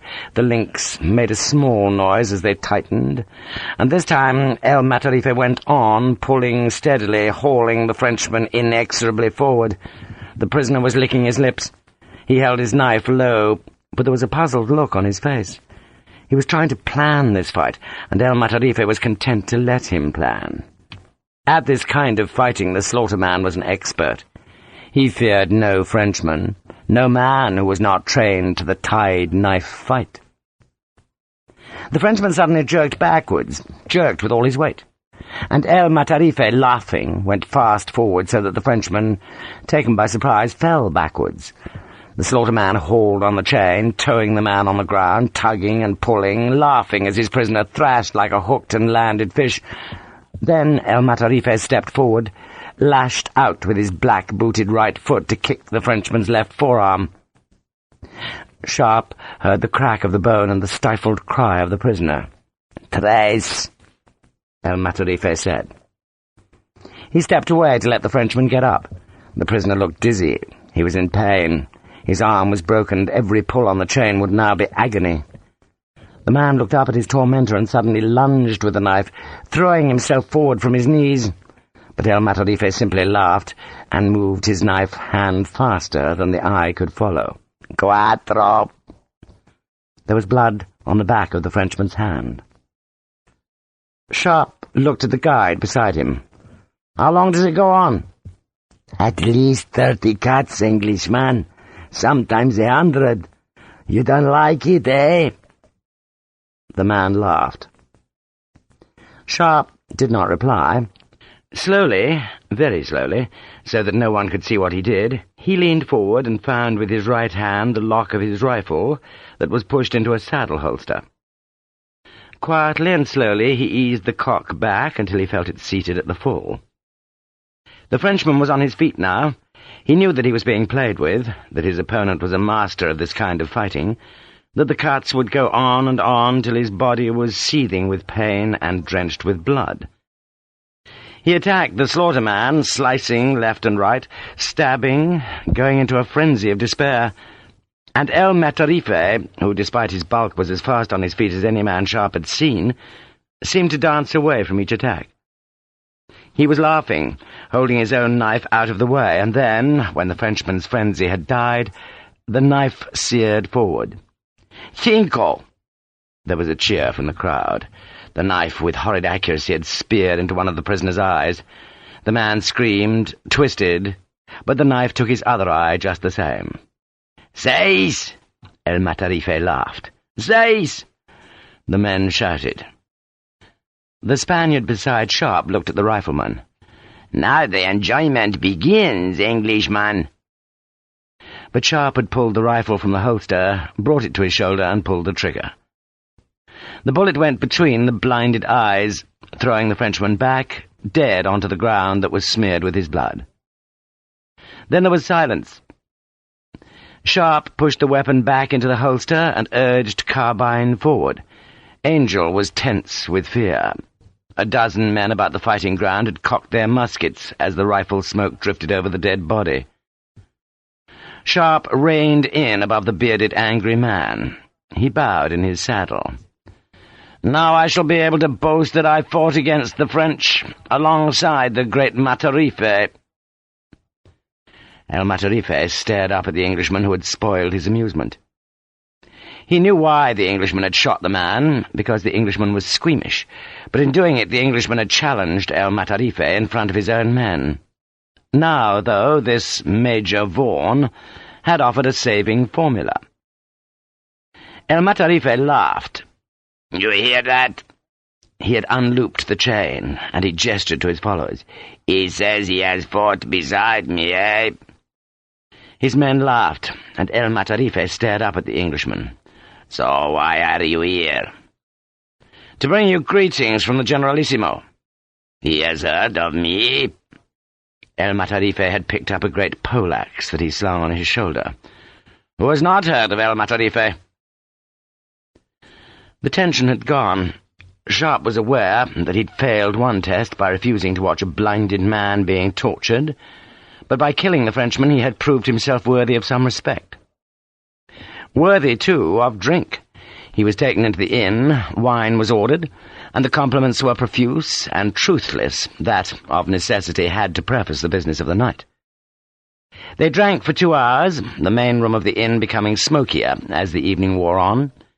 A meal was provided, a hunk of goat meat in a greasy gravy that Sharpe ate hungrily.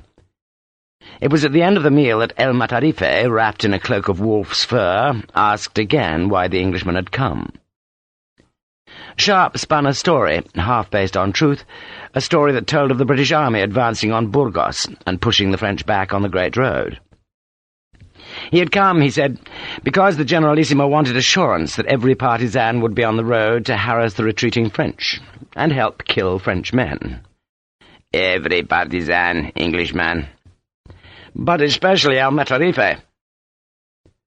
El Matarife nodded, and there was nothing in what Sharpe had said to cause suspicion. His men were excited at the thought of a battle happening on the Great Road, of the plunder that would be taken, of the stragglers who could be picked off from the French march.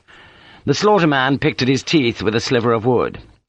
"When will the British come?" "They come now. Their soldiers cover the plains like a flood. The French are running away. They run towards Vittoria." That was hardly true. Sharpe had only seen the French retreating to Burgos, and if this year's campaign was like the last, they would make their stand at the fortress town. Yet the lie convinced El Matarife. "You will tell your general that my forces will help him." El Matarife waved a magnanimous hand about the room. "He will be relieved." Sharpe politely pushed a wineskin over the table. "Yet he will be curious about one thing." "Ask."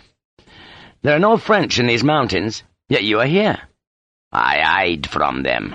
I let them think I am gone, and when they celebrate that I am gone, I return." He laughed. Sharpe laughed with him. "You're a clever man." "Tell your general that, Englishman." "I will tell him that." Sharpe could feel his eyes stinging from the thick tobacco smoke. He looked at Angel. "We must leave." "Already?" El Matarife frowned.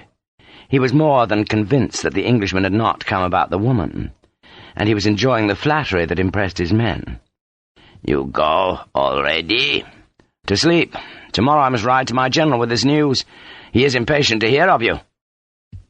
Sharpe paused as he pushed his chair back, fished in his pocket and brought out a scrap of paper. It was an order from Colonel Leroy about mending camp kettles, but no one in this room would know that. He read it, frowned, then looked up at the slaughterman. "I almost forgot. You guard La Puta Dorada?" He could feel the tension in the room, betrayed by the sudden silence that greeted his words. Sharpe shrugged. "It's not important, but my general asked me, and I'm asking you." "What of her?" Sharpe screwed the piece of paper up and tossed it onto the fire. "We heard she'd been brought here." "You heard?" "Whatever El Matarife does is important to us." Sharpe smiled. "You see, we'd like to talk to her. She must know things about the French army that would help us. The Generalissimo is full of admiration that you should have captured so important a spy." The compliments seemed to soothe the bearded, suspicious man. Slowly, very slowly, El Matarife nodded. "You want to talk with her, Englishman?" "For an hour." "Just talk?" There was appreciative laughter in the room. Sharpe smiled. "Just talk. 1 hour, no more. She's in the convent." El Matarife was still convinced that Sharpe's mission was to secure his help with the summer's campaign. It was a nuisance that the English had heard of the woman's presence in the mountains, but he believed the Englishman when he said he merely wanted to talk. Besides, how could one Englishman and a Spanish boy rescue her from among his men? El Matarife smiled, knowing that he must send this Major Vaughan away satisfied. To simply deny that the Marquessa was in these mountains was to risk that this Englishman would want to search for himself. He gestured to one of his men, who left the inn's smoky room and turned back to Sharpe. "You've met her before, Major Vaughan?" "No." "You like her?" The slaughterman laughed. "But she's not in the convent." "No?" More wine was put in front of Sharpe. The slaughterman was smiling contentedly. "She is here." "Here?" "I heard you were coming, Englishman, and I thought I would help your general by letting you talk with her. She has much to tell you about your enemies. I waited to see if you would ask.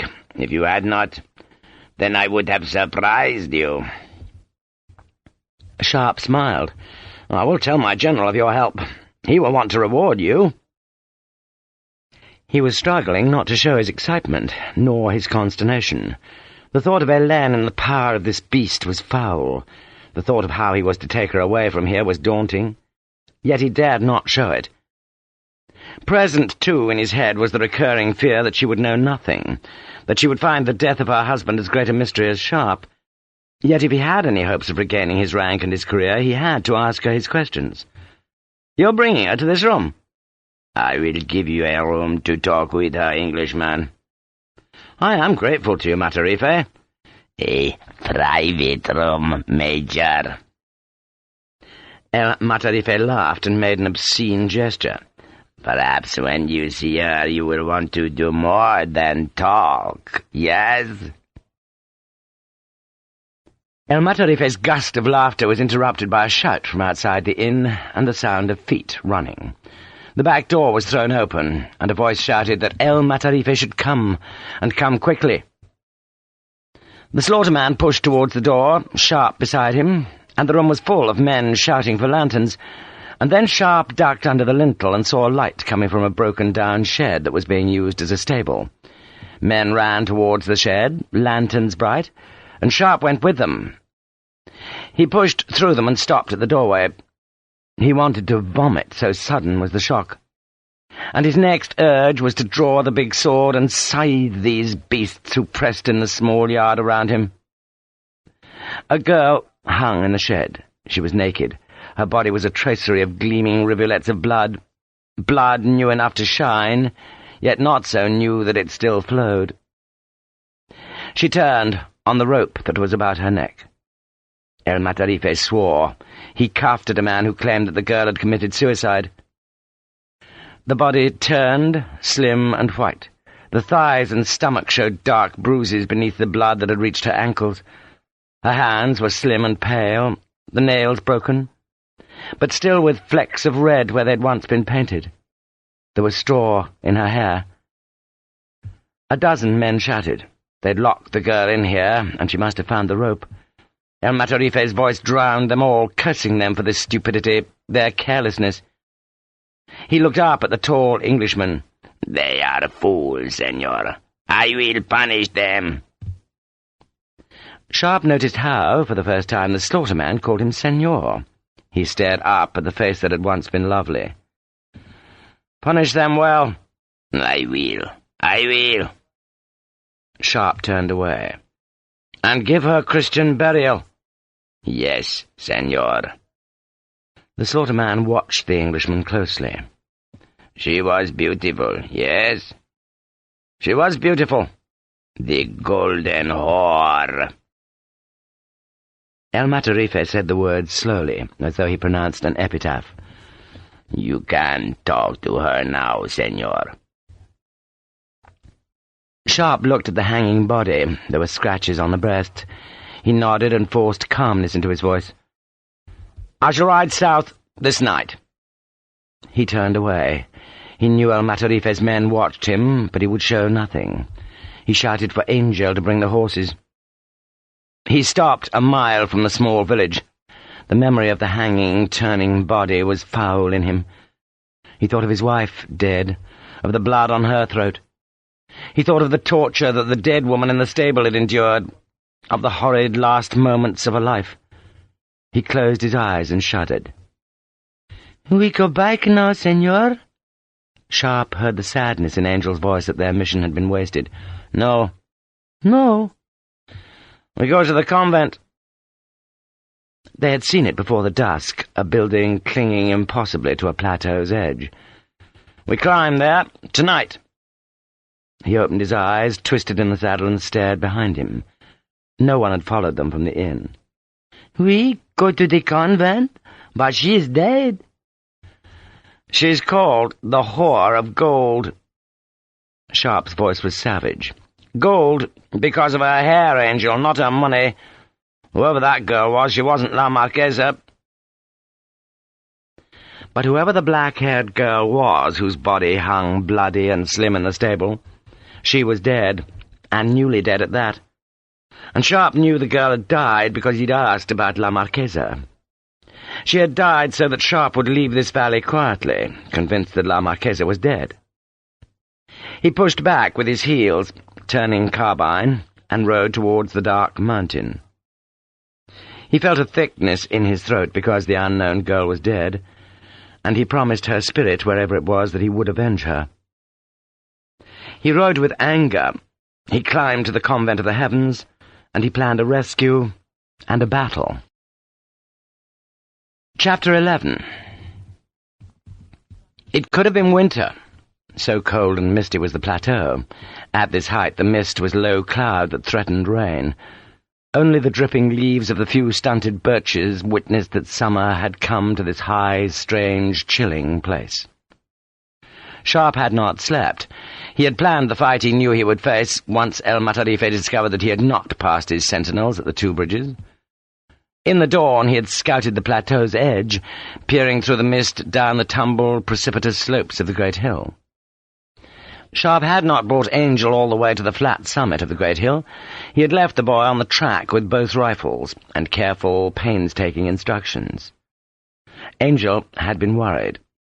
"It's a holy place, senor." "Trust me, Angel, just trust me." Sharpe had climbed to the plateau with the 2 horses, and with the fear that this dreadful, desperate deed that he planned could all be for nothing. He would fight partisans, he would offend the church, and all for a woman who might not have the answers to save his career and solve Hogan's mystery. Angel had wished him luck, but the boy had been distressed. "We have to fight them, senor?" He spoke of the partisans. "To defeat France, yes." It was a lie, or at the very least Sharpe did not know if it was a truth. Yet Angel, who trusted the English, had believed him. Now, as the dawn showed the grass wet on the plateau, and as the grey clouds sifted through the small trees, Sharpe galloped towards the convent. He was alone in the high place. The Convent of the Heavens deserved its name. It was built at the highest point of this steep range of hills, a building that clung alarmingly to the edge of a precipice. It had been built in the days when the Muslims hunted the Christians north, when the prayers of Christians had to be offered in high places that could be defended by Christian swords. The walls of the convent showed no windows. They were grey, like the rocks, stained by the rain, a fortress of women. There was only one door in its prison-like walls. Sharpe knocked and waited. He knocked again, then hammered the door with a stone, making sparks fly from the square-headed iron nails that studded the great planks of wood. He could hear the sound reverberating within the building, but no answer came. He waited. The mist drifted over the plateau. The 2 horses, tethered to a great stone, watched him. Their saddles were beaded with moisture. He kicked the door, cursing, then found a larger stone that he smashed onto the timber, smashed again, until the hollow echoes were like the sound of a battery of field artillery in full fight. There was a click. In one of the door's 2 leaves was a small shutter, protected by a rusted iron grill, and the shutter had slid back. He could see an eye staring at him. He smiled and spoke in his most polite voice. "I've come to see La Marquessa de Casares el Grande Melida Sadaba." The eye blinked. The shutter slid shut, then nothing. He waited. There was silence from the great building. No bolts were shot back on the door. No footsteps or voices sounded from the far side. For a moment he wondered if the eye beyond the shutter had been a dream, so silent was the grey building.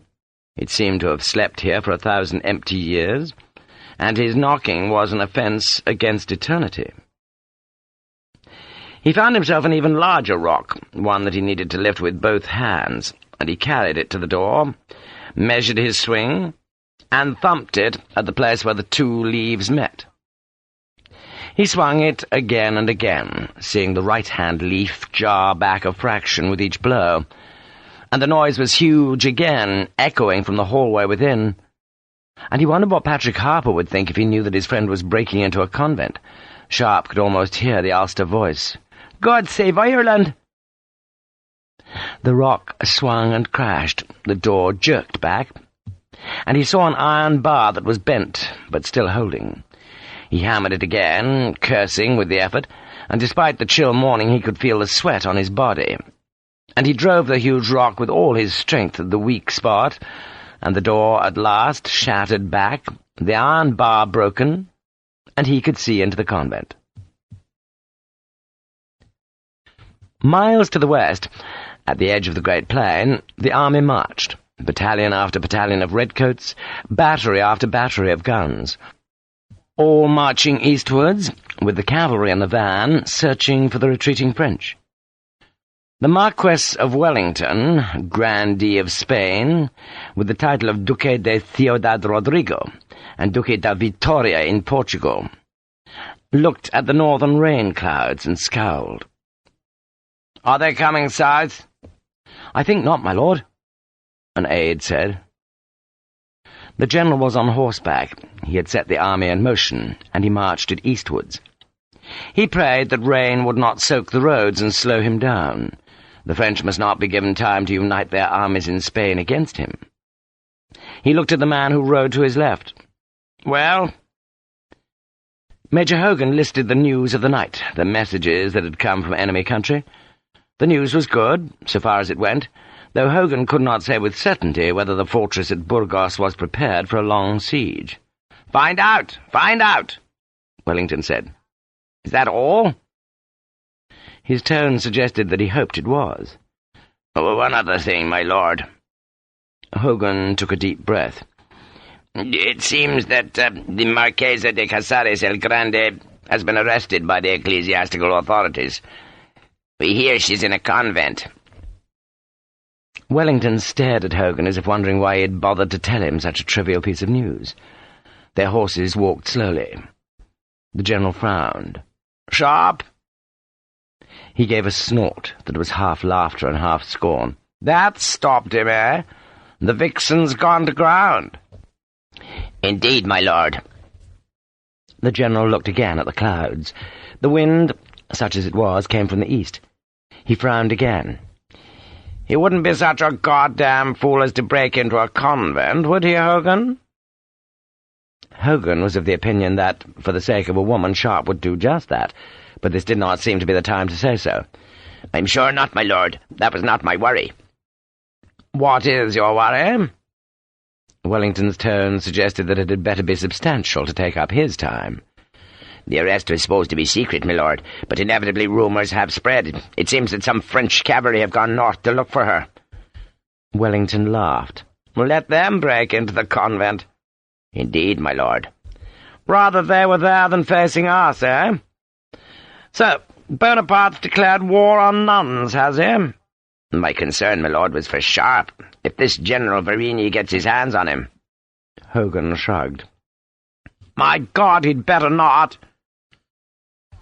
Wellington's voice was loud enough to startle some marching soldiers. "Sharpe's got more sense than to be caught, hasn't he? On the other hand, considering what a goddamn fool he is, maybe not. Still, there's nothing we can do about it, Hogan." "No, my lord." The general nodded to the colonel of the battalion they passed, throwing out a word of praise for his men, then looked again at Hogan. "Sharpe had better not break into that goddamn convent, Hogan. I'd rather the bloody frogs caught him." "It seems he's done for either way, my lord." Wellington scowled. "He's done for anyway, man. You know that. So do I. We just strung him a little hope."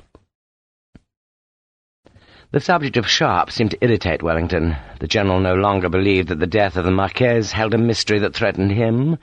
The advance into Spain and the campaign that loomed ahead had dwarfed such a worry into insignificance. He nodded at the Irishman. "Keep me informed, Hogan. Keep me informed." "Indeed, my lord." Hogan let his horse fall behind. The Marquesa was immured in a convent, and his friend, by that fact, was doomed. A French cavalry regiment had gone hunting in the mountains, and Sharpe had only a boy to protect him. Sharpe was doomed. The outside of the Convent of the Heavens was grey and bare. The interior was rich and brilliant. The hallway floor was of checkered tiles, the walls of gold mosaic, the ceiling painted. There were pictures on the walls. Facing him, alone in the cavernous hallway, was a single woman dressed in white robes. "Go away." It seemed a hopeful thing to say to a man who had just spent 20 minutes breaking down a door. Sharpe stepped over the rock that had fallen in the doorway and smiled at her. "Good morning, ma'am." He brushed his jacket down and politely took off his shako. "I wish to speak with La Marquesa de Casares." "She is not here." The woman was tall, her face lined with age. She had a splendid dignity that made Sharpe feel shabby. He took one pace forward, his boots unnaturally loud in the cavernous hallway. "You may force me to bring my men and search the whole convent." That struck him as the right thing to say. The woman was frightened, and rightly, by the incursion of one man into this building where no man but a priest was ever supposed to tread. She would surely fear a whole company of soldiers. She looked at him, frowning. "Who are you?" The truth would not do. When the tale got about that an Englishman had broken into a convent, there would be hell to pay. Sharpe smiled. "Major Vaughan." "English?" He thought how often Wellington had insisted in his orders that the Roman Church in Spain must be respected by the British. Nothing, the General believed, was more damaging to the alliance than insults to Spain's religion. Sharpe smiled. "No, ma'am, American." He hoped Colonel Leroy would forgive the lie, and he was glad that he did not wear a red coat that was always thought to be the only uniform of Britain. She frowned. "American?" "I've come a long way to see La Marquessa." "Why do you wish to see that woman?" "Matters of policy." He hoped his Spanish was correct. She tossed her head. "She will see no one." "She will see me." "She is a sinner." "So are we all." Sharpe wondered why on earth he was swapping theological small talk with a Mother Superior. He supposed she was the Mother Superior. "She is doing penance." "I wish only to talk with her." "The Church has ordered that no one should see her." "I've come from North America to see her." He liked the lie. Even in this remote convent the news must have arrived that the Americans had joined the war that burned about the world. "My president demands that I see her. He will send many coins to Rome, if I can see her." Why the hell not, he thought. The Americans had declared war on Britain, so why should the Pope not declare war on America? He embroidered the lie. Many, many gold coins." "It is against God's law to see her." "God will forgive me." "You are a sinner." Sharpe frowned. "I'm an American." The Mother Superior turned away, her voice superb. "You cannot see her. Go away."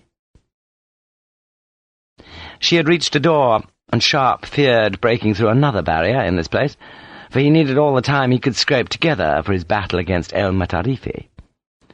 He ran forward, his boots loud on the checkered tiles, and the noise made the woman turn. For the first time she showed fear. It seemed for a moment that she would try to stop him as she lifted her thin hands from beneath the strip of white cloth that hung from her neck. But as he came close, she twisted aside and snatched up a brass bell that stood on a dark oak table. Sharpe thought she was going to hit him with the bell, but instead she began to ring it.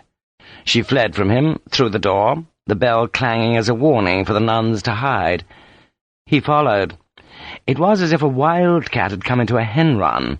He was on the top floor of a double cloister, and the sound of the bell was driving white-robed women in desperate flight towards stairs and doors.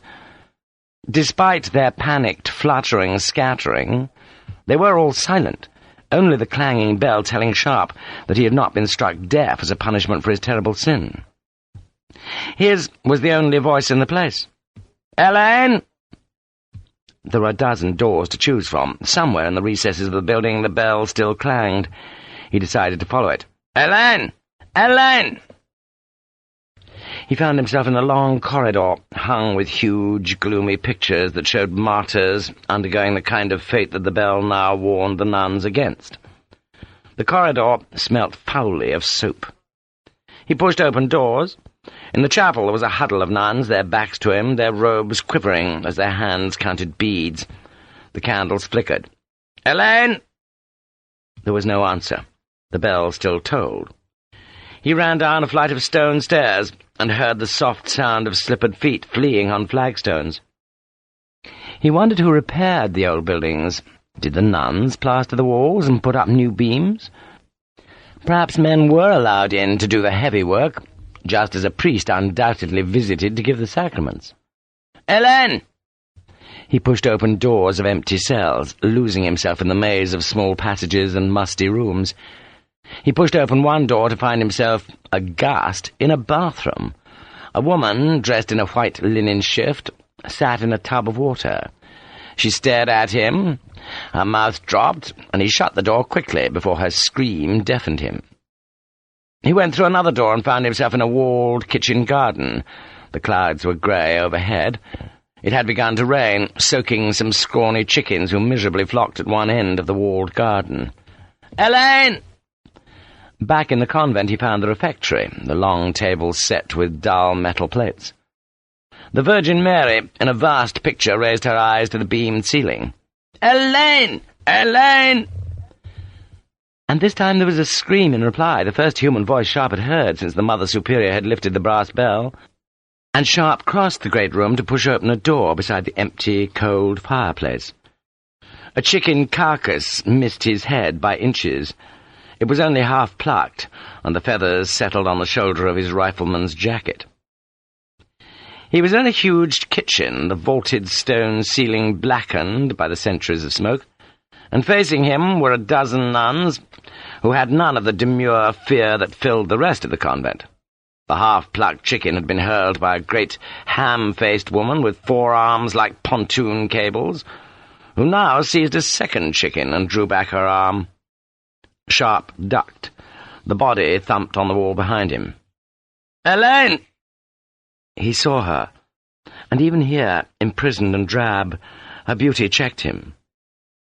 She made the breath stop in his throat and his heart race with the surge of desire. The widowed Marquessa de Casares el Grande y Melida Sadaba stared at him.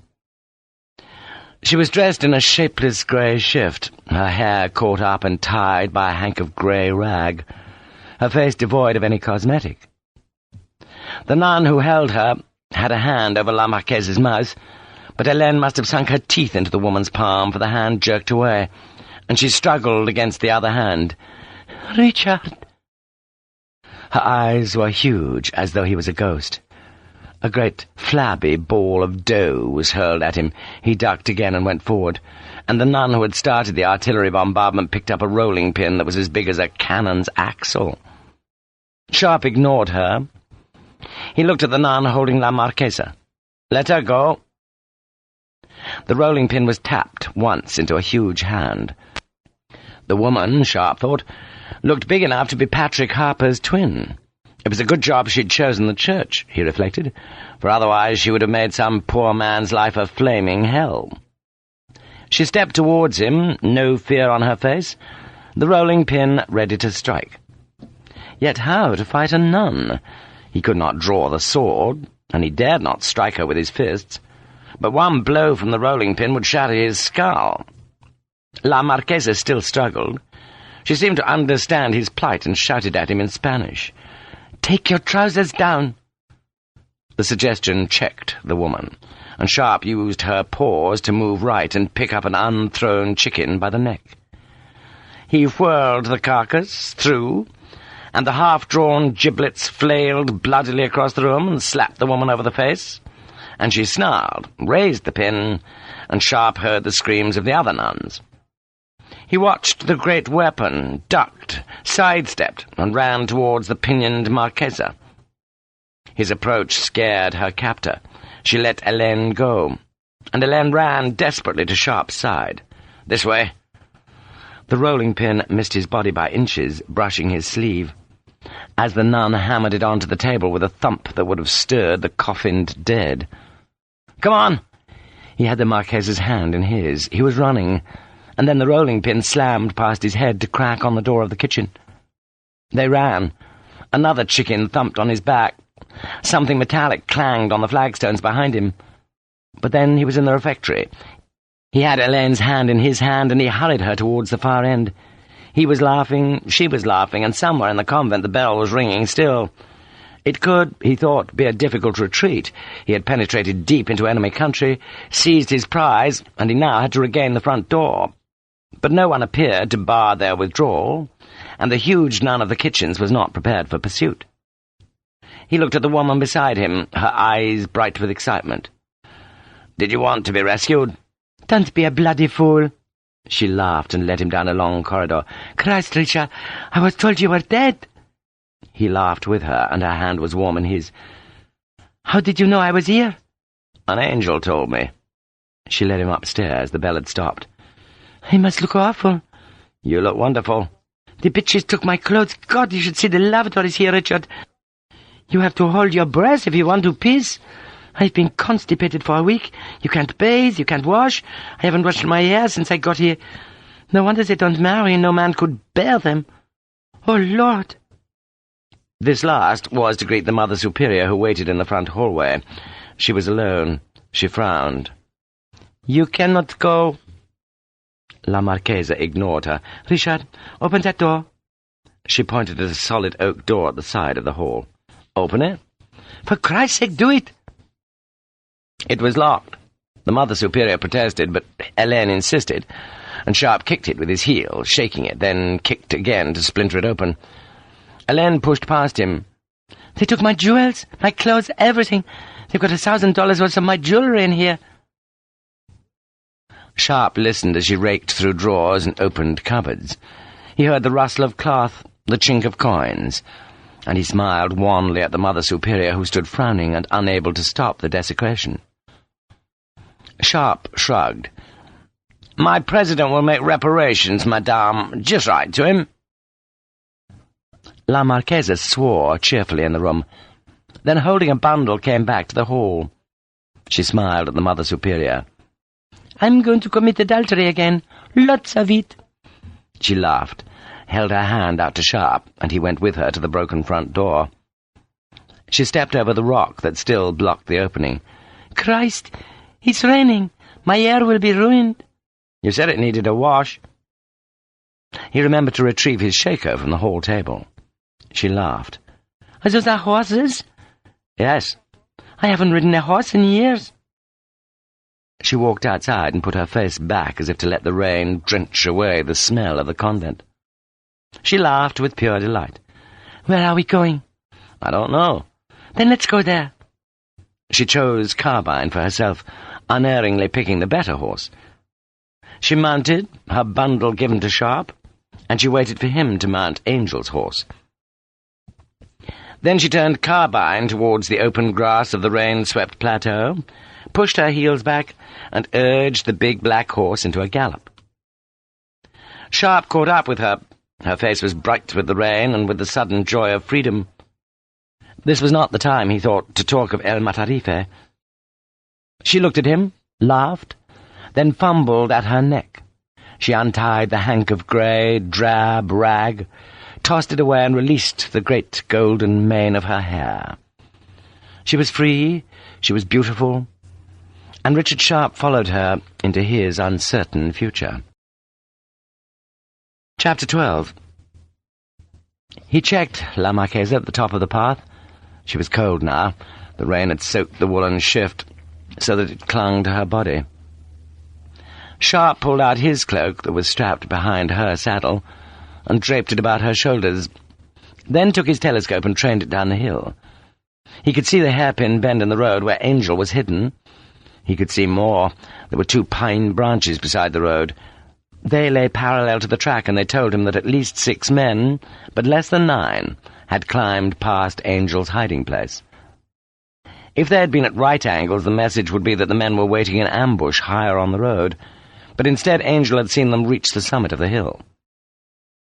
Sharpe closed the telescope. He twisted in the saddle and stared behind him. The convent was out of sight.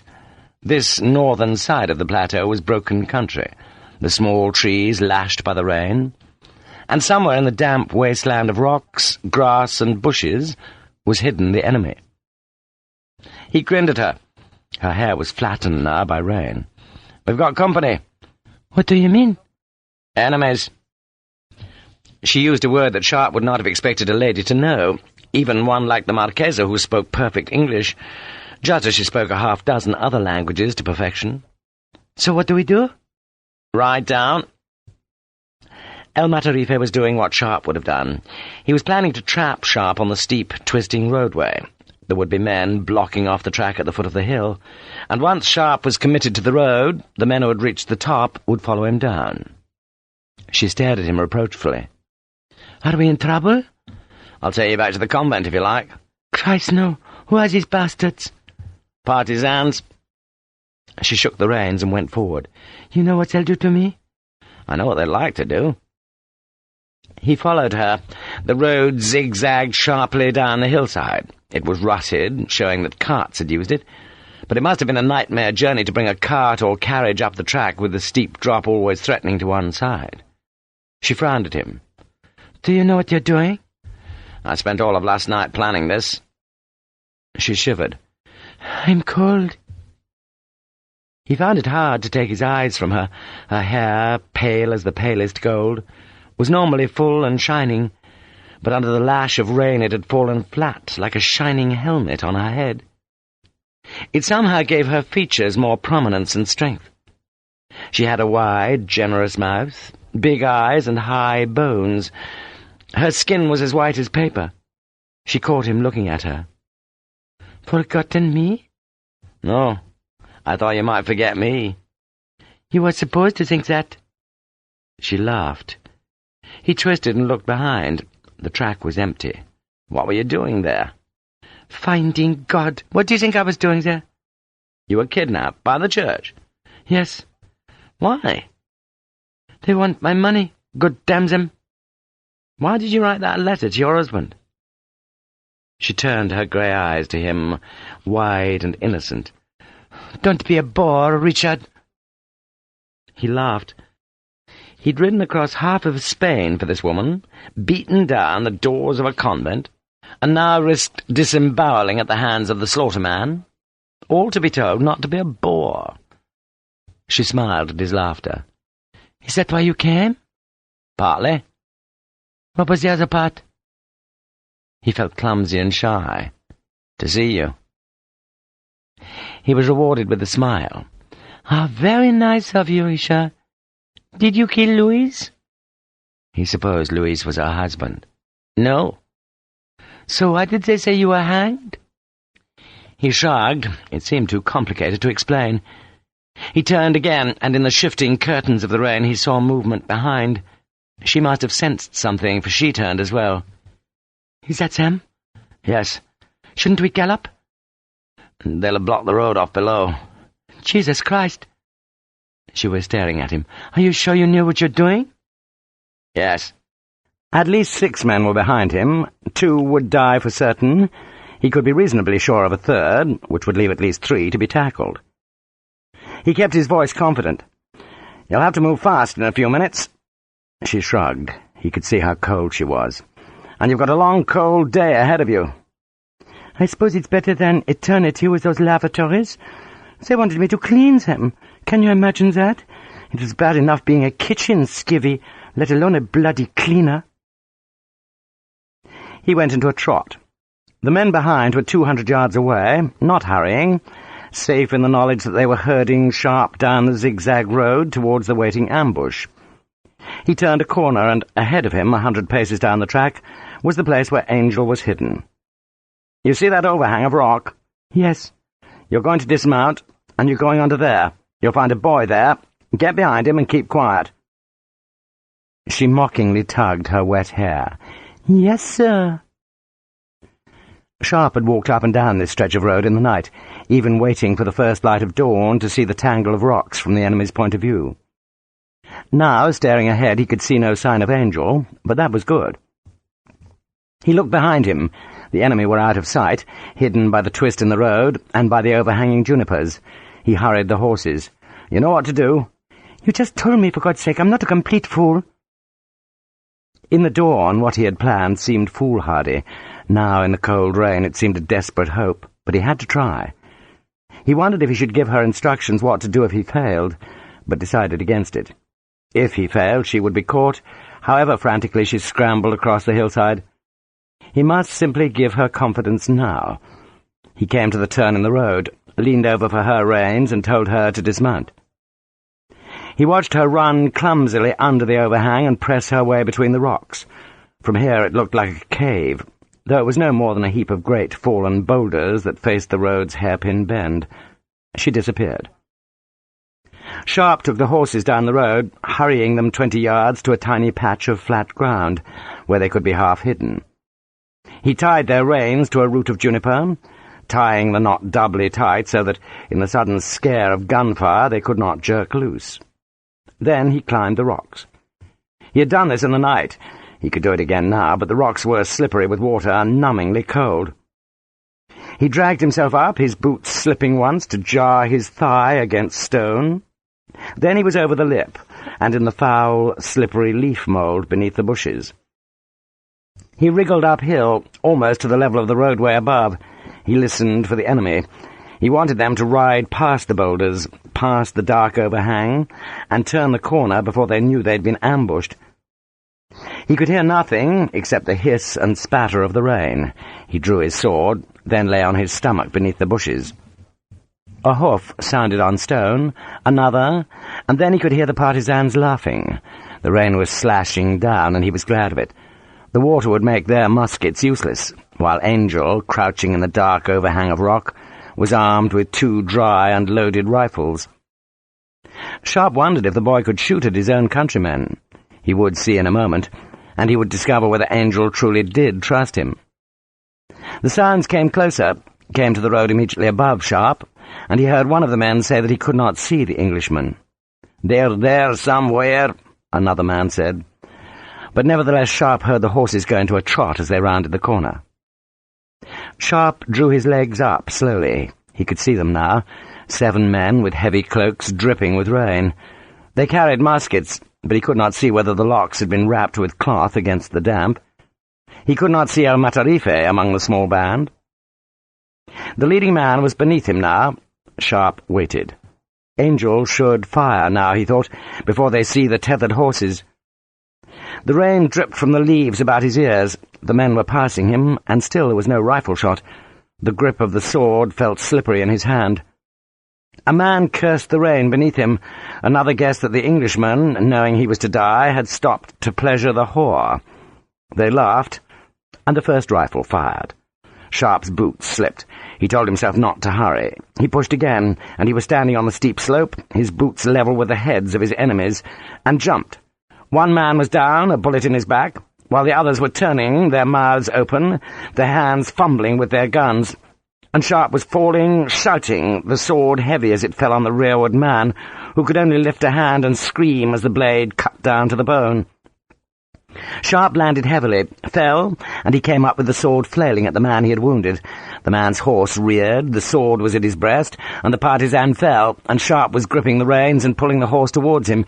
He flailed with the sword at another man, striking his horse on its rump and frightening it downhill. Sharpe was shouting like a demon, trying to drive the men down the track by the sheer ferocity of his voice. The leading man had turned, had drawn a sword, and he shouted at his companions to make way. His mouth stayed open as Angel put the second bullet into it.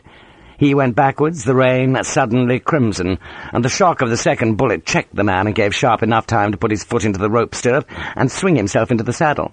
He wheeled the horse and took his heavy sword against the remaining partisans. He supposed he ought to be ashamed of this kind of joy, of the fierce, singing joy of battle. Yet he had known, from the moment that he had mounted the horse, that his ambush had worked. A flint clicked uselessly on steel. The musket's powder turned into a grey porridge by the rain. 4 men faced Sharpe, and he drove his horse towards them, sword lifted, shouting, and he swept the grey blade down on a raised sabre, lunged into the man's ribs, and twisted the blade free. A musket butt slammed into his left arm. He pulled the reins with numbed fingers, stood in the saddle, and screamed a challenge as the sword came across and down to shear into the man's face. A third rifle shot banged from the wet rocks. God bless the boy, Sharpe thought. Angel had reloaded as fast as any rifleman, and another man was down, being dragged by the stirrup of his frightened horse, and Sharpe parried a swinging musket, sliced wood from the butt, and lunged at the enemy's throat, twisting the blade as it went home. And the blood was warm on his hands as he parried right, hacked down, and the enemy was going downhill. They were running. He pushed his heels back. "Go! Go! Go!" They heard him coming. They were frightened, and one man pulled the reins. His horse slipped, screamed, and Sharpe swerved past him and lunged forward with the sword at the spine of the last unwounded man. The man screamed, arched his back, and Sharpe let the blade come free. He pulled on the reins. His attack had been so sudden and so savage, as an attack should be, that the enemy was gone, all but their dead. Sharpe leaned left, snatched the reins of another horse, and turned back up the hill. Now was the time for speed. "Angel!" "Senor!" Sharpe was galloping the horses uphill. "You're a marvel! A bloody, bloody marvel!" He'd shouted it in English. He tried an approximation in Spanish, and was rewarded by seeing the boy's broad grin as he squeezed out of the rocks. Sharpe was laughing. "You're as good as any rifleman." "Better." "You're better." They both laughed. "Get the horses." Angel threw Sharpe's rifle to him, and he slung it on his shoulder. "Hélène!" She came slowly out of the crack in the rocks. She stared at the men who lay crumpled on the road, their blood already diluted by the rain and trickling down the ruts of the track. Her eyes came up to Sharpe. She was smiling. "I've never seen you fight." "You'll see more if you don't hurry." "You're wonderful." "Hélène, for God's sake, hurry! What are you doing?" She was running past him. "I want one of those cloaks. I'm goddamn cold." She dragged a fur cloak from one of the dead men, grunting at the weight of the corpse. Sharpe leaned from his saddle to help her. He laughed when she draped it about her shoulders, because it seemed so odd to see such delicate beauty swathed in such a brutal, great fur. El Matarife had not been among the 7 men, so presumably the partisan leader was at the foot of the mountain. He would have heard the shots, but it would be several minutes, maybe a half-hour, before he knew what had happened. Then, though, he would realize what Sharpe was doing and guess that his enemy was escaping him. Sharpe chivied Hélène into Carbine's saddle, knowing that every moment was precious. Sharpe had 4 horses now, and he led them upwards, away from the dead men, up to the plateau. "Where are we going, Richard?" "Down the other side. There's a small path, a goat track." He'd ridden round the plateau before going to the convent, sure there must be another path, fearful that he would not find it. "Then what?" "We ride as far as we can. We've stolen half a day's lead on the bastards, but they'll follow us." He did not tell her that no one moved faster across country than partisans. Their pursuit would be grim, their revenge terrible unless he hurried. She watched as he clumsily wiped the blood from his sword on the saddlecloth of his captured horse. "Thank you, Richard." "Thank Angel, he got 3 of them." Angel blushed. He was staring at La Marquessa with dog-like devotion. Sharpe laughed, then led them back up the mountain and south towards the far valleys. He felt an extraordinary surge of life in him. He had done it. He had crossed Spain and snatched this woman from the Convent of the Heavens. He had fought her enemies, and he would take her to safety. He would find his answers. He would wrench his life back where it belonged, but first before all things, because at this moment it seemed the most important of all things, he would find out if she had changed.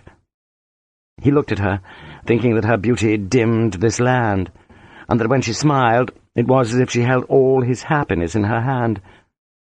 For the first time in months, because of this woman, he was content. Chapter 13.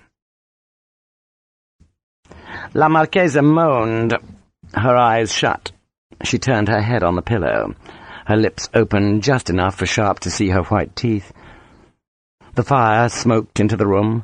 Rain rattled a crisp tattoo on the tiny window through which, dim through the rain-smeared grime, Sharpe could see a candle burning in a cottage across the street. "Oh, God, oh, God, oh, God!" She paused, her head turning in its gold hair on the pillow again. "Oh, God!" He laughed. He poured wine for her and put it beside the bed. A tallow wick held in an iron bracket smoked above its dim flame. "Wine for you." "Oh, God." They had ridden till one horse had had to be abandoned, until even the 2 good British horses were heaving with tiredness, and until La Marquesa's thighs, unused to the saddle, were rubbed raw like fresh meat. She opened her eyes slowly. "Aren't you sore?" "A bit." "I never want to see a bloody horse again. Oh, Christ!" She scratched her waist. "Bloody place, bloody Spain, bloody weather. What's that?" Sharpe had put a metal pot on the rough table. "Grease." "For God's sake, why?" "For the sores, rub it on." She wrinkled her nose, then scratched again. She was lying on the bed, too tired to move, too tired to take any notice as Sharpe had ordered the fire lit, food prepared, and wine brought. They had come to this town, a tiny place huddled in the mountains, where there was a church, a marketplace, an inn, and a mayor who had been impressed that a British officer should come to this place. Sharpe, fearing El Matarife, would have preferred to have ridden on, to have found a place in the deep country where they could have hidden for the night. But he knew that La Marquesa could take no more. He would risk the town's inn, and hope that El Matarife, if he reached this far, would be inhibited by the townsfolk from trying to seize back La Marquesa. This was not the time, Sharpe thought, to tell her that he planned an early start in the morning. She pushed herself up on her elbows and frowned about the room. "I don't think I've ever stayed in a place so awful." "Seems comfortable enough to me." You never did have elevated tastes, Richard, except in women. She flopped back. I suppose that hoping for a bath here is futile? It's coming. It is? She turned her head to look at him. God, you're wonderful. She frowned again as she scratched. This bloody shift. I hate wearing wool. Sharpe had hung the dress she had rescued from the convent by the fire. Her jewels were on the table. She looked at the dress. Not very suitable for a wild flight, is it? She laughed and watched Sharpe peel off his wet jacket. Is that the shirt I gave you? Yes. Don't you have a laundry in the British Army? Well, it couldn't come with me. Poor Richard. She tasted the wine and grimaced. One day, Richard, I'm going to have a house on the River Loire. I shall have an island in the river, and young men will row me to my island, where we will eat lac pâté and honey, and drink cold, cold wine, on hot, hot days. He smiled. Which is why you want your wagons? Which is why I want my wagons. And that's why the church arrested you? She nodded. She closed her eyes again. They arranged it all. Louis had no one to leave his money to but me, and they found the bloody will and the clause which said they'd get it all if I became a nun. Simple. She gave a wan smile. It's rather clever of them. So why did you write the letter? She waved a hand airily. Oh, Richard. She looked at him and sighed impatiently. They had to have Louis dead, didn't they? They told me they wanted him punished. I don't know why. I don't know what was happening, and I didn't think you'd mind killing him. He never was much use to anyone. She smiled at him. I never thought it would get you into trouble, darling. Truly. I'll write you a letter for Arthur, telling him you're innocent. What a lot of trouble you went to. She frowned again, scratching at the grey shift. Elaine? She looked at him, struck by the seriousness in his voice. She hoped that he was not going to question her lies. She was too tired. Oh, Richard? It isn't the wool. What isn't the wool? You're scratching. What on earth are you talking about? He gestured at the discarded fur cloak she'd taken from the dead partisan. You've got guests. She stared at him suspiciously. Guests? Fleas. Christ! She sat up with sudden energy and hauled the shift above her knees. She frowned at her bared skin. Fleas? Probably. He looked at her thighs, wondering why she had lied to him. He was sure that she had. He was certain that there was more to the letter she'd written to her husband than the mere request of a church that wanted her riches. Yet he sensed that he would have to accept her explanation because he was not clever enough to get the real truth from her. She twitched the shift higher, peering at her legs. God and hell and damnation, fleas! I can't see any. You won't. She pushed the shift down. I'll never get rid of them. You will. How? The same as the rest of us, a piece of soap. Just wash them away? He grinned. No. Someone knocked on the trapdoor that was the entrance to the room. Sharpe unbolted it, hauled it up, and the innkeeper's wife pushed a great tin bath towards him. He took it from her, and saw the buckets of water steaming at the ladder's foot. You have towels? Si, senor. Sharpe saw Angel by the fire at the end of the inn's main room. The boys stared forlornly at Sharpe, jealous that the rifle officer was in La Marquesa's room. And I want soap. Si, senor. La Marquesa was sitting, legs apart, on the edge of the bed. What do I do with the soap? You dampen a corner, chase the fleas, and dab them with it. They stick to the soap. It's 20 times faster than trying to catch them with your fingers. He pulled up the first bucket and poured it into the tin bath. She stared at him in disbelief. What if they go to my back? Sharpe laughed. The innkeeper's wife will help you. She doesn't want fleas in the bed. Privately, he would be surprised if there weren't fleas already in the bed, though it was possible, this being the inn's only proper bedroom, that it was clean. That woman. Why not? Christ, Richard, I don't want her to know I've got fleas. You'll have to do it. She shrugged. You've seen it often enough before. He poured another bucket. Yes, ma'am? It's what you wanted, isn't it? A rescuer's reward? Isn't that why knights rode around rescuing maidens? Only they called it the Holy Grail, which is a nicer name than some I've heard. Yes, ma'am. She laughed at his smile. I missed you. I often wondered what you were doing. I imagined you scowling through life, scaring all the rich young officers. She made a face at him. I don't even have a comb, let alone a brush. Is that all the water they're giving me? There's more coming. Thank God for that. She leaned back on the bed. I could sleep for a month. I never want to see a bloody horse again. Sharpe lifted more buckets into the room. You'll have to ride one tomorrow. No, I don't. I could leave you for El Matarife. He couldn't make me more sore than this. She turned her head and watched him through the billows of steam. I was sorry about your wife, Richard. Yes. He did not know what else to say to such abrupt sympathy. She shrugged. I can't say I'm sorry about Louise. It doesn't seem real somehow being a widow. She laughed softly. A rich widow, if that bastard doesn't steal everything. The Inquisitor? The bloody Inquisitor, Father Archer. Is it ready? Just the towels. He took the thin linen cloths from the woman downstairs and closed the trapdoor. Your bath, ma'am. You make a bloody awful lady's maid, Richard. I think I'm relieved to hear that. Let it cool a bit. I don't fancy being scalded as well as flea-bitten and sore. She sat on the side of the bed, her chin cupped in her hands, and looked at him. What do we do now, Richard? What do you want to do?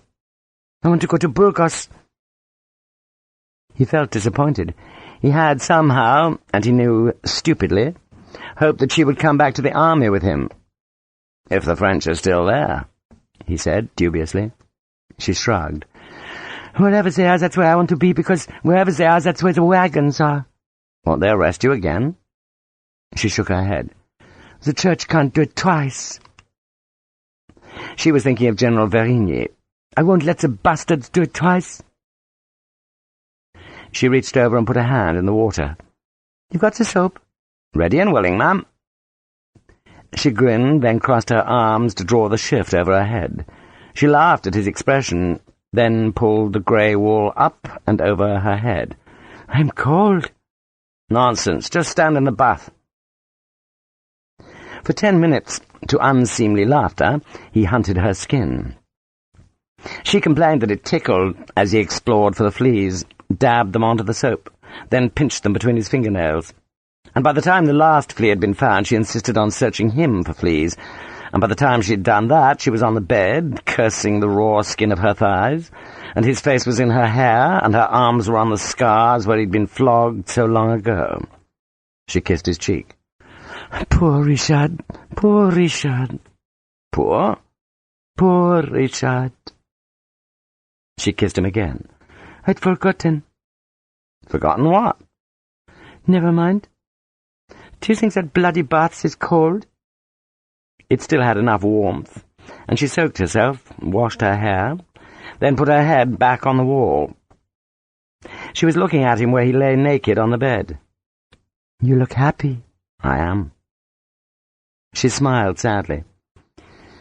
It doesn't take much to make you happy, does it? Well, I thought it took a lot. Later, when they'd eaten and when each had had a bottle of wine inside, they lay in the bed. The fire was hot, the chimney warmed and drawing well, and La Marquessa smoked a ragged cigar that she'd bought from the innkeeper. Sharpe had forgotten that she liked to smoke. She had a hand on his belly, twisting the small hairs with her fingers. Will that man come into the town? I don't think so. The alcalde said not. The mayor had said that the town fell into the fief of another partisan leader, a man not fond of El Matarife. She looked at him. Her hair had dried, soft and golden, to spread about her face. Did you ever think you would see me again? No. I thought I'd see you again. You did? I think so. She blew a smoke ring and looked at it critically. But not in a nunnery. She laughed. I couldn't believe it was you. I thought you were dead for a start. But even so, I think that's the nicest thing anyone's ever done for me. They spoke of what had happened in their lives since the summer in Salamanca, and he listened in awe to her descriptions of the palaces she had seen, the balls she had attended, and he hid the jealousy he felt when he imagined her in the arms of other men. He tried to persuade himself that it was useless to be jealous about La Marquessa. A man might as well complain of the wind veering. He spoke about his daughter. He told her about the winter and the gateway of God, the battle, the death of Teresa. She sat up to drink wine. You weren't popular with us. Because of the battle? She laughed. I was quite proud of you, but I didn't dare say so. She gave him the bottle. So you gave all your money to your daughter? Yes. Richard Sharpe, you are a fool. Someday I'll have to teach you how to survive. So, you're poor again? Yes. She laughed. She spoke of the money that was with the retreating French army, not her own money, but the hundreds of wagons that had been collected at Burgos. You can't believe it, Richard. They looted every monastery, every palace, every bloody house from here to Madrid. There's gold, silver, paintings, plate, more gold, more paintings, jewels, silks, coin. She shook her head in amazement. It's a fortune of the Spanish Empire, Richard, and it's all going back to France. They know they're losing, so they're taking everything with them. How much? She thought about it. 5 million? Francs? Pounds, darling. English pounds. She laughed at his expression. At least. It can't be. It can. She threw the cigar into the fire. I've seen it. She smiled at him. Your dear Arthur would like to get his fingers on that, wouldn't he? Undoubtedly, Sharpe thought Wellington would dearly like to capture the French baggage train. She laughed. But he won't. That's what our army's protecting. She raised her wine glass. All for us, dear. Loser takes all. Will you get your wagons back? I'll get my wagons back. She said it grimly. And I'll write a letter that will get you your job back. What shall I write? That the Inquisitor killed Louis? She giggled. Perhaps he did. Or his brother. His brother? She turned her head to him. El Matarife. She said it as if to a child. They're brothers? Yes. He came and looked at me in the carriage. She shuddered. Bastard.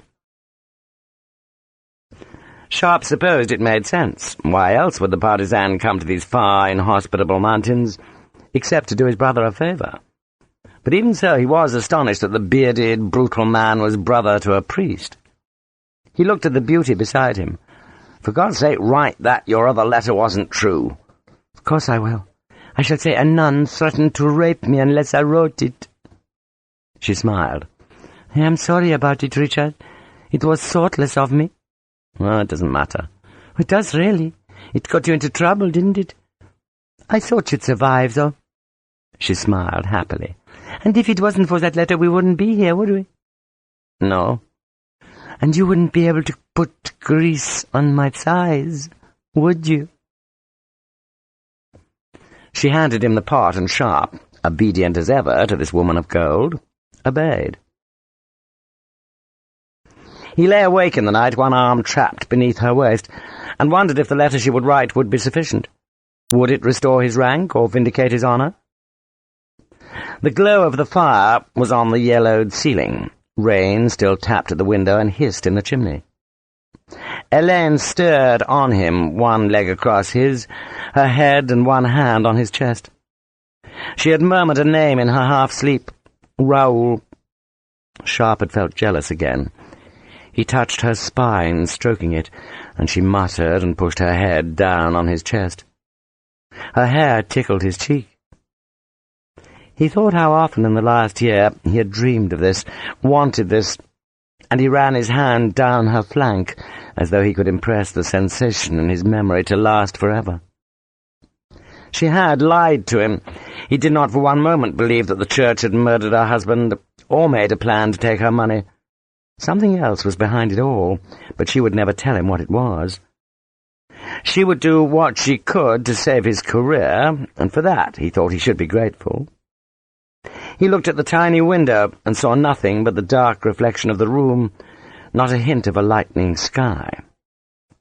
He told himself that he must wake in an hour, turned towards her warm softness, brushed his lips on her hair, and slept with her body tight in his arms. He came awake suddenly, the small window showing grey, knowing he had slept longer than he should have. He wondered why Angel had not thumped on the trapdoor. He rolled from the bed, making Helene grunt, and he saw that it had stopped raining. The fire was dead. Then he froze with a sudden gut-wrench of fear within him, and knew that he'd failed utterly. A noise had woken him, and now he could hear it again. It was the noise made by horses, by many horses, but not horses in motion. He could hear their breathing, their hooves stirring, the jingle of curb chains. He reached for the rifle, thumbed the cock back, and went to the small window. The grey dawn street was filled with horsemen. El Matarife was there, and about him, the dew glistening on their shaggy cloaks, were his men. Next to El Matarife, on a superb horse, was a tall man in a silver cloak with a sabre at his hip. About the two men, crowding the narrow street, were at least 200 horsemen. "Richard?" Her voice was sleepy. "Get dressed." "What is it?" "Just get dressed." El Matarife spurred forward on an ugly roan horse. He looked up at the inn windows. "Vaughan!" "Jesus!" La Marquessa sat up. "What is it, Richard?" "El Matarife." "Jesus!" "Vaughan!" Sharpe pushed the window open. The air was cold on his naked skin. "Matarife!" He saw the alcalde of the town behind the horsemen, and next to him was a priest. He knew suddenly what had happened. The partisan leader rode close beneath the window. He stared up. His huge beard was beaded with moisture. Strapped on his back, next to a musket, was a great poleaxe, the weapon of a slaughterman. He grinned. "You see the man in the silver cloak, Major Vaughan?" "I see him." "He is Pedro Pereira, my enemy. You know why today we are friends, Major Vaughan?" Sharpe could guess. He could hear La Marquessa dressing, swearing softly under her breath. "Tell me, Matarife." "Because you offend our holy place, Major Vaughan. You fight the nuns, yes?" El Matarife laughed. "You have 10 minutes, Major Vaughan, to bring us La Puta Dorada." "And if I don't?" "You die anyway. If you come gently, Major, then I will kill you swiftly. If you do not, we shall come for you." He gestured towards his men. Sharpe knew he could not fight so many, not even by staying at the top of the ladder. They would merely blast the trapdoor with musketry. El Matarife drove the point home. "There's no help coming, Major. Your boy fled. You have 10 minutes.